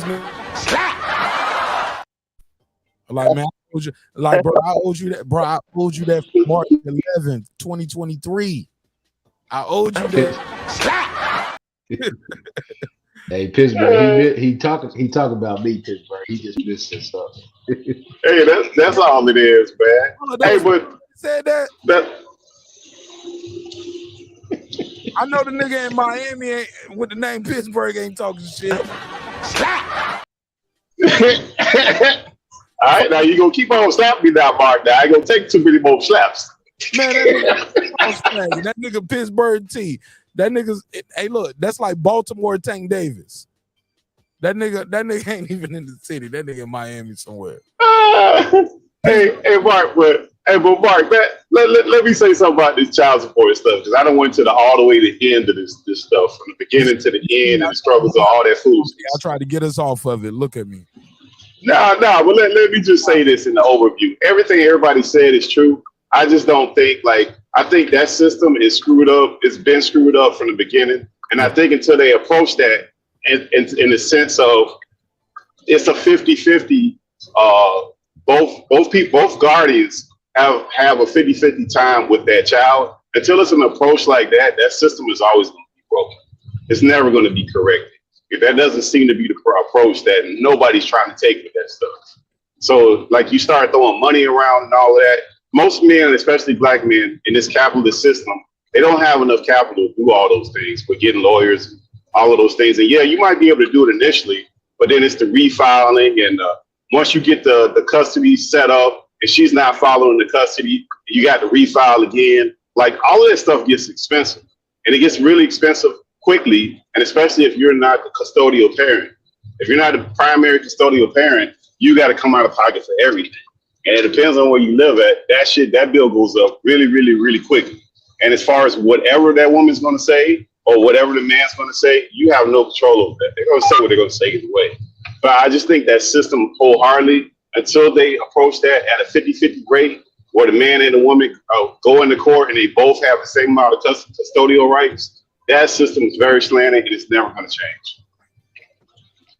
Pittsburgh, you made a great point. The reason they'll never approach it that way is because it allows them to continue to build more housing. The more houses you build, the more houses you fill. And they take the resources from the men who they claim have this quote unquote wage gap and give it to the people that take that same money and spend it all over the damn place, unaccounted for. But let's talk about another part of that too, KP. Like what do, like, I was talking to one of my buddies of where we work at, like all the dudes that's about to retire within the next 2 or 3 years, right? If you go and try to have a conversation with them, right, they're good dudes, but like you can't get no financial planning for them. You can't get a whole lot of, like, there's not a lot of conversation with these dudes. Now, everybody's not a great talker. I'm aware of that. Most people ain't. They ain't abreast of a lot of things, but it's like the knowledge of certain things that should be knowledgeable for people. It's just people just going about their day doing things. So but I bring all that to say that the leadership that should be there to lead somebody in a certain direction, we're missing that, right? You want to get everything you can for your community, but if you don't have those people that are there, that are willing to step up and say, hey, look, let's talk about buying houses. Let's talk about the stock market. Let's talk about life insurance. Let's talk about CDs. Let's talk about, talk about the financial units, because this is a capital system and we don't have any capital. So when it comes time for us to do anything, we're always short of money for whatever endeavor that we do, from getting business loans to whatever the case may be. We are always short because we don't have the knowledge. And a lot of it is just that. It's just knowledge. It's nothing more than that. We just don't have it. I'm glad you said that, because that changed the conversation. I think a lot of the times some people are so selfish when they do get the knowledge that they don't transfer it to the next generation and their families. And a lot of people do die with that knowledge. And a lot of people don't seek it because a lot of people are living in dysfunction and they living in survival mode. Like I think somebody said it earlier. I mean, a lot of people believe that if they survive, that's enough. But to thrive is another thing. To thrive allows you to live in a world where you can go places, see things, experience things that allow you to broaden your worldview, broaden your perspective on the things that you would like to intake, the cultures you would like to intake, and implement different things in your own personal life. Yeah, because we could do a history lesson of like, you could start talking about anything from slavery up to the oppression, up to Jim Crow, up until now. But then when you start talking about pension funds, buying houses, buying second houses, going on vacations, doing things that we all should be abreast to do, then it becomes, hey man, you fucking the bitches or what? That's what we talking about. Or football or basketball or some shit like that. That's it. Those conversations are very vibrant. They're very full, but anything outside of that, it goes away. People not interested in it. And it's sad, and that's what I bring that up for a reason. That's the reason. Mm-hmm. Yeah, that's a training of the culture. That's part of the culture. You know what I'm saying? Like if you really sit back and you think about it, most of the time, the depiction of us in movies or something like that, it was a depiction of us always chasing some women. Most of the boys or the men is chasing a bunch of women or something, trying to get the women versus trying to get the only movie that I've seen where they've shown black men owning a bank was the movie with Samuel L. Jackson and what's his name? Anthony the banker. Mackie. The banker. Right. The banker on Apple. And a lot of black people have yet to see the movie. Yeah, that's an awesome movie. I'm just talking about like regular day people. Like I'll give you an example. We have dudes that are about to retire within the next year or two, right? And they've been investing in their 401k now for over 20 something years. But if you go talk to them and ask them, hey man, how this work? Oh man, you just put a percentage in there and the money will be there when you get ready to retire. That's the depth of the conversation. Like, what the fuck is that? Like, you've been putting money there 20 years, is all the fuck you came up with. So like that's what I'm saying. Like, that's not uncommon. So it's like we do things, but we don't take the time to really figure out the shit that we should figure out as much as we do some of the other things. And we can do more than one thing at one time. We can still do all those other things and still figure out some stuff to advance and lead our families and our communities out of some of these situations. That's where I think we fall short at, besides the other things that we've been talking about, is the leadership of and the knowledge of learning some things that make you uncomfortable, right? So everybody's not comfortable talking. So some people go to either jobs or when they get contracted, subcontracted, and they don't feel comfortable talking, so they shy away from it. Some people feel uncomfortable with finances, so they shy away from that. They let their woman do it. They let anybody do it as far as men go, and they don't want to have anything to do with it. So once they can't talk about something that they're not actually trying to do, but we'll go into the gym, and we know through effort that you're going to be sore the next day. If you really lift that heavy ass weight, your ass going to really have some problems. You might not be able to fucking walk the next day. So we'll beat our bodies up, but not our brains. That's the lack of that. That's the problem.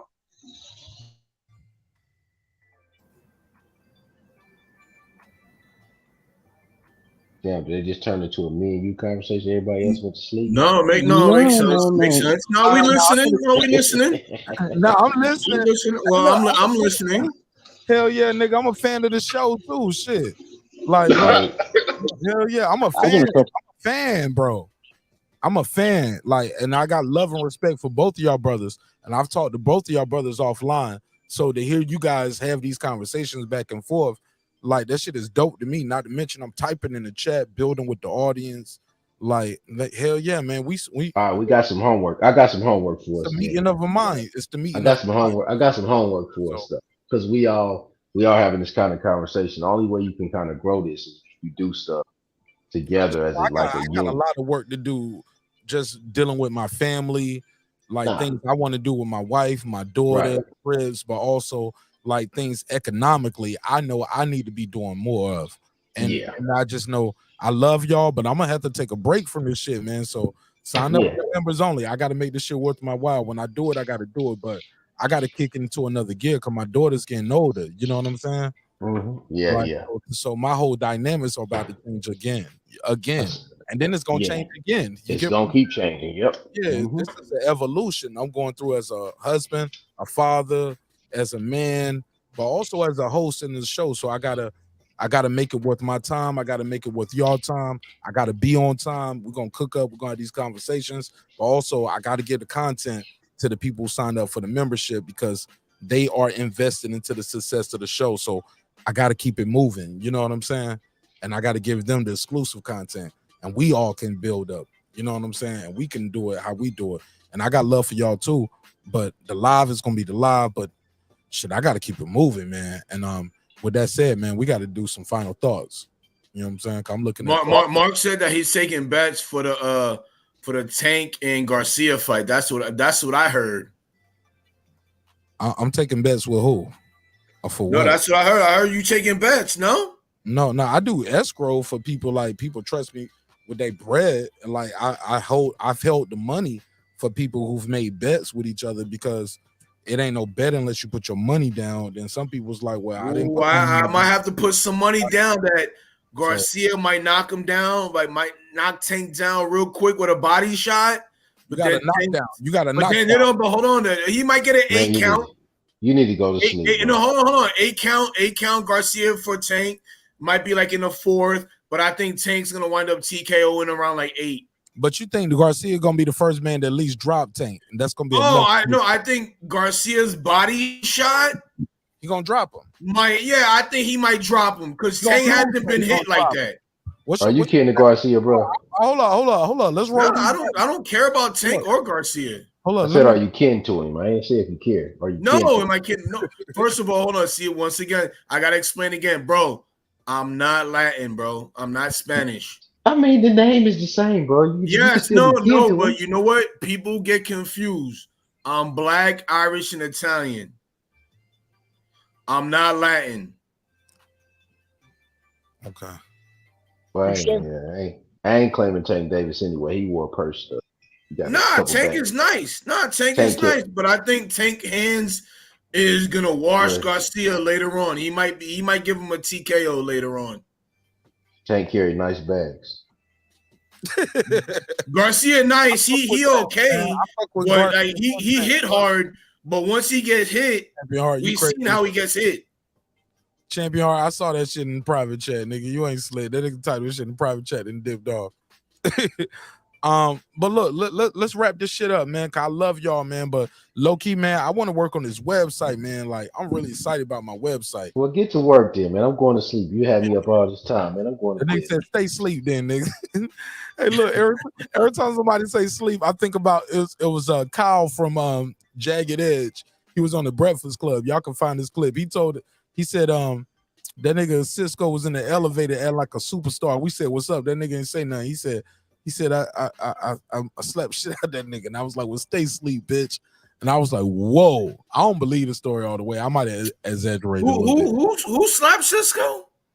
That nigga Kyle from Jagged Edge. Fleck. No, I don't know if he get the slapped fuck him. no. I don't know if he slapped him. Yeah, yo, no. Let me tell you exactly what happened. Them niggas went in the. Hold on, they went in the elevator and they kissed. That's exactly what happened. Nah, get the fuck out of here. Get out of here, bro. They wasn't slapping nobody. I don't believe that. Nah, I ain't never heard of it. Nah, that's one thing I never heard about Cisco being gay. Cause that nigga Cisco, that nigga was fucking all kind of everybody girl when he was popping. Yeah, he used to fuck Gloria Velez. Yeah. Nigga was on all of them joints. He had all of them joints. Actually, he had a boyfriend that actually worked with my ex-wife. Get the fuck out of here. No, that's a true story. Did he have them cakes? Never heard of it. Troy, Did he have them cakes? Do the exclusive on the Troy Graham experience. I can't wait to see it. Get that guy on the show. I can't. She could get it, but I don't speak to her, so there's no way that I'm gonna get it.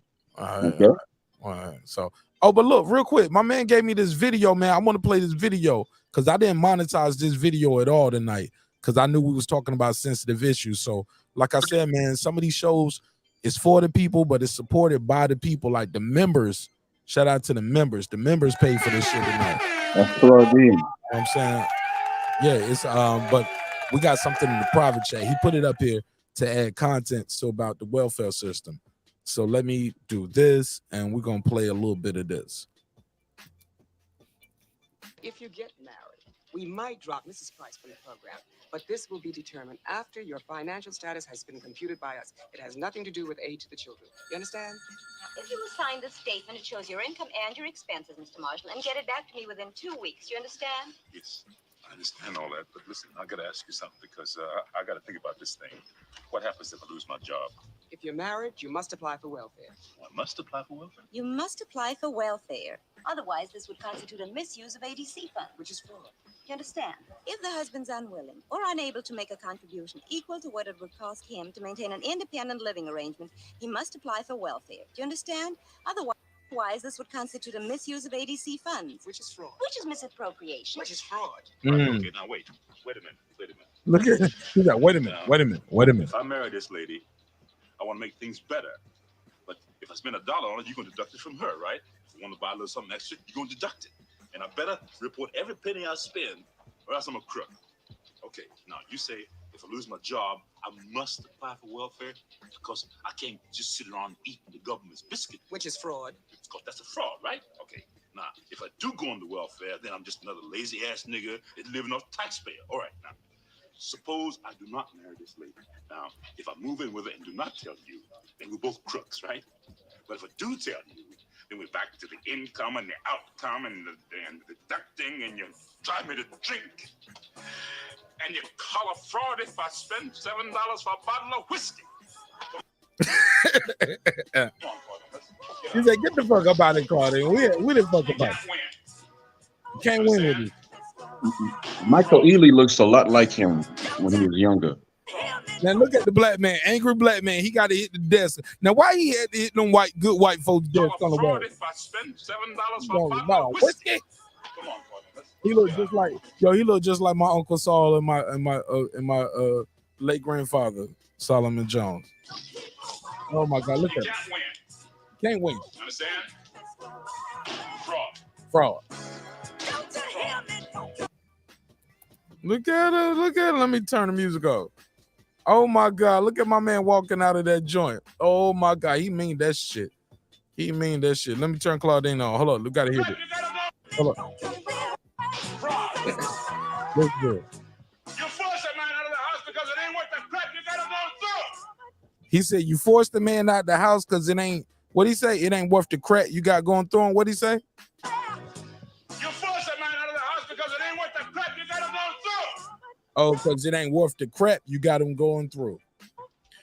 But hold on, Mark. But did you hear the other thing that he said too? And then the woman said, "I guess I ain't." No, but then also he said he was like, "Oh, you're gonna be mad because I'm spending my $7 on whiskey." Yeah. Who says you ain't? You bring the kids to my house Saturday night, we'll make the announcement official. Yeah, we're gonna make the announcement official. What she tell that white bitch on the way to the door? What she said? Fraud. Yeah. Yeah, she right with the Black King. Let's go. Let's go, Claudia. All right. Somebody help me end this show, man. Cause I love y'all. I talk to y'all motherfuckers all night, but I gotta cover a fight tomorrow. Golly. Entertain. Yeah, that was a throwback right there, Mark, man. That's a throwback right there. Hey, man. Look at Darth Vader back in the day. Man. But and then what he said too about the whiskey, like that's part of us not planning, man. Like we don't plan and then we get in these fucked up situations and then we be looking for somebody to come ride in and save the day. And the government's options that you're gonna get, you ain't gonna like them shits.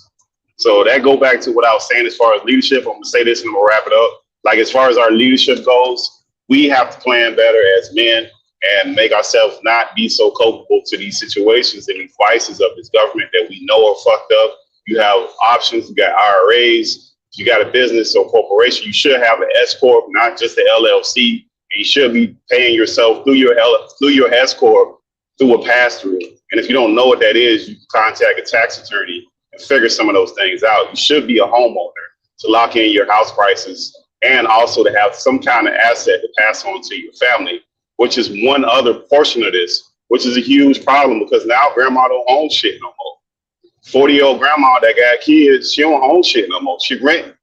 So there ain't no house to pass up. There's no assets. So every generation up under that generation is just starting all the way over. And that's a massive problem. We got to start moving forward. Appreciate you for the convo, Mark. Appreciate everybody on the panel, man. Everybody have a good night. Pittsburgh T, I appreciate you, man. Hey, man, I got to holler at you my damn self. You made me think about something a little bit different my damn self. So I'm going to hit you up, bro. And that's all right, Mark B's, bro. Yeah, that's what we're here for. Each one teach one. You know what I'm saying? One hand wash the other. The both wash their face. Troy Graham, Tyson Garcia. Troy, you close it out, and you get the final thoughts, and I'm gonna let Tyson. Oh, boom, even better. Go ahead, Tyson Garcia. You close it out. Take us home, Playboy. Hey, for me, Mark Nash, it was it's blessing and love, man. Thank you for allowing me on this platform. And this platform is crazy because, you know what I'm saying, like, you don't just talk about boxing. You talk about, you know, what's going on in the black community, and it's always love and respect. For me, tonight, I'm having a good night. I'm like, for me, hey, go watch some blaxploitation films. Go watch the Black Caesar. Man, watch some of my old episodes. I got some. Hold on, yeah, go watch. Hold on, go watch Mark. You know, guy, but you said player. I'm just saying, for me, it's like I'm an old school. I was born in the 70s, so I'm like, hey, go watch Foxy Brown. Go watch Foxy Cleopatra. Go watch the Black Caesar. Go watch all of that. And then, you know, get some game. I'm about to re-release some of my old content, bro. I got some fire old shit that just kind of get buried in the sauce. Like, it might be 10 minutes. See, you need to promote more of that then, Mark. Bro, I got some crazy shit up here that y'all be like, yo, he said what? Yeah. Like YouTube niggas that might have pulled up and told a crazy story one night, and y'all be like, golly, that shit was crazy. See, that's my thing is go watch blaxploitation films and, you know what I'm saying, have a great night with your lady, get some drink and just chill, bro. It's all love. Hey, we'll talk another day, folks. Hey, God, blessing, and that's all I gotta say. Just blessings, man. Watch my old episodes. Hey, look, those black exploitation films are 280p. At least my shit is 720. Go watch that Willie Dynamite. See, people don't know. Oh man. I want you know what, Mark? I want folks to go watch those movies and then come back like on Monday and be like, yo, what? I'm like, yeah, go get you some game. Get you a little game real quick. I want people to watch my old episodes and watch my new shit that's about to drop on Saturday when we talk about Tony Harrison versus Tszyu. Tomorrow is going down in a major. So who you got, Mark? Who you got, Mark? You've been gone. You've been gone. You've been asleep. Wake up. Who you think I got? I don't know who you got. Nah, unless you tell me, because I don't want to hear the masses tell me. I want you to tell me. I've been live a lot of times, so you ain't been watching the show. Let me take Oh, you see, I see what you're doing right now. You know, I see the good marketing. Good marketing. Let me get this wrench back. This nigga ain't watching. You want to steal my wrench? No, I ain't steal it. I gave it, and I took it back. I see what's going on, man.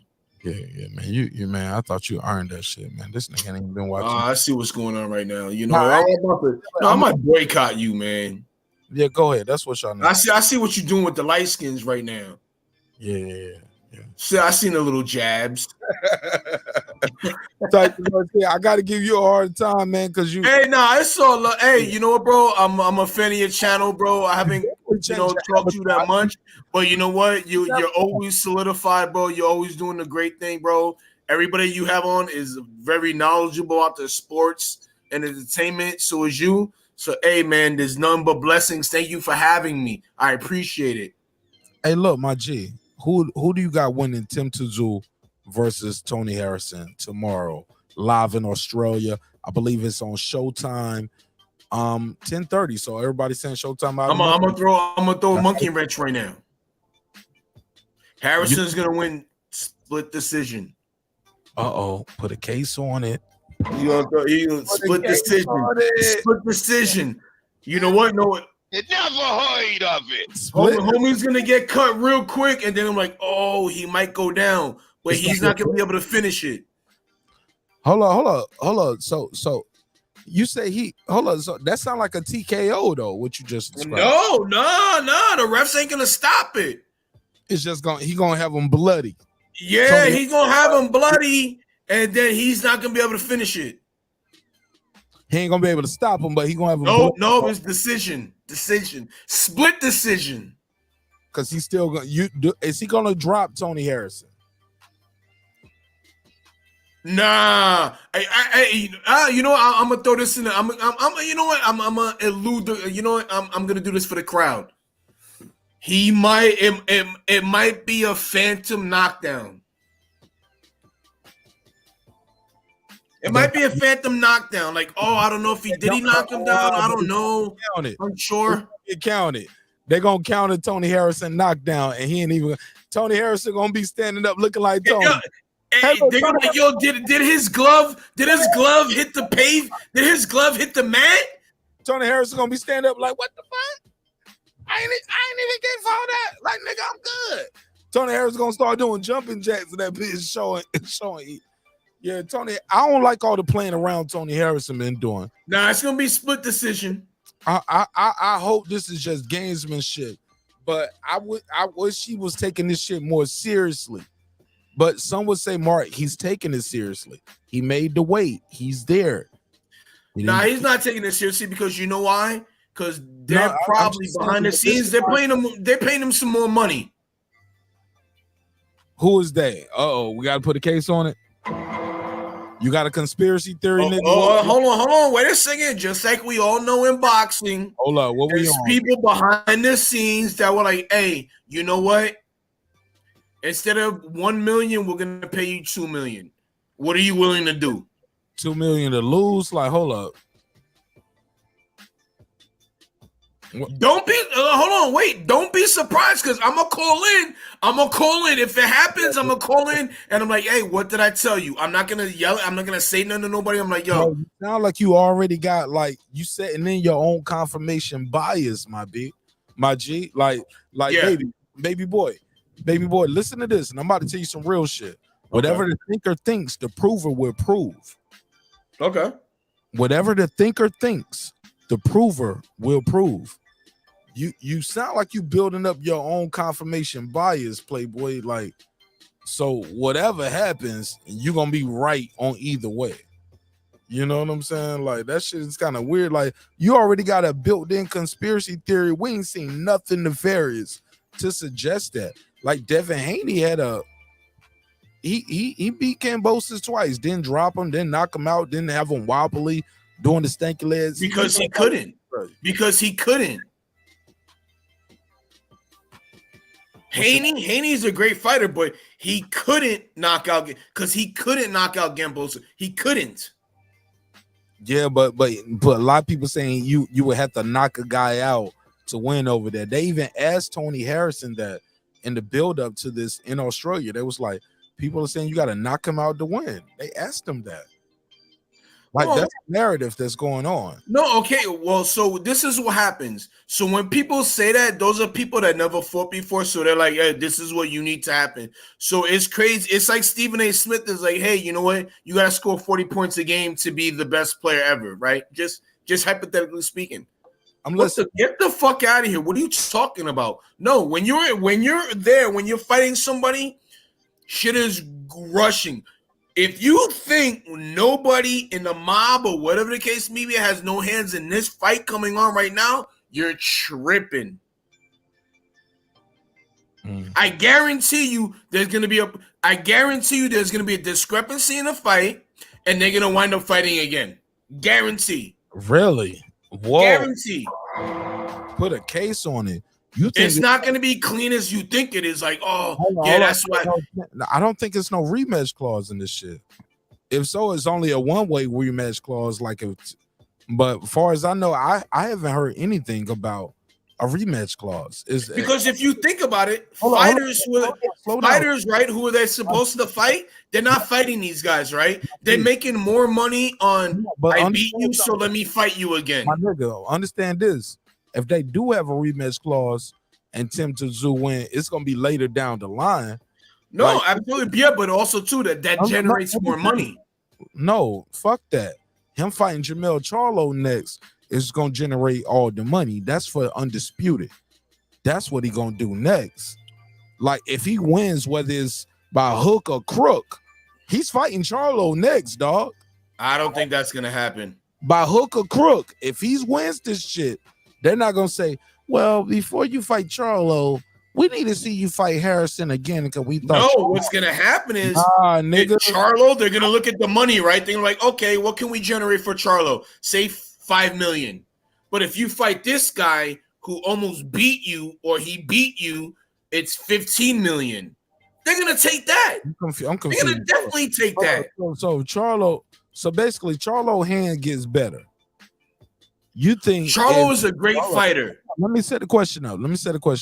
Charlo has an injury, right? That's the only reason he's not fighting Tim Tszyu now, who's the WBO. There's always something with that guy.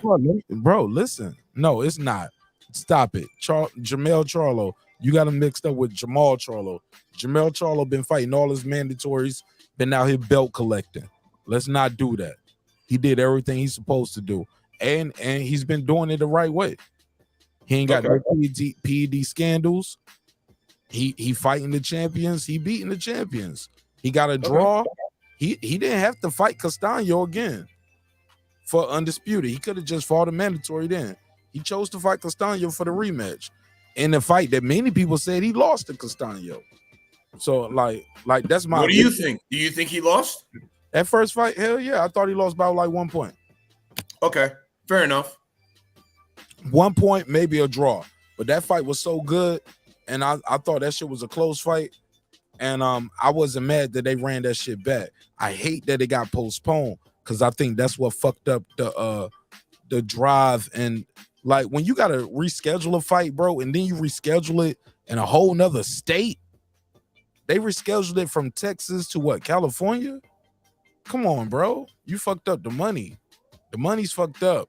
Because some people don't even, like, boxing fans are already fickle, and then you rescheduling the fucking events.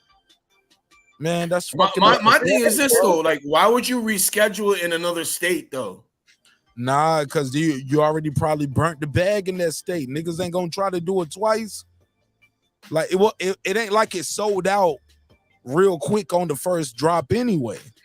And now motherfuckers don't got injured and we gotta reschedule it. Well, shit, let's try it over here. For me is I think it was a play.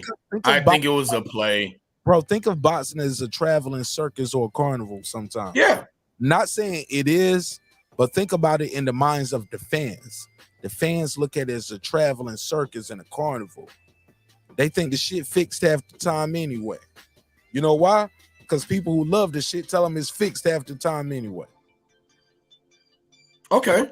You get what I'm saying? So no, I get what you're saying, but for me it's like we're old school, right? I'm 45 years old, so I seen the 80s boxers who throw it all on a line. So for me, I'm like, all right, like I think all the boxers don't want to smoke with each other. They want the money up front, and then they're like, then they pick and choose. It's not just Mayweather. I think it's all fighters. I'm like, bro, if you want to fight, then fight. That's what it is. If you think you're the best, then fight. I don't care if you're black, white, Mexican. I don't give a fuck. Fight. There shouldn't be like, hold on, wait a second. No. Hey, you know what? You're the champion. I'm moving up. I'm undefeated.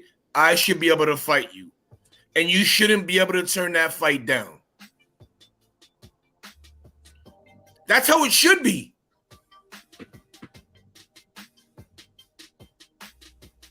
All right. If I'm undefeated at 147 and I can fight somebody who's 150 and I think I'm better than him, I should move up and fight that guy. There shouldn't be like, hey, you know what? Oh, I can't fight because I can. No, bro. It should be there's sometimes there should be mandatory fights, and this is when the boxing should come in like, hey, you guys have to fight because you guys have to work this out. But again, it's the money, so all the promoters like, well, I don't know, my fighter might be, because you know what? They know nobody's really that solid at fighting since Floyd Mayweather. So they're like, I don't know. Fuck, you saw what happened to Canelo. He got washed with homeboy. Everybody can be like, well, Canelo, no, he got washed. He got beat up. Technically, he got beat the fuck up. He got beat up. Wilder, Wilder's terrible. He's a one-trick pony. He got beat up by a fat, flabby gypsy who happens to know how to box. He knows how to maneuver. He has a jab. He has a hard shot. He can keep you off. He's bigger. He can go. Hey. I don't see what the fucking problem is, bro. How do people just make excuses because they don't want to fight? I think it's pretty cut and dry. I might be wrong, but I've been watching boxing for like 35 years, and it's pretty cut and dry. A lot of guys don't want to fight.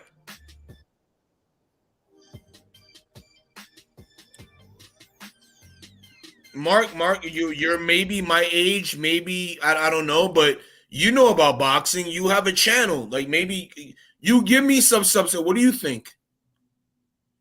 A lot of niggas got channels. They don't know shit about boxing. They don't give a fuck about boxing. They give a fuck about narratives, politics, super chats, cash apps. So some niggas just care.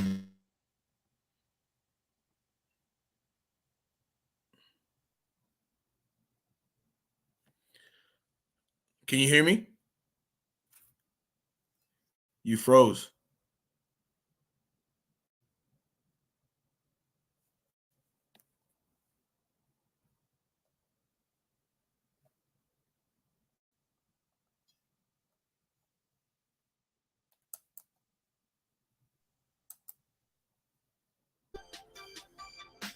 Yeah. So for me, it's like, yo, people still tell me about Broner. Broner is ass. Yo, you hear me? Yeah, no, I hear you. I didn't get your last sentence is what you was talking about because I was really thinking. I was like, because you know about boxing, so I'm thinking what you was talking about, and then it froze. At what part? What part? Oh no, when you just talking about boxers, and then it just stopped. It froze. I was like, oh okay. Because my thing was my next conversation was like Broner. People are like, yo, Broner. I'm like, Broner is terrible. He's not good. What you mean he's not good? Okay, for instance, can Broner beat up us? Yeah, he can. Can he beat up a boxer who boxed for 5 years and who knows how to slip the jab? No, he can't. Because Broner, first of all, he can't take a punch. That's number one. Hold on. He ain't never been knocked out, or I think he only been knocked down twice, 3 times his whole career. Sean Porter and twice by Carlos Maidana. But my thing is, can Adrian Broner be Thomas Delorme? Who wins that fight? And you know what's crazy? I'm gonna tell you this. Down question: who wins that fight? I'm telling you right now. The other dude has a fighter's chance because you know why? I'm telling you right now because that's your simple question, bro. I'm telling you. The other guy has a fighter's chance because you know why? Yes or no? Broner doesn't have the Broner is not committed like Mayweather. But bro, wait, hold up. What? A lot of people ain't committed like Mayweather. No, meaning is Broner thinks he's Mayweather. He thinks he's Mayweather. Stop it, B. He's not Mayweather. He knows he's not Mayweather right now. We all know he's not Mayweather. That shit is done. That shit for caskets. Well, has anybody ever told him that? Because I don't think he got the memo. Oh, bro, because like you jumping right in, like talking all over me, and I ain't even finished my thought yet. That's you asking a whole nother shit, bro. You going somewhere else with it, and we can go there, but let me answer one thing at one time, because I'm gonna forget, and I'm gonna say fuck it. Fuck. I apologize for stepping on your toes. I apologize. What the fuck did you say? This nigga was like, what did you say? You was like, Broner, you was like, okay, he can't beat, you was like, he can beat me and you up, but can he beat XYZ fighter? Yes. Like, the dude, this is what he do for a living. This is what he do. He's still a boxer. Yeah. We ain't got a lot. He might not be pay-per-view in some people's minds, and he might not be pay-per-view for $80 a pop, $70 a pop. Is he pay-per-view for $15.99, for $20? Because I'm gonna let you know, bro, pay-per-view. Look, Antonio Tarver kid just had a pay-per-view down in Florida. Nonito Donaire was working with the Price Brothers. The Price Brothers had their pay-per-view right there in Philly. Like, guys are out there doing independent events all over the world and all over the country. Manny Pacquiao just had a fucking exhibition in Korea, if I'm not mistaken. Nobody bashed it like they bashed Floyd exhibitions. You get what I'm saying? So sometimes it's just the aggression and the disdain for how people make their money in this business seems targeted sometimes. Okay, so by demographics. Okay, which is fine, and I understand that, and that does make sense. Racial, but like these are facts, bro. Like, where was all the outrage of Manny Pacquiao doing his exhibition bout? Floyd Mayweather do it, it's the end of the world. And Floyd Mayweather is literally retired in the Hall of Fame. Manny Pacquiao is technically not retired yet.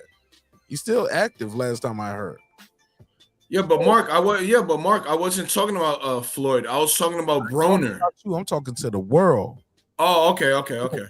But also, what I said when I said, even with what you said about Broner though, bro. Like, you was like Broner can beat me and you up, but when I asked you, can he beat Thomas Delorme, you was like, well, this, that, and the third, well, blah, blah. Bro, Thomas Delorme is a championship level fighter. He's competed for the title several times. Can Adrian Broner beat him at 140 or 147? I'll say yeah. Yeah, and I'm gonna say I have to question that because you know what? I'm not sold on Broner. Well, how about that? I'm not sold on him. Well, how about that? That's what makes the fight interesting then. But you was shit on the fight though. You was like, No, why the absolutely, I was shit on the fight because you know what? I think Broner should be somewhere higher than what he is right now. If it's a question mark, if he can beat the guy, why you don't want to see the fight? Just to see if he can beat the guy. Nah, I don't want to see it. I don't want to see it. You don't even think he can beat him, though? No, because you know what? Broner is a disappointment to me. Disappointment. All right, so you just got your own thing about the guy personally. It ain't even about no, it's not personal. I just think that. Hold up, listen to what you hold up, bro. Listen to what just happened here. I gave you a fight that you didn't even know if he gonna win. You don't even, but you said, fuck it. I just don't care. He's a disappointment. But if I tell you to put him in there with Terrence Crawford and Errol Spence, we already know he about to get knocked the fuck out. Do you want to see him get knocked the fuck out by Errol Spence or Terrence Crawford? Because they ain't gonna get no credit for knocking. I'll tell you right now. Can I answer? Go for it. He doesn't belong with those guys. He doesn't belong. He don't put in the work. So why I wouldn't even when you talk about Terrence Crawford and these guys, I'm like, nah, you're tripping. Hold up, but what? No. I'm telling you, you tripping. You don't respect the off the couch because you said you started with me and you fighting off the couch. I gave you Thomas Delorme in the rebuttal. You don't respect that neither. But then when I told you, you don't respect what I'm saying. You just want the nigga to retire and just quit from. No. I didn't say that. I didn't say that. Give me a name you'll respect for. And I'm telling you right now. For me, I had high hopes for this kid. I had high hopes. But you know what? He don't put in the time. Hold on, my nigga. I want to hear the song and dance. I asked you for a fucking name. And I told you. No, he doesn't deserve to fight elite fighters because he's garbage. Bro, I don't want to tell you to shut the fuck up, but my God, I'm out 2 or 3 sentences away from you giving me a name from telling you. Mark, and I told you. No, you don't. You know what? You don't like what I'm telling you. No. You don't like what I'm telling you. I think he's talented, but I think that he fucked over his situations, and I don't think he don't deserve shit. Okay. So let's go back to my next question, which I asked you already. So what the fuck he's supposed to do? He's supposed to retire from boxing? No, you know what, bro? Fight what's homeboy's name? Hey, give me the Mexican fighter's son who's trash. You rather that over Thomas DeLore? No. What's the Mexican fighter's son that was garbage? Yo, he's trash. Do I need to kick this nigga off here? Is he tripping or what? No, Mark. You don't like what I'm saying though. That's what the thing is. I don't think Broner is good enough to fight anybody. Listen to what you just saying now. Broner's not good enough to fight nobody, but he doesn't need to retire. But when I ask you for a name, you can't tell me the name. Okay, fine. You know he can fight Chavez. Let him fight Chavez. Man, Chavez retired. Chavez ain't fighting. Well, you know what? Bring him out of retirement because you know what? Nobody's looking for a Broner fight. I gotta mute you. See, you fucking up because you read in the chat. Chavez Jr., first of all, don't even fight at an Adrian Broner weight class. So you just read in the chat and you just first of all, that's what I was saying. That's what I was trying to tell you earlier. Chat, and you sounding goofy right now. You know, Chavez Jr. fought at what? Light heavyweight 168, some shit last time he fight. What the fuck is he about to fight Adrian Broner for? Come on, bro. Why are you reading that shit? Don't listen. Bro, they're both garbage. They're both garbage. Oh, no. You see, now you just rambling, bro. You just being disrespectful now. You ain't even making logical sense. When was the last time Adrian Broner was good? When was he good? Stop, bro. Stop. Mark, I'm asking you. When was he good? It's a serious conversation. Listen, my nigga. No, it's not a serious conversation. Because it's built. I said, when was Broner good? Can I say something? Absolutely. You brought up him fighting Chavez Jr. That's not even realistic, bro.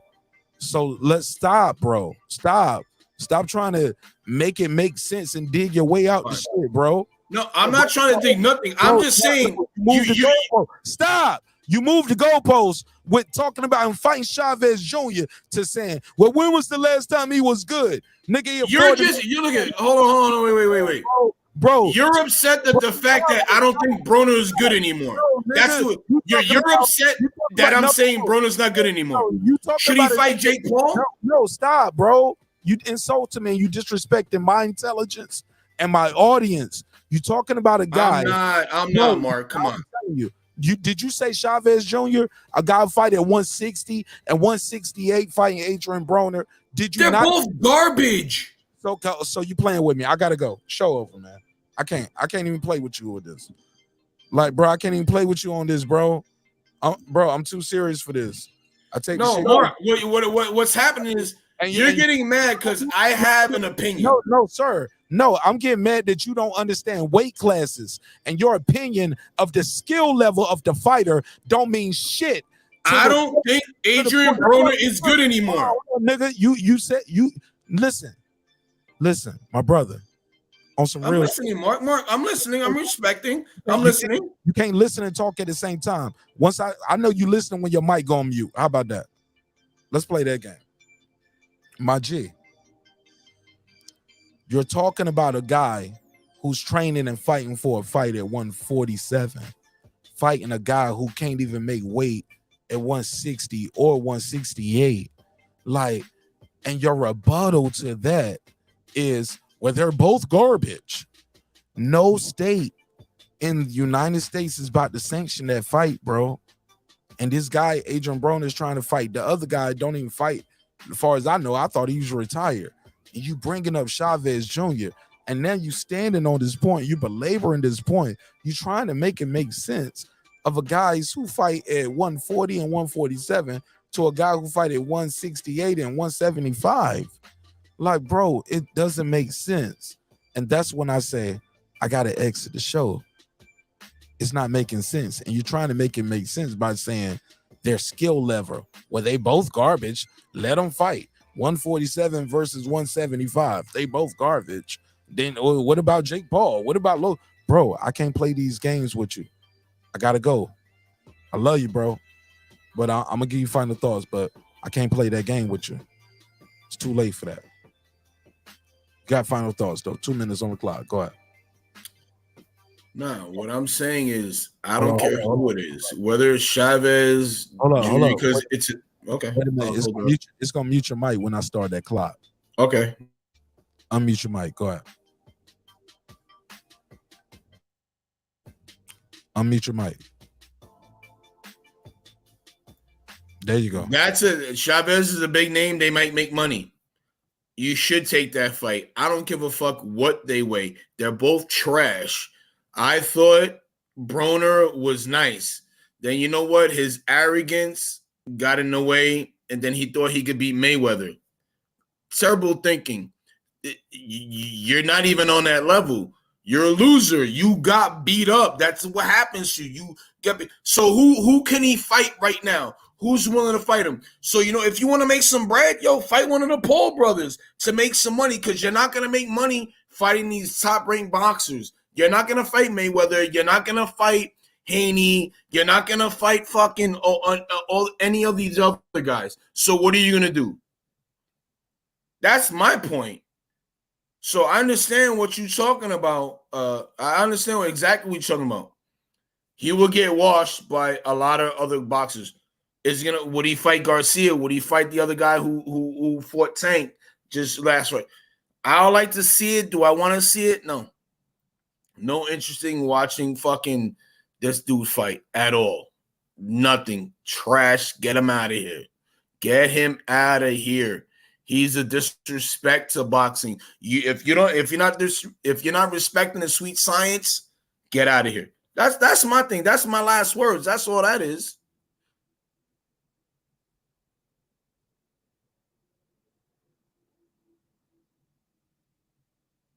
Raleigh would knock him out. Easy. Quick work. Reggie don't even know what he just walked into, man. Like, yeah, this shit crazy. I don't know, bro. It is what it is. But it's love, Mark, bro. It's always love, bro. I love your channel, bro. I love what you're doing. Man, and you know what I'm saying? Like, what you're doing for the boxing community. Like, you have people come out and talking. I love it, bro. It's great. We don't always have to agree. And I will never disrespect you. I love what you're talking about, and you made a lot of good points. I love it. Even though I don't know, man. You be hating sometimes, bro. Hating sometimes. I got Tank 8th round TKO. What I be hating on? You be hating, bro. You be hating a little bit. What I be hating on? Go for it. You be hating on a little bit, bro. I see what's going on there a little bit.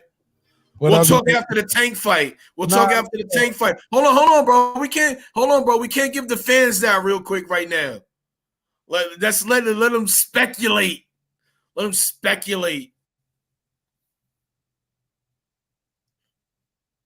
I want to know what I be hating on. Like, you ain't never told me that before. You always tell me, man, I fuck with you. Man, I'm fucking around, nigga. Get the fuck out of here, nigga. Like, you never be hating, bro. You give folks an opportunity. I was just talking shit, nigga. Get the fuck out of here, B. No, Nigga, what? Nigga, you never hated on me. You always show me love. I want to start hating on you though. Let's make that a new game. Let me hate on you. Let's put them on the screen. Oh, no. Hold on. You mad right now because you Envy you think I might be right. You think I might be right. This nigga look like he used to be in Terror Squad and got kicked out. Oh, shit. Oh, this nigga called me a Puerto Rican. Get his nigga. Oh, this nigga. Oh, let's hate on him. Come on, chat. Let's hate on him. Oh. Cuban Link at 16 years old, looking motherfucker. Fat Joe, Skinny Joe on the diet, looking ass nigga. Hold on, stop dropping cases on me, nigga. Hold on, stop dropping cases on me. Who he look like, yo? This nigga look like Rolly Romero and on the Puerto Rican Day pageant day. Oh man. Somebody said you look like Little Pun. Oh shit. Y'all ain't right. I'm gonna remember y'all names up in here too. Oh, y'all fucked up. Somebody said you look like one of Dr. Dre's side babies in a Crip set. Oh shit. I like that Dr. Dre's side baby with good credit, right? Okay. Somebody said, keep talking that shit. Agent Broner gonna beat your beige ass, nigga.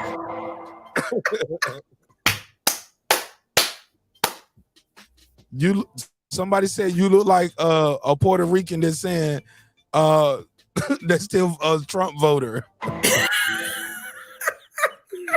You Puerto Rican for Trump ass looking nigga. Okay. Yo. Somebody said you look like hey, the chat be undefeated. Hey, the chat undefeated. Y'all cold, man. Yo, the chat cold. Somebody said this is the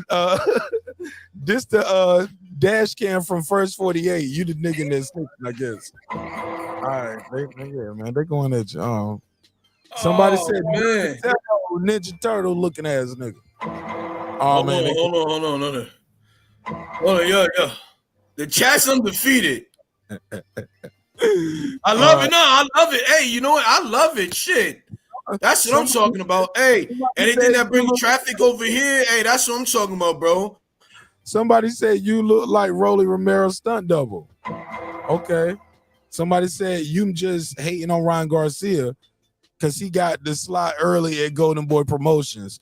In the line with Oscar and the I see that. I see that under dig. Okay, all right. That was a good one. Too far. They going too far. They going too far. Nah. That's all. Hey, that's what it is. That's okay. I don't give a fuck. Somebody said you Cuban Links little brother Ruben Links. Hey, boxing though. Come on. Don't let me come back in the chat and spank you, sir. Somebody said you Kool-Aid Santana, which is Joel Santana's little brother. Kool-Aid Santana, yeah. Somebody said nobody's capping. They called you Tito Santana looking ass boy.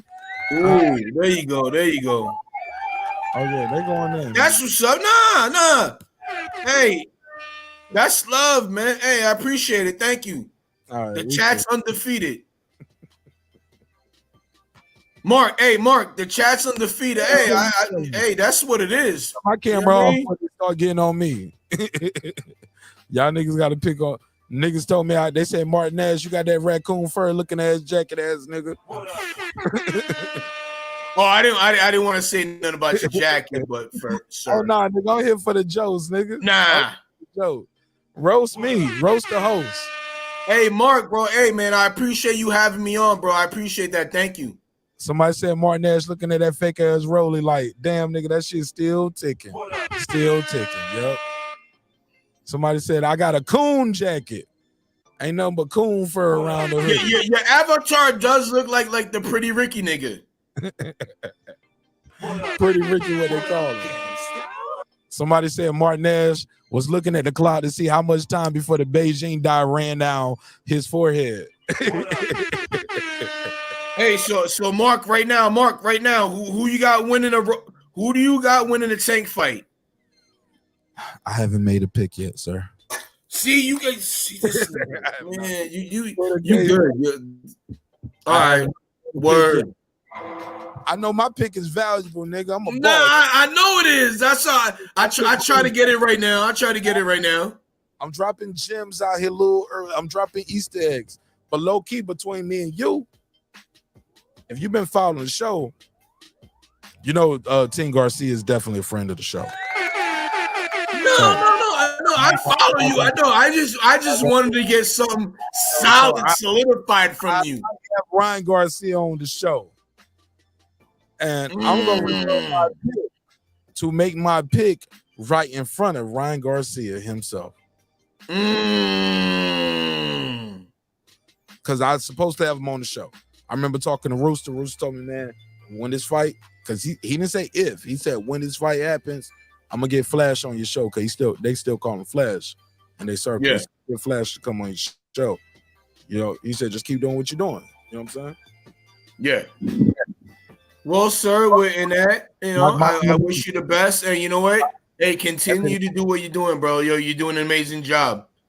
Nah, man, I'm just having fun, bro. I'm just having fun half the time. This shit don't even feel like work. Hey, you know, bro, stop making fun of light-skinned niggas, okay? I thought y'all was called Butter Pekins or something. Here we go. This nigga. Oh, word. I thought y'all niggas like beige. Like what y'all? Beige, nigga. What? I thought y'all was beige babies. What y'all call yourself? Somebody told me. Somebody in chat told me this ain't even your original complexion. Seasonal. I'm a seasonal nigga. No. They said you took the Sammy Sosa wave, nigga. You took the Sammy Sosa route, nigga. Damn. They said you took the Sammy Sosa route, nigga. Y'all ain't right, bro. Y'all ain't right. But you know what? I love it. Yo, keep the cap coming. Hey, Mark, it's a beautiful thing, bro. Hey, man, bless. Nobody said those shits. It's all jokes, bro. It's all entertainment. Of course. It's always love, bro. You always show love and respect. Yeah. Well, have a great night, bro. Have a great weekend. Everybody, hey, in the chat, hey, take care of your babies. I see a lot of losers in the chat with no jobs by the way they comment. Have a great night. Blessings. Yeah. Absolutely, man. God bless. Peace. Peace, bro. Hey, look, man. Take them kids to the park. Give them some ice cream, too. That shit counts. Teach them how to tie the shoe. Read some books with them. Shout out to Bots Conversation with Reggie Owens and reading with Reggie Owens. That nigga be out there definitely reading them books. Hell yeah, I fuck with the Sherlins, man. I love it. I always wanted the Sherlin, too. Brandon Washington hit it right on the head the other day. He was like, Mark bought that damn jacket. He ain't got nowhere to wear that shit to in Atlanta. I was like, it's always next year. It was cold today. I could have pulled that shit off tonight if I had somewhere to go. But yeah, exactly. Right. Niggas don't know. You know what it is. Niggas know the vibe. If you know, you know. If you know, you know. All right, man, let's wrap this one up, man. I love y'all. Hope you love yourself. If not, guess what? God loves you. So does Martin Ash in the neighborhood. We had a good show tonight, man. We was talking about the Tony Harrison fight that's coming up. I briefly touched on the Bud shit, but we definitely had a good conversation with the Michael Irvin case and what's going on with that. I hope you guys enjoyed the show. Thank you again for allowing me the opportunity to entertain you. I hope you guys was truly entertained. I hope you enjoyed the show. And yeah, man, I'll see y'all on the next one. We got a good show planned for y'all tomorrow. You already know we're gonna be covering this Tony Harrison fight. Tony Harrison is gonna be there fighting Tszyu in Australia. And Jamel Charlo is gonna be in the building. We're gonna see the big fish at 154. And yo, I hope Jamel Charlo brings all the belts. I want to see, look, Jamel Charlo coming to Australia. He the undisputed champion. I want Jamel Charlo to be there with all the belts. Who's with me? Who's with me? Y'all up here with this little ass belt? Y'all niggas up here camping with this shit? Fighting for a chance to fight me? Oh, I got to show up, cast and all. I want to see Jamel Charlo show up with all the shit on him. Even if he still got the cast on. And I want to see him get in the ring. That's what we need in boxing, yo. I want to see my boy Jamel Charlo get in there and do that shit, yo. Step in that joint with the, with the belt. Or bring the brother, bring Maul with him. Bring Twin with you, bro. Bring Twin. Let Twin hold them belts. That nigga back hurt. Respectfully, of course. You know what I'm saying? He ain't got no fight, but shit, bring Twin with you. Me and Twin in this bitch, nigga. He got his belts. I got my belts. Charlo's in Australia, nigga. And while we here, we're going to do some interviews, go network with some people, get some sponsorship deals, work some shit out, man.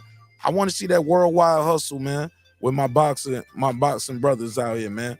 Because the money out there, people want to network with you. People want to build with you. They want to invest in your brand. They just don't even know how to approach y'all sometimes. But I'm all for seeing the Charlo brothers in Australia. I really hope both of the brothers are there. I want to see it. Look, I want to see the Charlos in there. Because let's not forget, Jamal Charlo is still the WBC middleweight champion, whether you like it or not. He's still the title holder. Man, go out there with your brother, man. Even if he's not there, the fact that Jamel is there is going to be dope enough. But I really want to see Jamel Charlo there with all the belts, with all the splendid, like, yeah.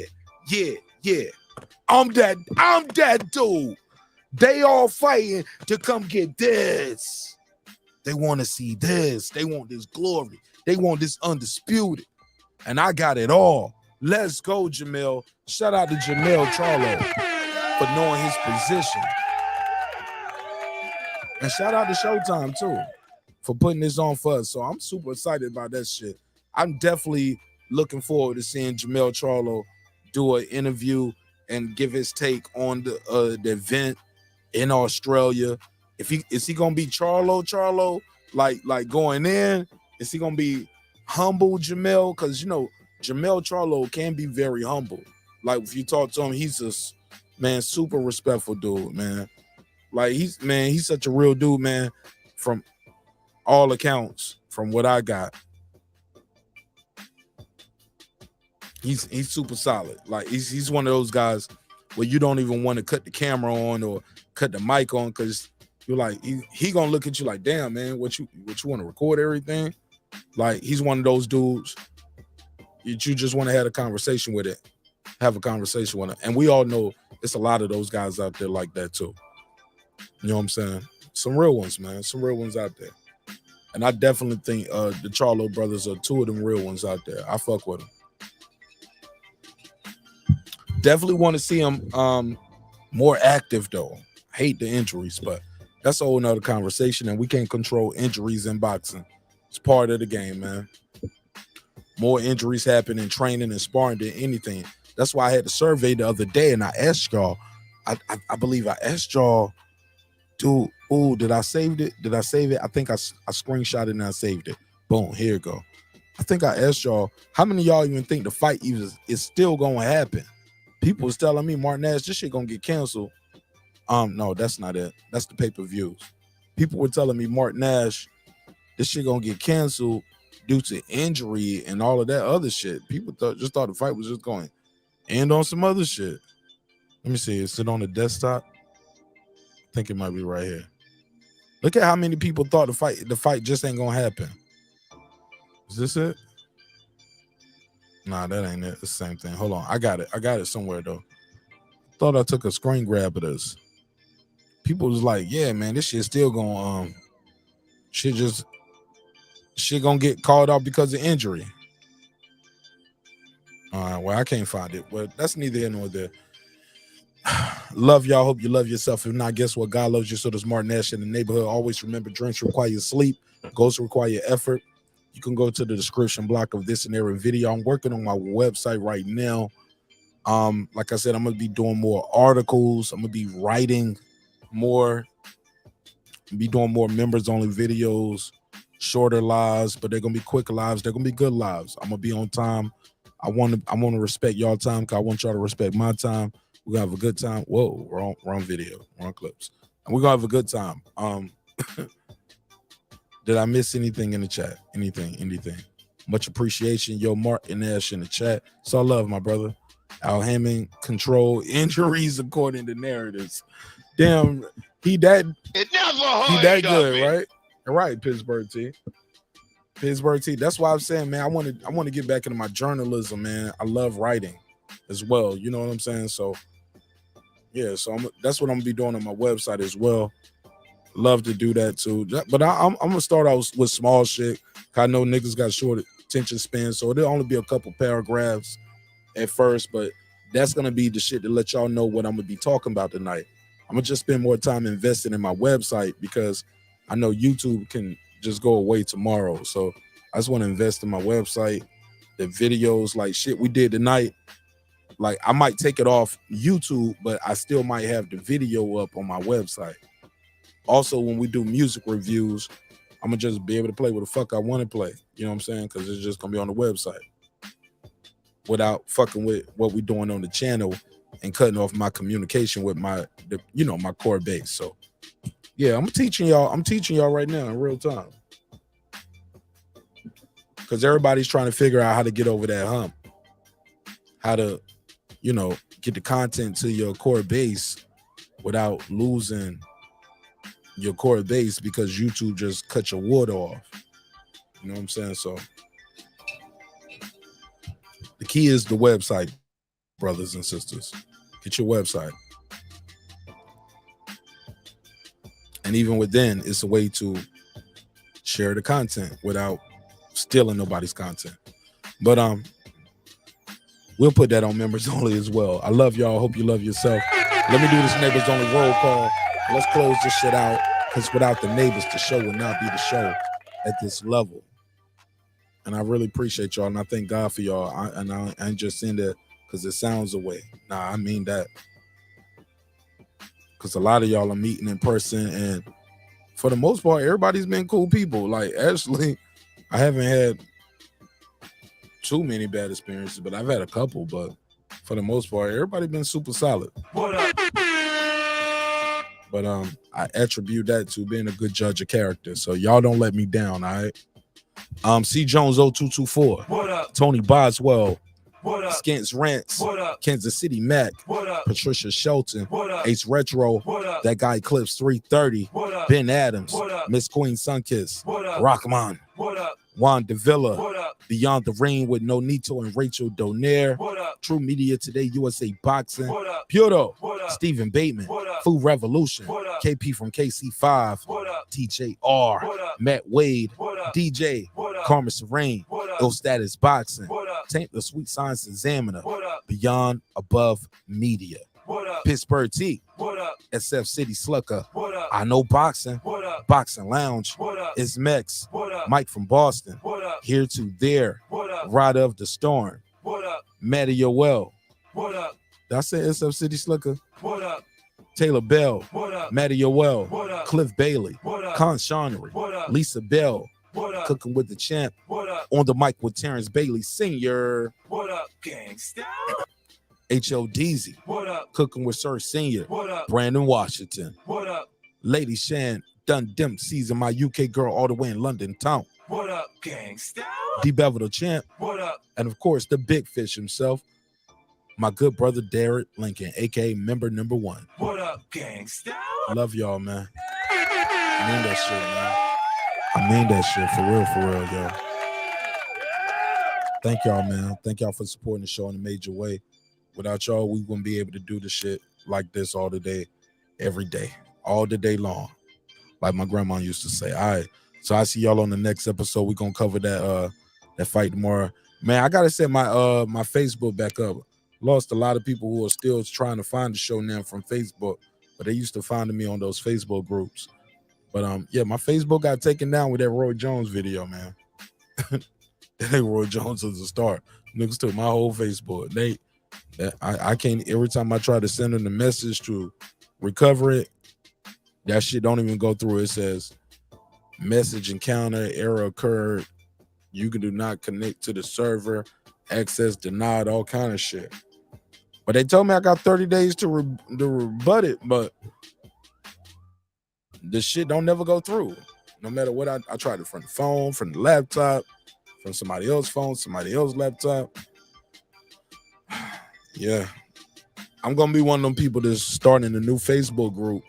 I mean, a new Facebook account, and all my old friends going to be like, nah, this got to be a fake one because I already follow him on Facebook.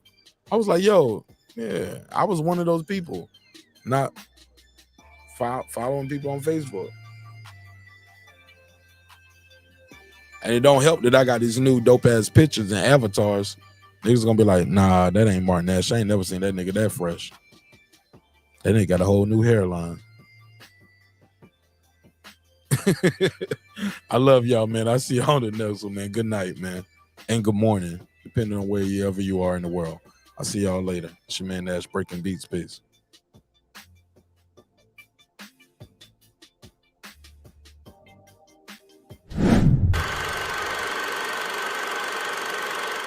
This that squad sound. This is me, man.